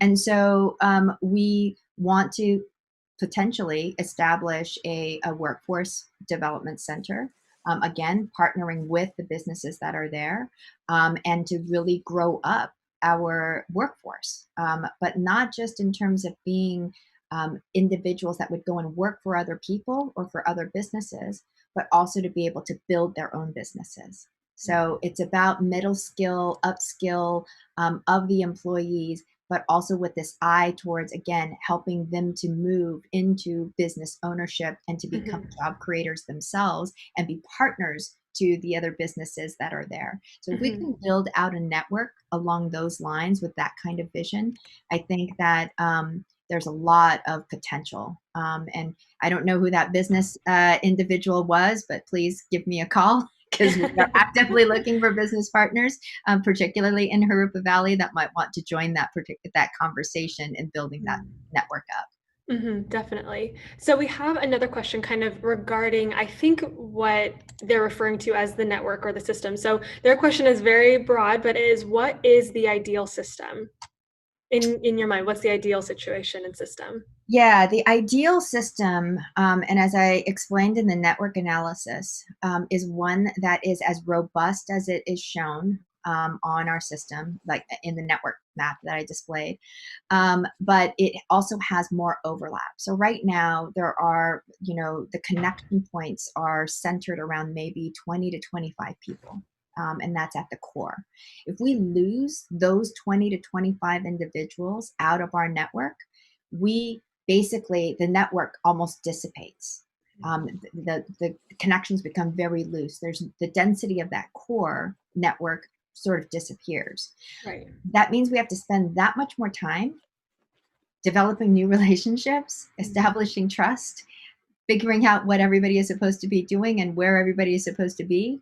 And that takes a lot of time and a lot of energy. And if we just keep repeating that particular cycle, which is what most areas actually do, and even most organizations do, because we don't have good succession planning, training programs, development programs, reach one back, bring them up kind of attitudes, we just keep iterating on that very surface level. So in my mind, the ideal network is one that actually has depth and layers. So while we have constantly new relationships forming, and so you've got boundary spanners that are going to be your super network individuals. So we talk about super spreaders, right? In the COVID environment, these are super networks of spreaders, right? Because they can reach out and they can connect with lots of different individuals in a variety of different arenas, and then bring that information and the resources in to the core of the network, and then expand back out again. And that activity continues to broaden the network. We have that at one level. On a secondary level, we have actual systems that are raising people up within our network. So we are deliberately creating a plan for succession. We are actually thinking about how do we grow our individuals that have talent. And we are focusing in on the asset management of our human resources. And thinking about very deliberate and intentional pathways tied to the strategic mission and vision of the region to be able to grow those individuals to take positions that may not, again, exist currently. So it's about doing that in a very deliberate and intentional way. And I think we're there to be able to have some of those kinds of conversations. And then the tertiary level is making sure that there's an entry level component as well. And so while we think about apprenticeships and everything else for middle skill jobs, et cetera, down the line, I ask you, who's going to replace you, Rachel, when you move on? Who's going to replace Alyssa when she moves on? Mhm. If we don't have a thought or an idea around that, Mm. we're going to miss out on the network development. And that Mhm. network is not going to be able to sustain. So we Mhm. have to constantly be thinking about who is going to replace me next, and what is the trajectory for that, and how are we going to continue to grow the talent that we have access to. Mhm. And that investment creates loyalty. Mhm. And if anything that we've learned from COVID is that relationships matter, and that Mhm. humans matter, that the emotional quotient of intelligence and emotional intelligence component matters, that we are not robots. And Thank goodness. therefore, yeah, and that we need to make those kinds of investments, Mhm. and that is going to be the differentiating factor between artificial intelligence and machine learning taking over the world versus the human element. And Mm. again, I think we've just proven with COVID that we really, really want and desire a human society, not Mhm. one that is just automated. Agreed, definitely. So to close out our time, we have one last question. So it comes from our live audience and it says, how does the gig worker fit within your vision of a workforce of the future? Yeah. The gig worker is actually probably king or queen, right? Because, or the supreme ruler, whichever one you want to choose. Because I think that in the network, the and it cuts both ways, because the gig worker has to learn every aspect of business management and being an independent consultant and be able to build out their business as a party of one or maybe a party of two and Right. grow from there. Those skill sets are not necessarily easily gained, especially for those that have not traditionally had exposure to those arenas, right? Mhm. And so there's a socioeconomic divide in that arena. So I think about it in a number of different ways. One is who's actually serving as that gig worker, and are we getting the representation of diversity that we need in order for us to continue to move our society forward. And if it's only a certain type of person that's going into the gig work arena, is that going to pigeonhole us or direct us in just one kind of a mindset or direction because their experiences are sort of the same? So that question sort of pops for me. The Mhm. other part of it is that with the gig worker, there's definitely obviously a lot of opportunity for diversity, and but we have to create those opportunities. So by the way that we actually engage that gig worker, and who we identify, what we actually pay, all of those different kinds of components. And we have to individually in our organizations hold ourselves accountable for the equity and the equality components. And so while we're always looking for the cheapest and the best qualified, if we think from a budgetary perspective, I think we also have to think about how do we actually do this in mind with the social good, because we can't take advantage of or mistreat our gig workers in this economy, but they are going to be supreme because they are going to be the most versatile. And they can jump from one place to another with relative ease. And because they are able to hopscotch around, they're also going to be super spreaders of some of the best ideas and the innovation, and could actually bring us all together into the same mindset around particular issues or problems that we need to problem solve together. So I think the gig workers are really critical, and it is a different way of operating. And there are some issues around the equity and the equality, and of course the pay components that we have to always keep in mind and consider. And that has been one of the questions that have been out there. In the I4J community that I'm a part of, we've been having this conversation for a long time, because we don't want the gig worker to be abused in terms of their knowledge and experience because it's cheap labor. You know what I mean? And so Right. that's the other piece of it. So how do we, Mhm. again, write this in a way that there is a social contract of doing no harm and Mhm. trying to do our very best to uplift one another instead of just trying to go after the cheapest, given the budgetary realities as well. Gig workers obviously play a really critical role in the infrastructure of the network for economic development and beyond. But Jeannie, I'm going to have to close out our time really quick for our live Q&A portion. But thank you so much for taking the time to be on our Future Forward webinar, but then also just for your investment in the region with RCCD. Up next, we're actually going to have a focus on place panel discussion, excuse me. So stay tuned for that.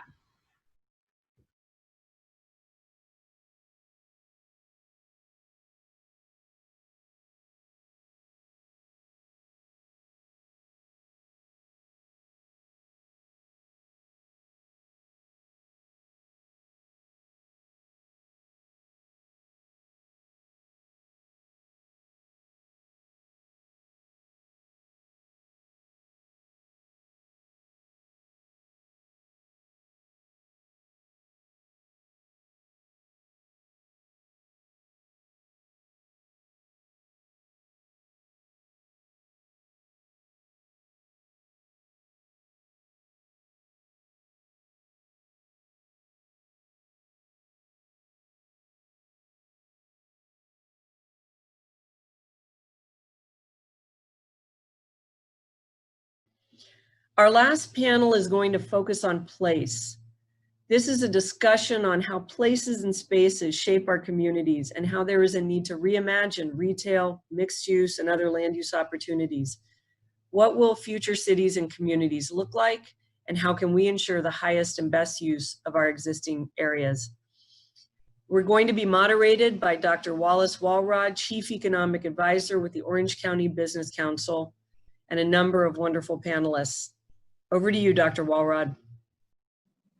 Good afternoon. My name is Dr. Wallace Walrod. I'm from Tech Coast Consulting Group. It's my great privilege and pleasure to moderate this panel on place with a focus on the future.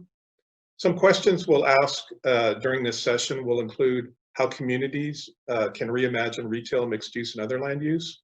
What about the future of our cities and communities? What is that going to look like? And how can we ensure the highest and best use of our existing areas? I think a key idea from the outset is this is all about finding the right place to do the right thing. Now, let me introduce our panelists. First, my good friend, Shaheen Sadeghi. I think if anyone has cracked the code on creating unique, vibrant places, it is Shaheen. He's the founder, president, and CEO of Lab Holdings. And in a previous life, he had a very successful career in the fashion industry, including he was at Gotcha Sportswear and Quicksilver. Next, Ryan Cortez. He's Economic Development Coordinator with the City of Corona. Ryan has put his focus recently on the disposition and development of city-owned property within Corona's downtown district. And finally, Rob Matthews. He's a principal at Housing Levine Associates with more than 20 years of expertise driving technological innovation in the planning space. So let's dive right in. First of all, I want to have a discussion with the group, and then we're going to turn it over to individual questions. So let's start out. What are the characteristics a community must have in order to foster sustainable and efficient new development? Maybe Ryan, please kick it off. Thank you, Wallace. I appreciate it, and good morning, everybody. Yeah, first and foremost, the first thing is having a sense of community. So we're out here in Riverside County, multiple communities, but it's hard to develop a project with any sense of community if you just don't know, you don't understand, and you don't understand the culture that you're developing in. Sure, you could go and build a neighborhood center, be just like any other neighborhood center, and we seem to have one on every corner. But if you're truly trying to develop a project with unique characteristics, something like Shaheen does, you need to go in there, you need to invest in the community, you need to understand them, do your due diligence and find out what they're asking for, what the city's asking for, and how you're going to make that a unique quality project that's sustainable. As we know, the next generation, they want to be able to touch and feel, and the retail environment's changing so much, and we need to better understand what that next generation really truly is after. I think as you alluded to, nobody's done this better than Shaheen. I'm super excited to have the opportunity to work with him and really got to visit not only his projects, but similar projects and understand what that means and how to rethink planning. Ultimately, oftentimes cities develop their general plans and specific plans, and they do this, but by the time the project actually comes forward, that might be 10, 15, 20 years down the road, and things have changed so much. So it's about pushing the envelope, understanding, and being adaptable to the changing environment. If you don't, retail is not static, and if cities continue to go down that road of it's not in the book, it's on the plan, you'll end up with a lot of development that 10 years you run into problems, you run into vacancy problems, and community goes elsewhere. Thank you, Ron. I think that's a perfect segue. Shaheen, thoughts on this? Yeah, well, I think Ryan said it well. Honestly, it's I think community seems to rise. And, look, we're in really interesting time. I'm actually excited about what's going on, and not to say that there's a lot of people hurting, including ourselves. We all got affected by this, but I think that culturally we've sort of come to this place where we are definitely more localization as opposed to homogenization. I think most of that, really after World War II, we as a country became very homogenized. Our food was homogenized, our development of housing was homogenized, cookie cutter approach. Everything was formula based, including our automobiles and all the other goods and services that we subscribe to. And I think really what's happened, comes here 60 years later. I'm finding much more attraction to localization, and it goes through the entire fabric of our communities, whether it's, all of a sudden farmer markets are back everywhere around the country. And, when we travel from one spot to another, we really want to try local things. I jokingly say, if I go to Austin, Texas, I want to go have some local badass barbecue. I don't want to go eat at Denny's or at Cheesecake Factory, So I think really the idea is that each community, each neighborhood today, I think has its own culture. Corona is a great example. We have an underlying theory that we use that everybody's cool today. And if you don't think you're cool, you can just go Google it and you'll become cool. And so it's we all want the same thing. I think honestly the biggest thing that I see, at least the direction that we're headed with our organization, is I'm just seeing all the walls come down. There's no development walls in the sense of this is retail and this is office and this is where you live. And this is where you go for entertainment. I think all of these things in some ways are coming together. I also really mean it when I say that everybody's cool. I think we all want the same thing. So this isn't the projects of the past were about this is for rich people, or this is for poor people, or this is for Hispanics, and this is for white people. I think all of those barriers have gone away. Again, we all want the same thing. Everybody wants great local food. Everybody wants a local brewery. And so it's a matter, our role in our organization is just being able to take these local products into the local communities and find those local crafters, which is, what we call micro manufacturers, or taking over sort of the mass manufacturers in a sense, and find these micro manufacturers in each community and sort of develop the proper area for them. Great, thank you, Shaheen. Rob, what's your perspective on this? Yeah, well, hello everyone. It's great to be here. As a planner, I can speak to the physical aspects of the built environment for sure, especially around sustainability. We know that urban form affects every aspect of human behavior, how much energy we use, how much we drive, and how our daily patterns of doing our everyday tasks like shopping, going to work, etc., or school, how those all play out. And so we also know that there are numerous benefits of higher density mixed use development, which plays into also creating the kinds of experiences that we've just heard a minute ago. So environmentally, we know that there can be a substantial reduction in transportation energy, which is obvious when we live in a more compact fashion and live closer to things. But it's also buildings that share walls, even townhouses, have a lower environmental footprint as well, and this really adds up. It can also have a direct tie to the VMT reductions the state is mandating to lower greenhouse gas emissions, et cetera. And so from a sustainability standpoint, compact development is definitely an important tool in the toolkit. But there's also a social sustainability aspect of this. It's definitely easier to form a sense of community when people have face-to-face encounters with their neighbors, when they come together as humans, and we crave this social interaction. And in a very real way, I think that is what binds our society together. So having places for people to come and interact with one another and find that authenticity of place is something that people, I think, really, really crave overall. So I guess I would just say that it's great that mixed use and higher density development has all of these benefits.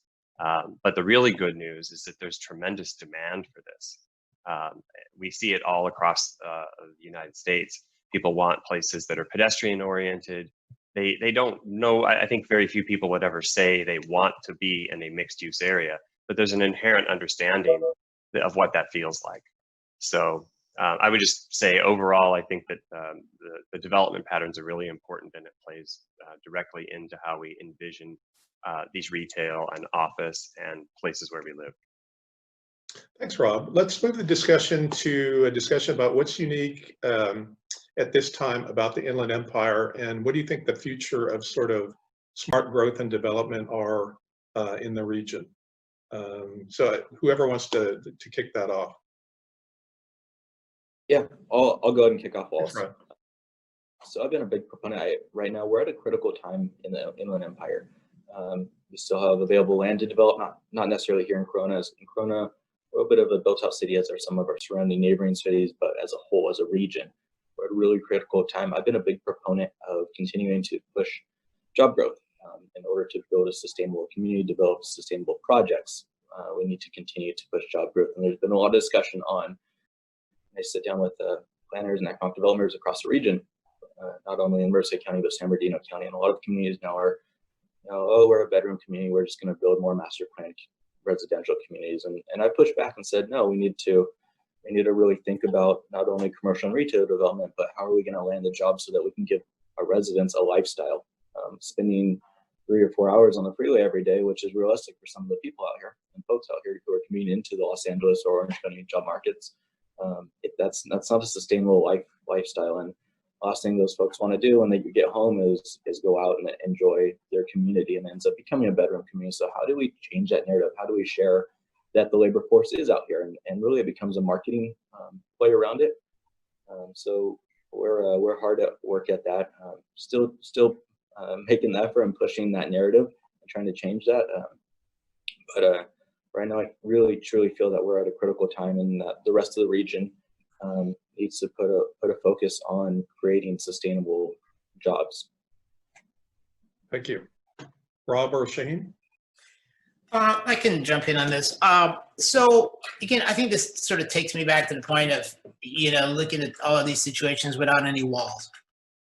And, we have all these artificial walls historically that we put, these are people that live in Corona are 909ers, and people that live in Orange County are 949ers. And, we have all these ways of segmenting. But, there are lots of cool people, well-educated and great craft people that live in Corona just because they don't want to spend $10 million to live in Newport Beach or on a coastal.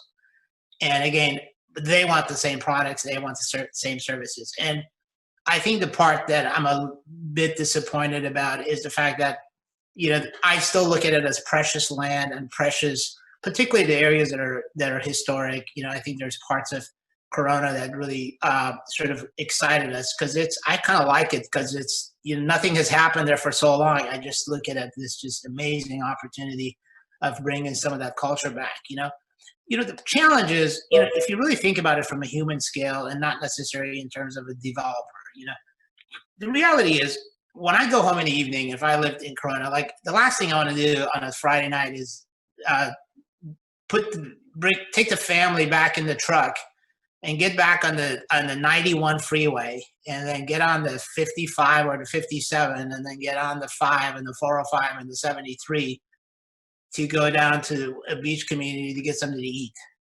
And the reality is, maybe once in a while, but people want to do things in their own neighborhood. So I really think that the people in the Inland Empire are there, but I am really frustrated with the level of products and the integrity of product in terms of, let's say, even residential, so I really think it's time for somebody to show up and deliver some really great goods that the community deserves, and I always say there's culture everywhere. If we just scratch the surface a little bit, I think we all have to be a little bit of an archaeologist these days, to find out. And I know when I tapped into the history of Corona, I mean, there's just so much there, and I know that exists in whether you're in Riverside County or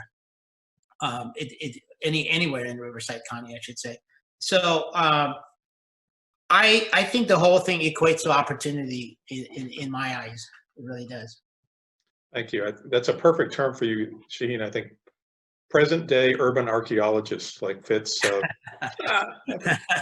we got to develop that moniker. Rob, what do you think? You've spent some time in the Inland Empire.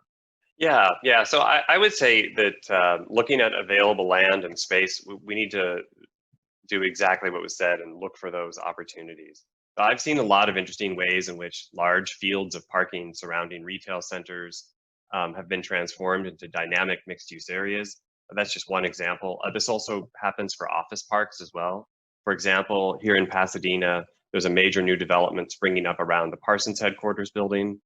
And there's additional critical mass that can be brought into these areas to make them successful. And I think the key is to find the synergies, to see the opportunity of what's available in the land or the infrastructure, and then find those synergies and bring them together, whether that's a green field or a gray field location, but realizing that the old distributed or separated, or what's often called Euclidean zoning of the past, where all of the uses were very strictly separated from one another, isn't really the way cities were built throughout most of history. And it's not really what we respond to best as humans. So I think taking a fresh look at that, and maybe also part to follow on to that archaeology metaphor, is to really look to the past and see how the places that we love, for example, when we go on vacation, when the places that we respond to, what those look like, and how do we bring some of that energy and excitement into where we live in our own communities. That's great. Thanks, Rob. We're now going to move to sort of individual questions for individual panelists. I'm going to kick it off with you, Shaheen, if that's okay. So when it comes to you choosing the next place for your next development, what do you consider to be the most important factors? Well, I think it's an interesting question, Wallace. Look, we are convinced that crafters and micro manufacturing in America is the next wave. I actually think there's a revolution going on. And to give you an example, I think, as you know, because we've done some work together, I think the entire country is asking itself, what does retail look like? Absolutely.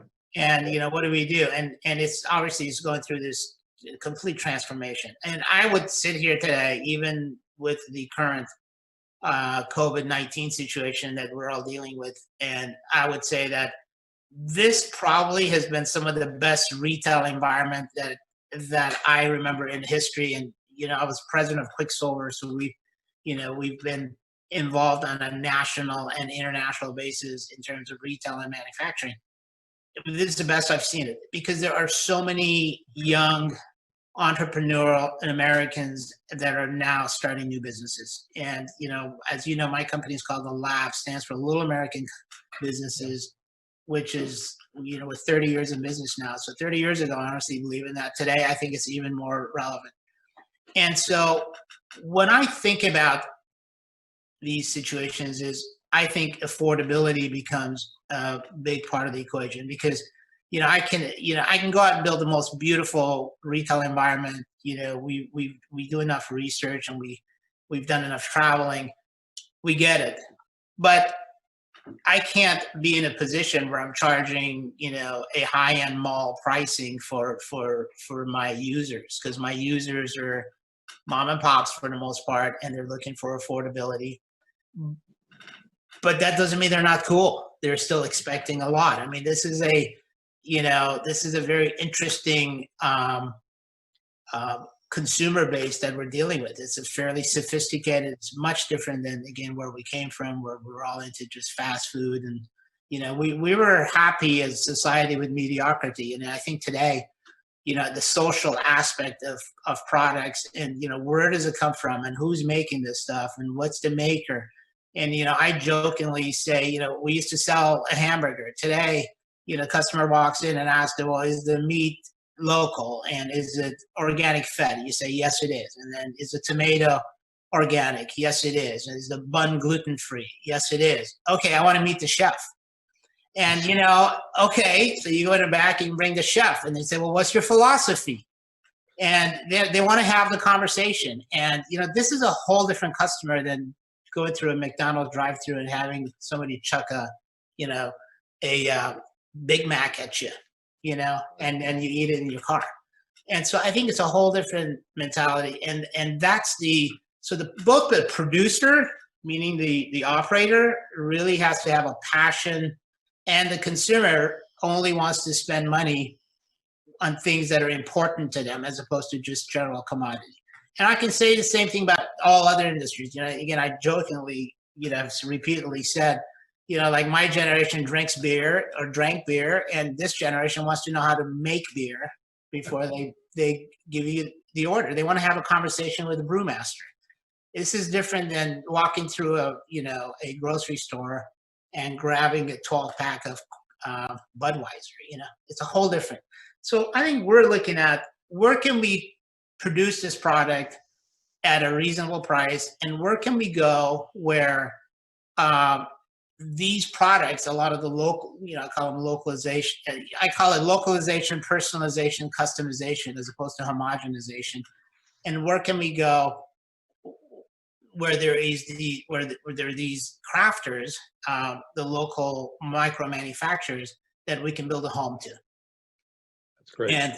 And again, I don't look at it in terms of retail or manufacturing. As a matter of fact, we're working on a project down in San Marcos, and it's really called Reindustrial, which is, I think the next wave is industrial space turns into retail, because, again, as I say, all the walls are down from all of these category that we've set up over the years. So I think people want to manufacture and sell their goods at the same spot. So you don't manufacture here and then you go rent a sort of a high-end mall space just to sell your goods. And why can't you do it in the same place? As a matter of fact, many people like to see the manufacturing process. It's entertainment.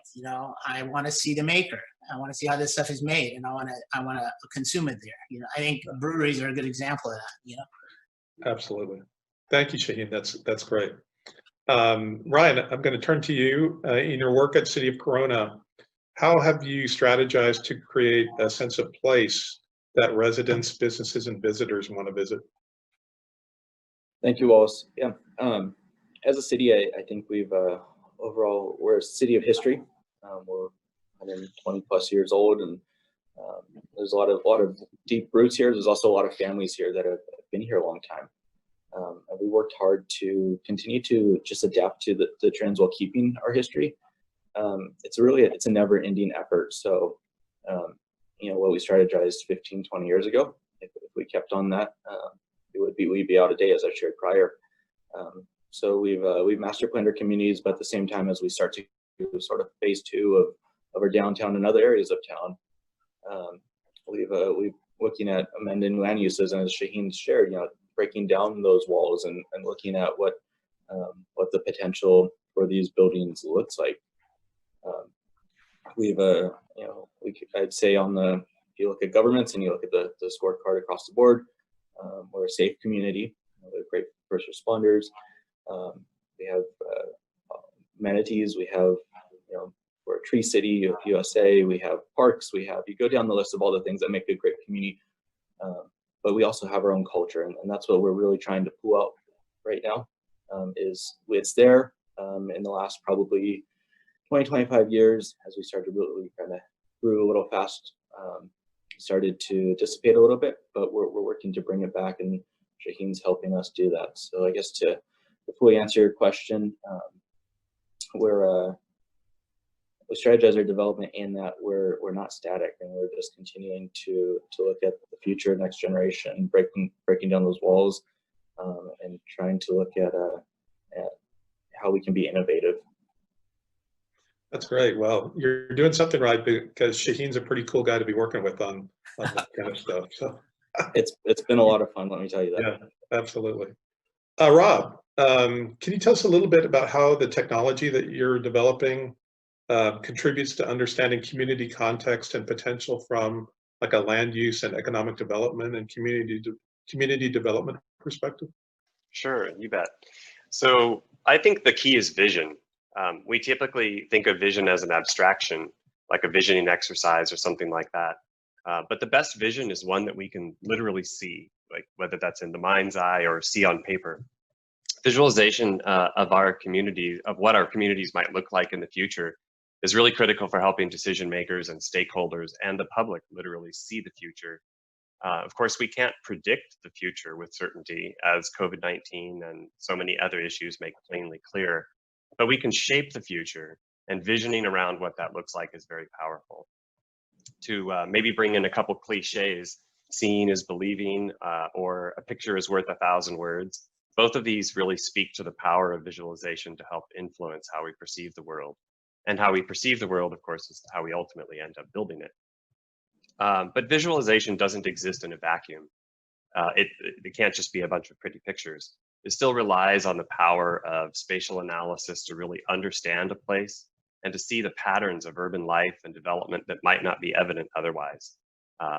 So these analyses can also be visualized.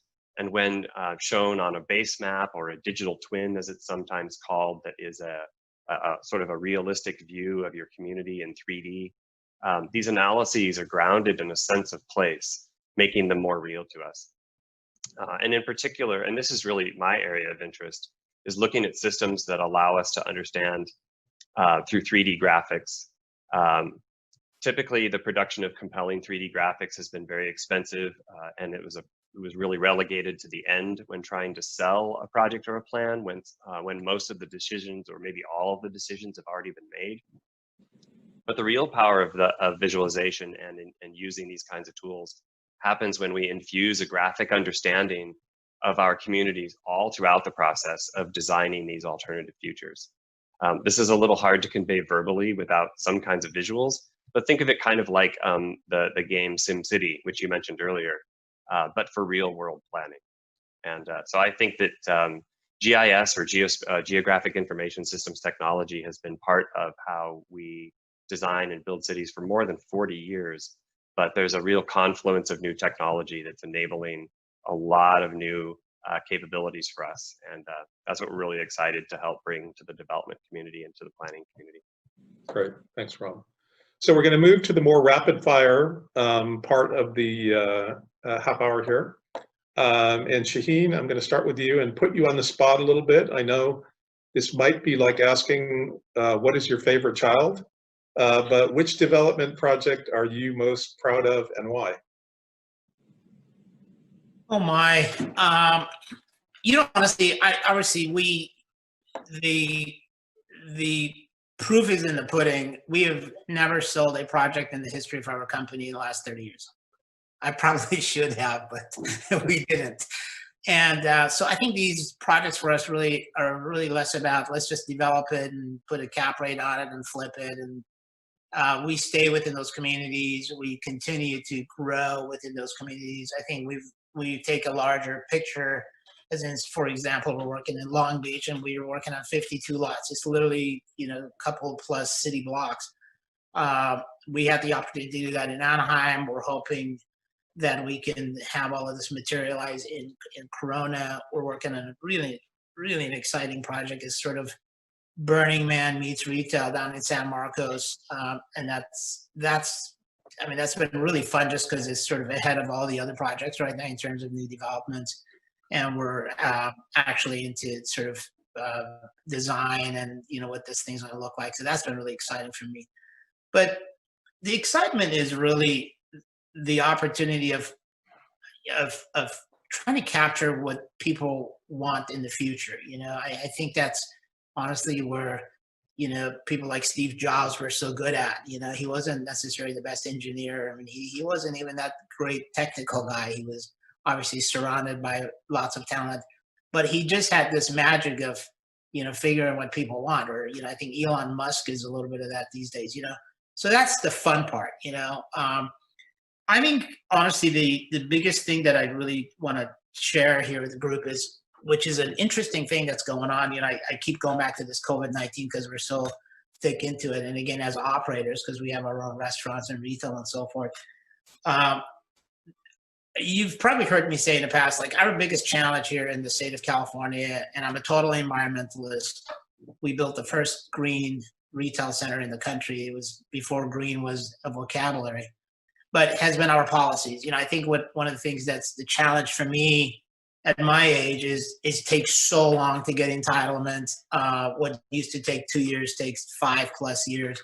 We're working with policies that were written in the 70s and 80s, and we're trying to kind of conform with these policies. And look how much this is before we even had iPhones, and look how much everybody's world has changed. So we're looking at developments without necessarily using the old rules. And the only way we can accomplish that is just, a really serious partnership with cities. It's very difficult to go and look, most developers are in it, you want to build it, you want to flip it, you want to move on to the next project, But I think this is different. I think if we're talking about community building and working with local operators, so these are not national operators that you just go to ICSC and sign up, so you really have to stay on, you have to work with them on a weekly, daily basis. It's a different commitment. And so I think really what's happened again during this COVID is like some of the rules have been lax, and it's been really exciting for us. I'll give you an example. We turned our parking lots into drive-ins because our restaurants were closed or takeout only. So you could actually, it's kind of like the 60s and 70s when I grew up, and we all went to drive-in. So families pull up in their trucks, they open the back van, they set up chairs, they got the kids and the dog, and they order food that gets delivered to the cars. And we have live concert, and we show movies, and it's packed. It's unbelievable how there's no way we could have done that if the cities hadn't laxed the parking rules. And they did. I hope it continues to stay that way. We've taken our park and turned it into dining space, so these picnic areas, and we have the 6-foot distancing and so forth. But in the past, everything had to be inside. I mean, here we are in the state of California. We all live here because of the weather.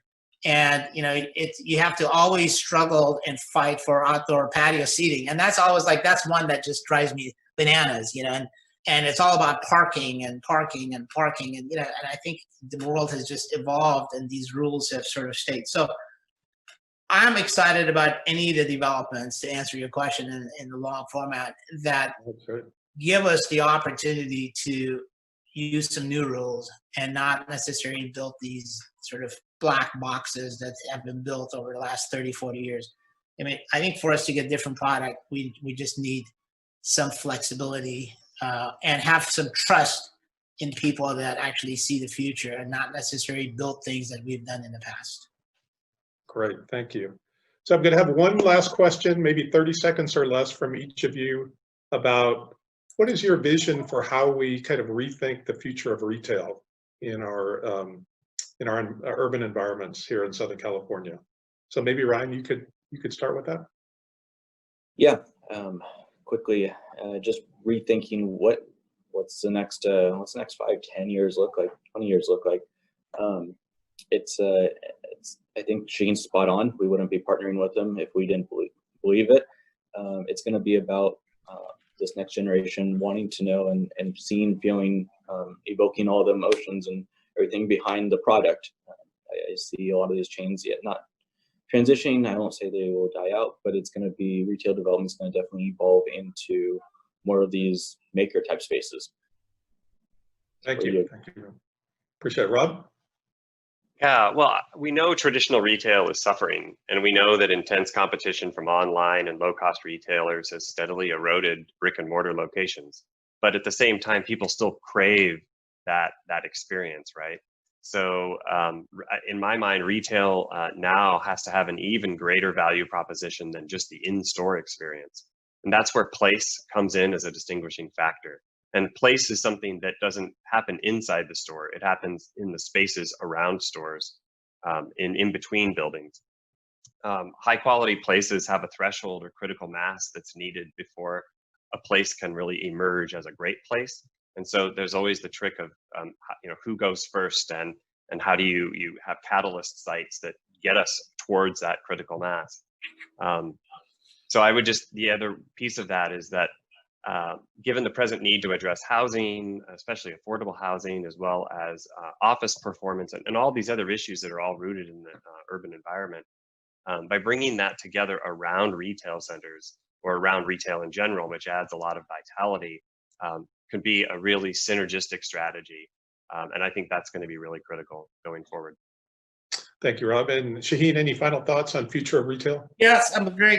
I have a few thoughts on that. Okay, so I think it comes down to social. To me, that is really the driving factor. The reality is anything that's non-emotional and basically necessity commodity, we're going to buy online.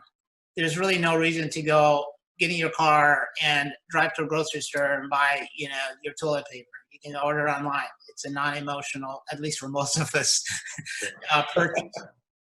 So I think our purchases are definitely going to be more emotional. These are situations where we want to have that social conversation and connection with the maker, whether it's the restaurant operator or the chef, or whether it's the dressmaker or the leather backpack maker. We want to have the conversation. And those are what I call emotional projects. And this is the segment that I call this local crafters and micro manufacturing that's important to us. Again, anything else you can buy online, and I think online is going to continue to grow, obviously. But it's products with a purpose, that's what's going to drive things.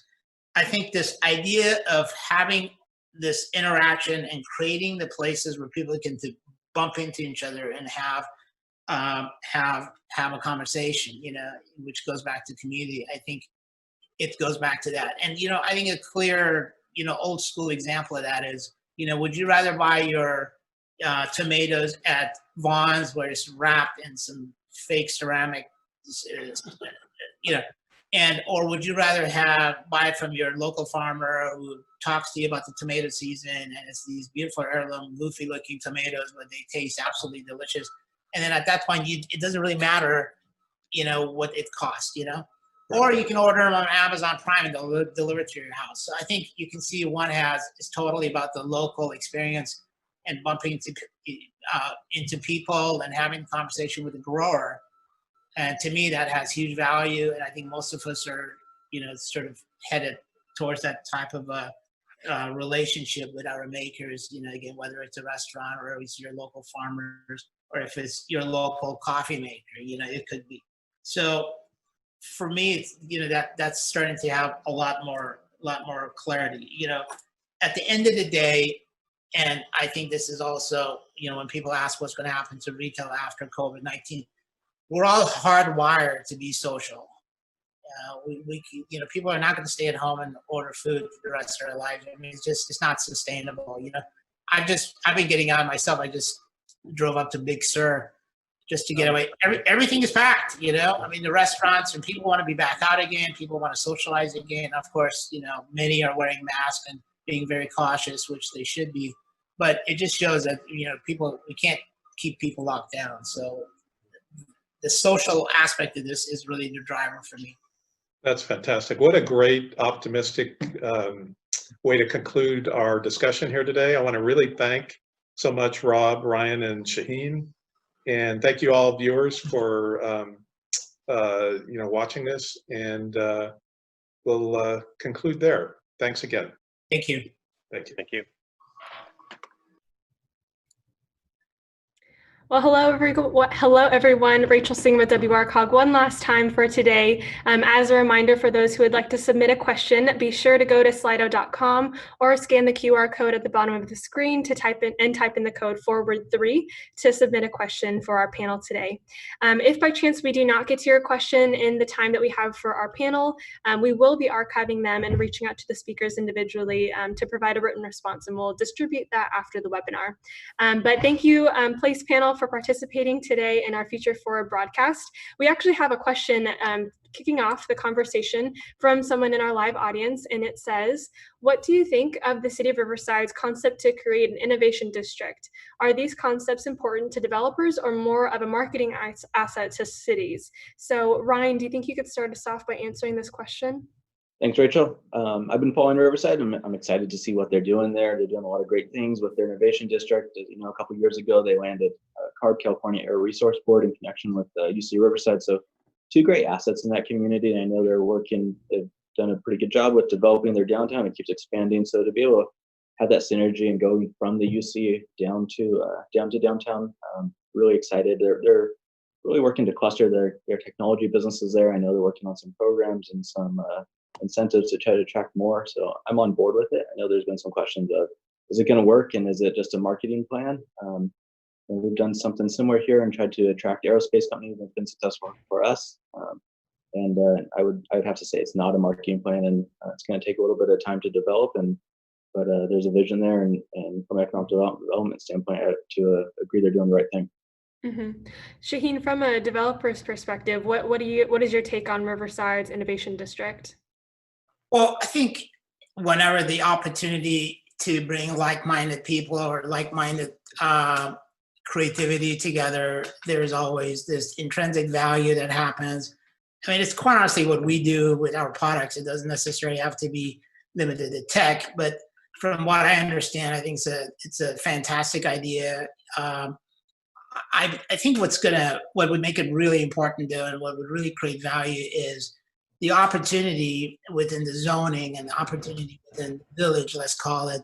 There are places that's going to promote people bumping into each other and exchange creativity. I also think that if there is the opportunity to add amenities and services, whether it's the great organic cafe or a place that people can gather in a park and have conversation, I think that always sort of that social equity that it can present, I think that'll have tremendous value. Mm-hmm.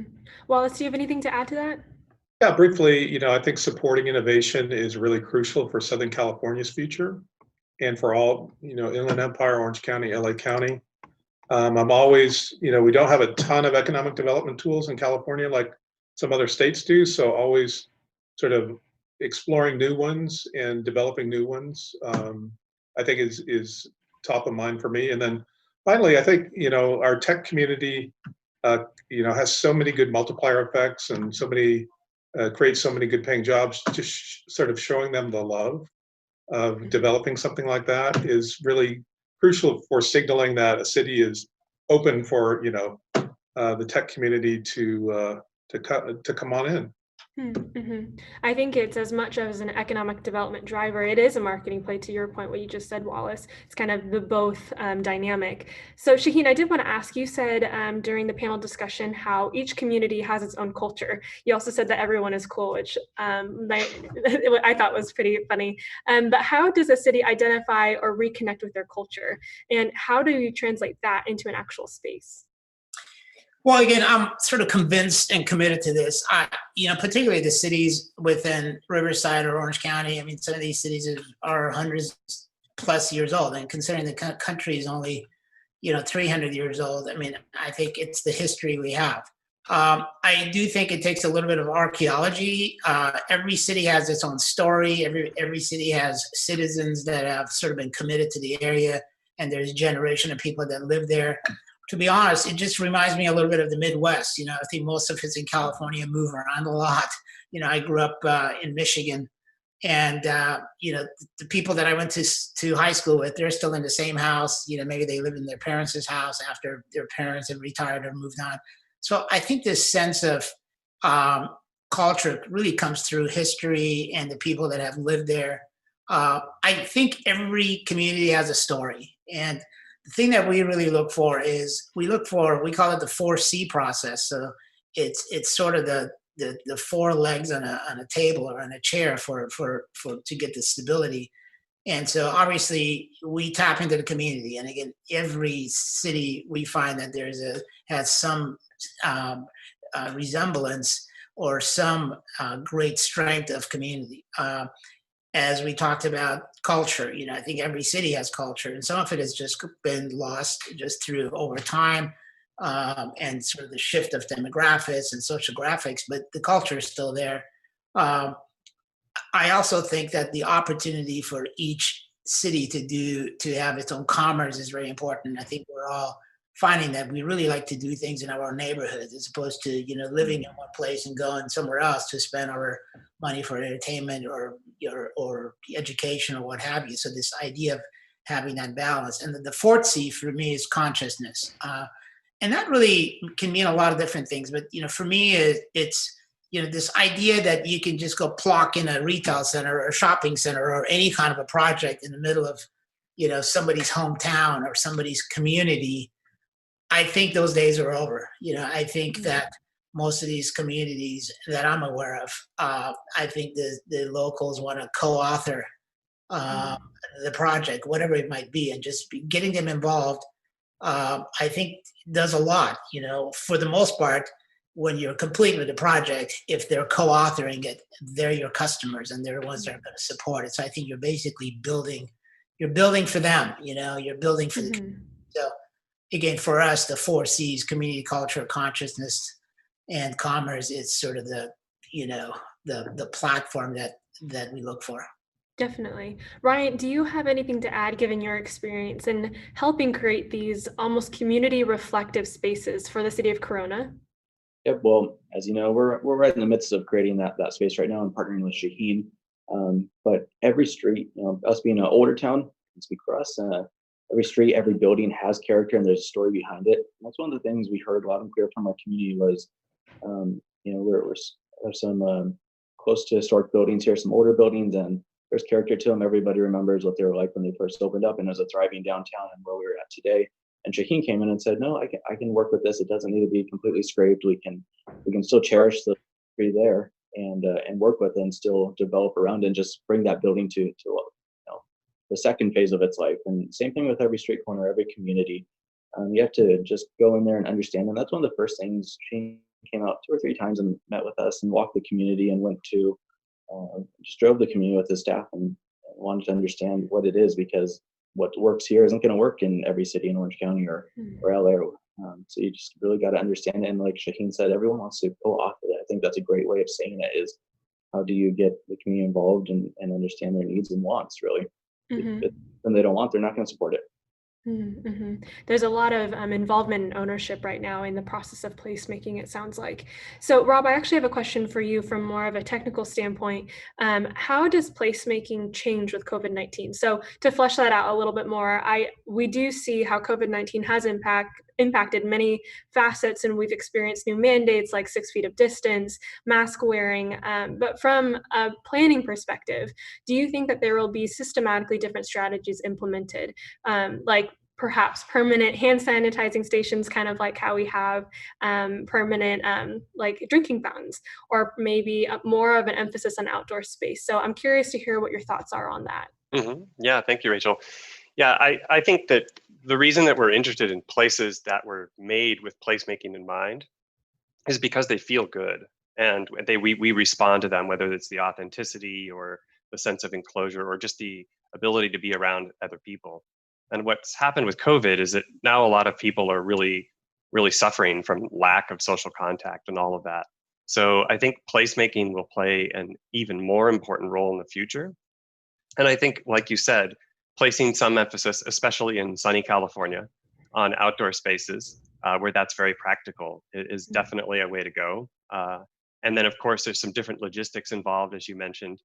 I like the Shaheen's 4 C's. I just came up with 3 S's: spacing, screening, and sanitizer. Don't quote me on that. And I think those are all going to be important, but I think that those are more tactical rather than physical interventions that need to happen in the built environment. But just to come back to the importance of place and placemaking, I think that, you know, there will be a time when we emerge from this crisis. We don't know if it's going to be a few months or a few years. We also don't know if there will be another type of virus that could come up at some point in the future. And so it's well advised that we're prepared for that. And thinking about how our physical spaces are designed is certainly a part of that. But I don't think that we need to design our spaces completely with that lens. The good news is that high quality placemaking, in my opinion, already reflects some of that capability to keep people safe. So I would say let's just keep rolling with this idea that placemaking is important, and let's try to make the best places we can. Definitely. To your point, COVID-19 really has highlighted the fact that as humans, we crave that social interaction, and that is reflective of the types of places that we do create. So Wallace, as an Orange County guy, can you maybe share some best practices from the OC that you've seen really take place to make OC who it is today, a hub for businesses? What kind of lessons learned can we have here in the Inland Empire?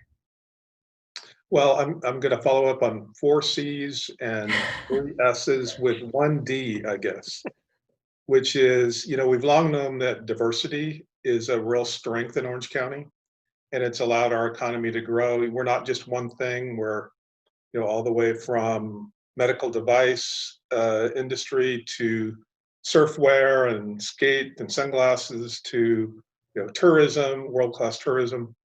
Our population is increasingly diverse. That's a real strength. And I think one of the things that Shaheen has brought to the table is really important. You know, we have 34 separate cities and then the unincorporated part of the county. And probably, you know, 30 years ago, it was very homogenous. Every place kind of looked the same in Orange County, and I think we got kind of a rap in terms of that. But I think what Shaheen brought is that each of those 34 cities is a distinct place, and that diversity and building upon, you know, the strengths and the history of the community has allowed us to create this really diverse set of retail spaces, diverse industry, diverse kind of building types, depending on whether you're on the coast or, you know, in Fullerton. So I think that to me, that's what I've really come to understand is sort of Orange County's strength now, is those 34 separate visions about what this city can be and what we can build on here and create a, you know, a brighter future. That goes exactly to what Shaheen was saying during the discussion of localization versus homogenization and how that's really been used and leveraged in Orange County in so many ways, to your point. So Ryan, kind of shifting perspective a little bit, but from a city, how do you empower people to be involved and take ownership in the process of creating a place that they can and are proud of? Thanks, Rachel. That's always arguably a challenging with any project, with any development coming forward. But it's really, like Shaheen said, everyone wants to co-develop that or feel like they have a say in it, be able to share that. In particular, here in Corona, we do very transparent. We start projects as soon as it comes in. As soon as we have a better idea of what the project's going to be, we take it to a committee level just to share it publicly. It's open for discussion. We continue that process through all the way through Planning Commission, City Council. We're constantly meeting with our stakeholders. So you got to continue to meet with every single stakeholder there, whether it's community members, developers, local residents, people from even outside of the organization, outside of the city, who want to better understand the process. So really, I guess the best way to put it is continually being transparent and just being open to discussion. I know that there's some cities out there who aren't always open to that or have that conversation, but from a staff level and from all the way through our elected officials, we've always been very open to sitting down and having that conversation, saying what are your ideas, and we've always kind of taken that approach that we don't always necessarily know have the best answer to every solution. Let's take it in. Let's look at it from a 360 degree and look at the long-term vision. Mm-hmm.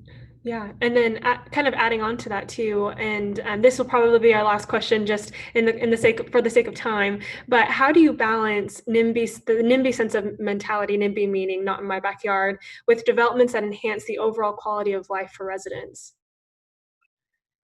There's always going to be that those certain residents who don't always want to maybe adapt to change or see the bigger picture. You know, for instance, we're doing some projects in our downtown, and there's a lot of people who remember the downtown and don't really want to see that change.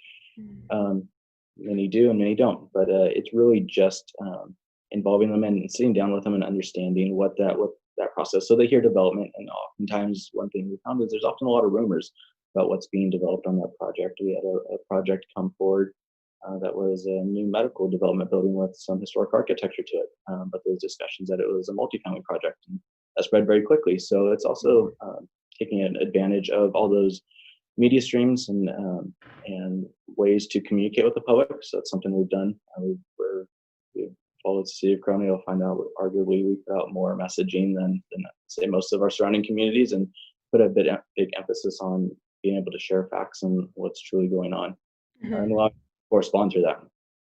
Definitely. The consistent stream of information, I'm sure, really helps clear the air, or maybe just even the expectations of what's happening in the city. So I'm sure that's so helpful. Yeah. Well, with that, oh, did you have something to add? So please go ahead.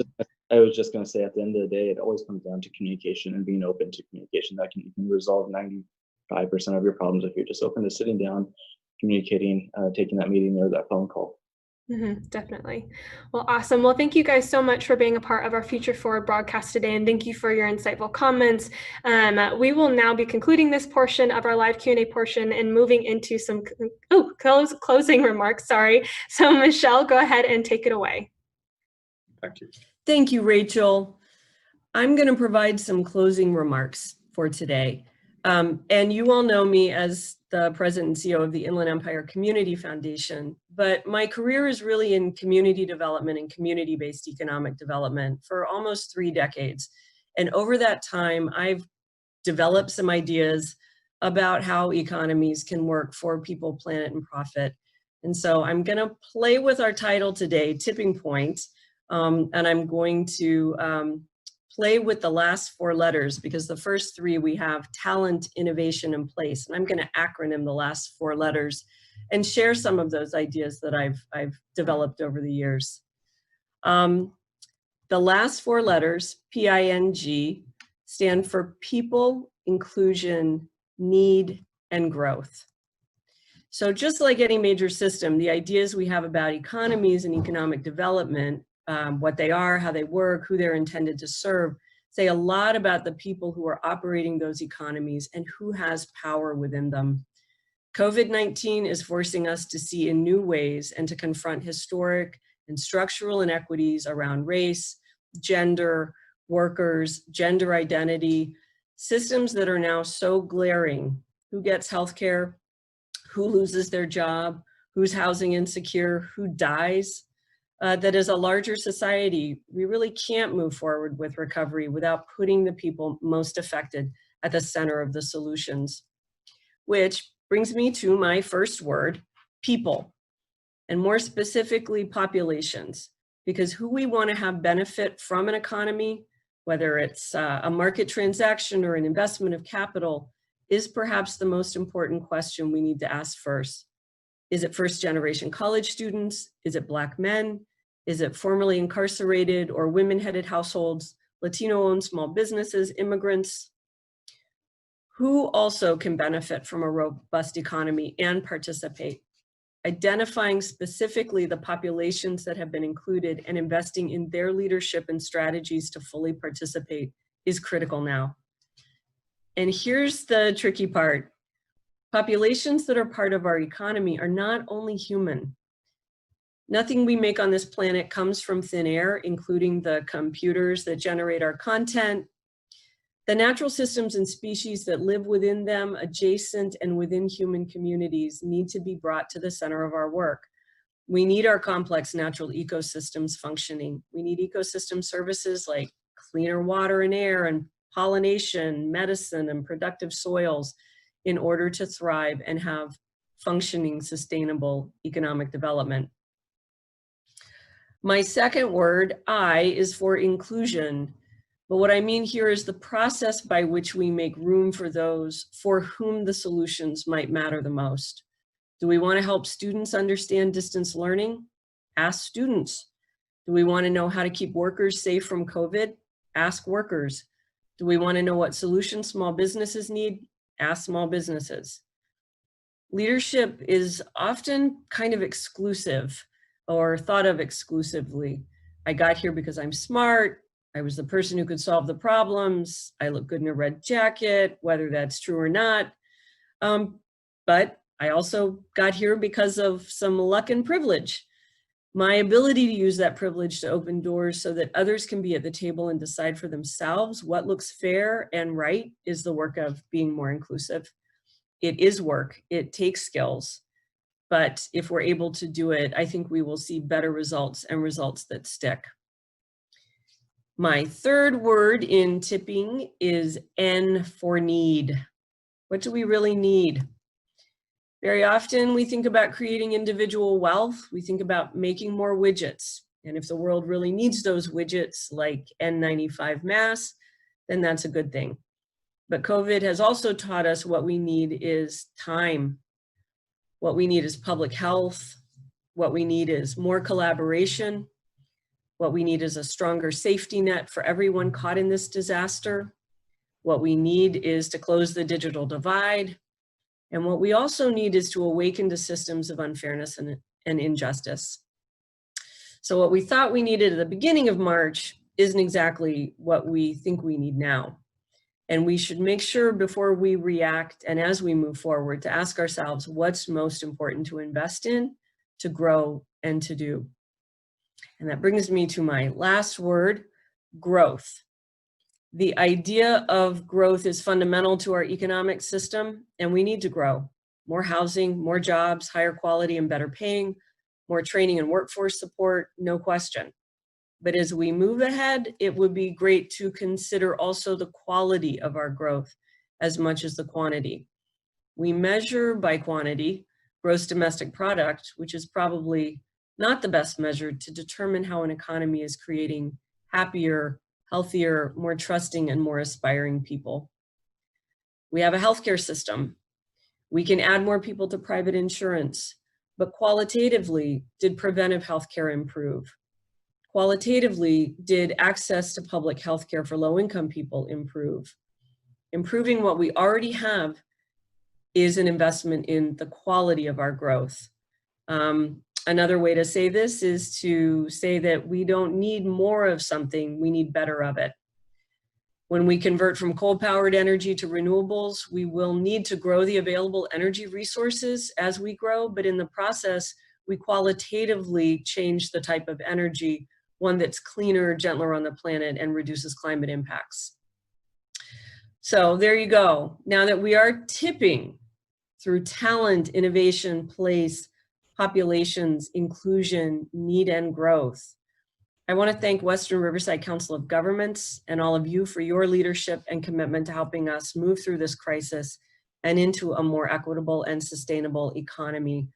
Thank you to all of our speakers and to you, our audience. Please stay safe, wear your face covering, keep your physical distance, and we will see you at the next WRCOG convening. Thank you. Thank you, Michelle, for serving as today's MC. And of course, thank you to our amazing speakers, presenters, and panelists that joined us for today's broadcast. I also want to thank you, our viewers out there, for tuning in today and continuing to support our Future Forward series. We hope that you found today's topics and presentations insightful, relevant, and timely. Now, as a reminder, you should be able to find the informational materials from today's broadcast in the description section down below of our YouTube link. And before we sign off, I also want to let you guys know what to look forward to. We will be having our next Future Forward broadcast on July 30th from 9 a.m. to 10 a.m., where we will be hearing from Jerry Walters of Fair and Peers, where he will be sharing his in-depth analysis on how COVID-19 is changing the way we travel. So with that, and as usual, thank you for joining us today. Stay safe and stay healthy. Bye.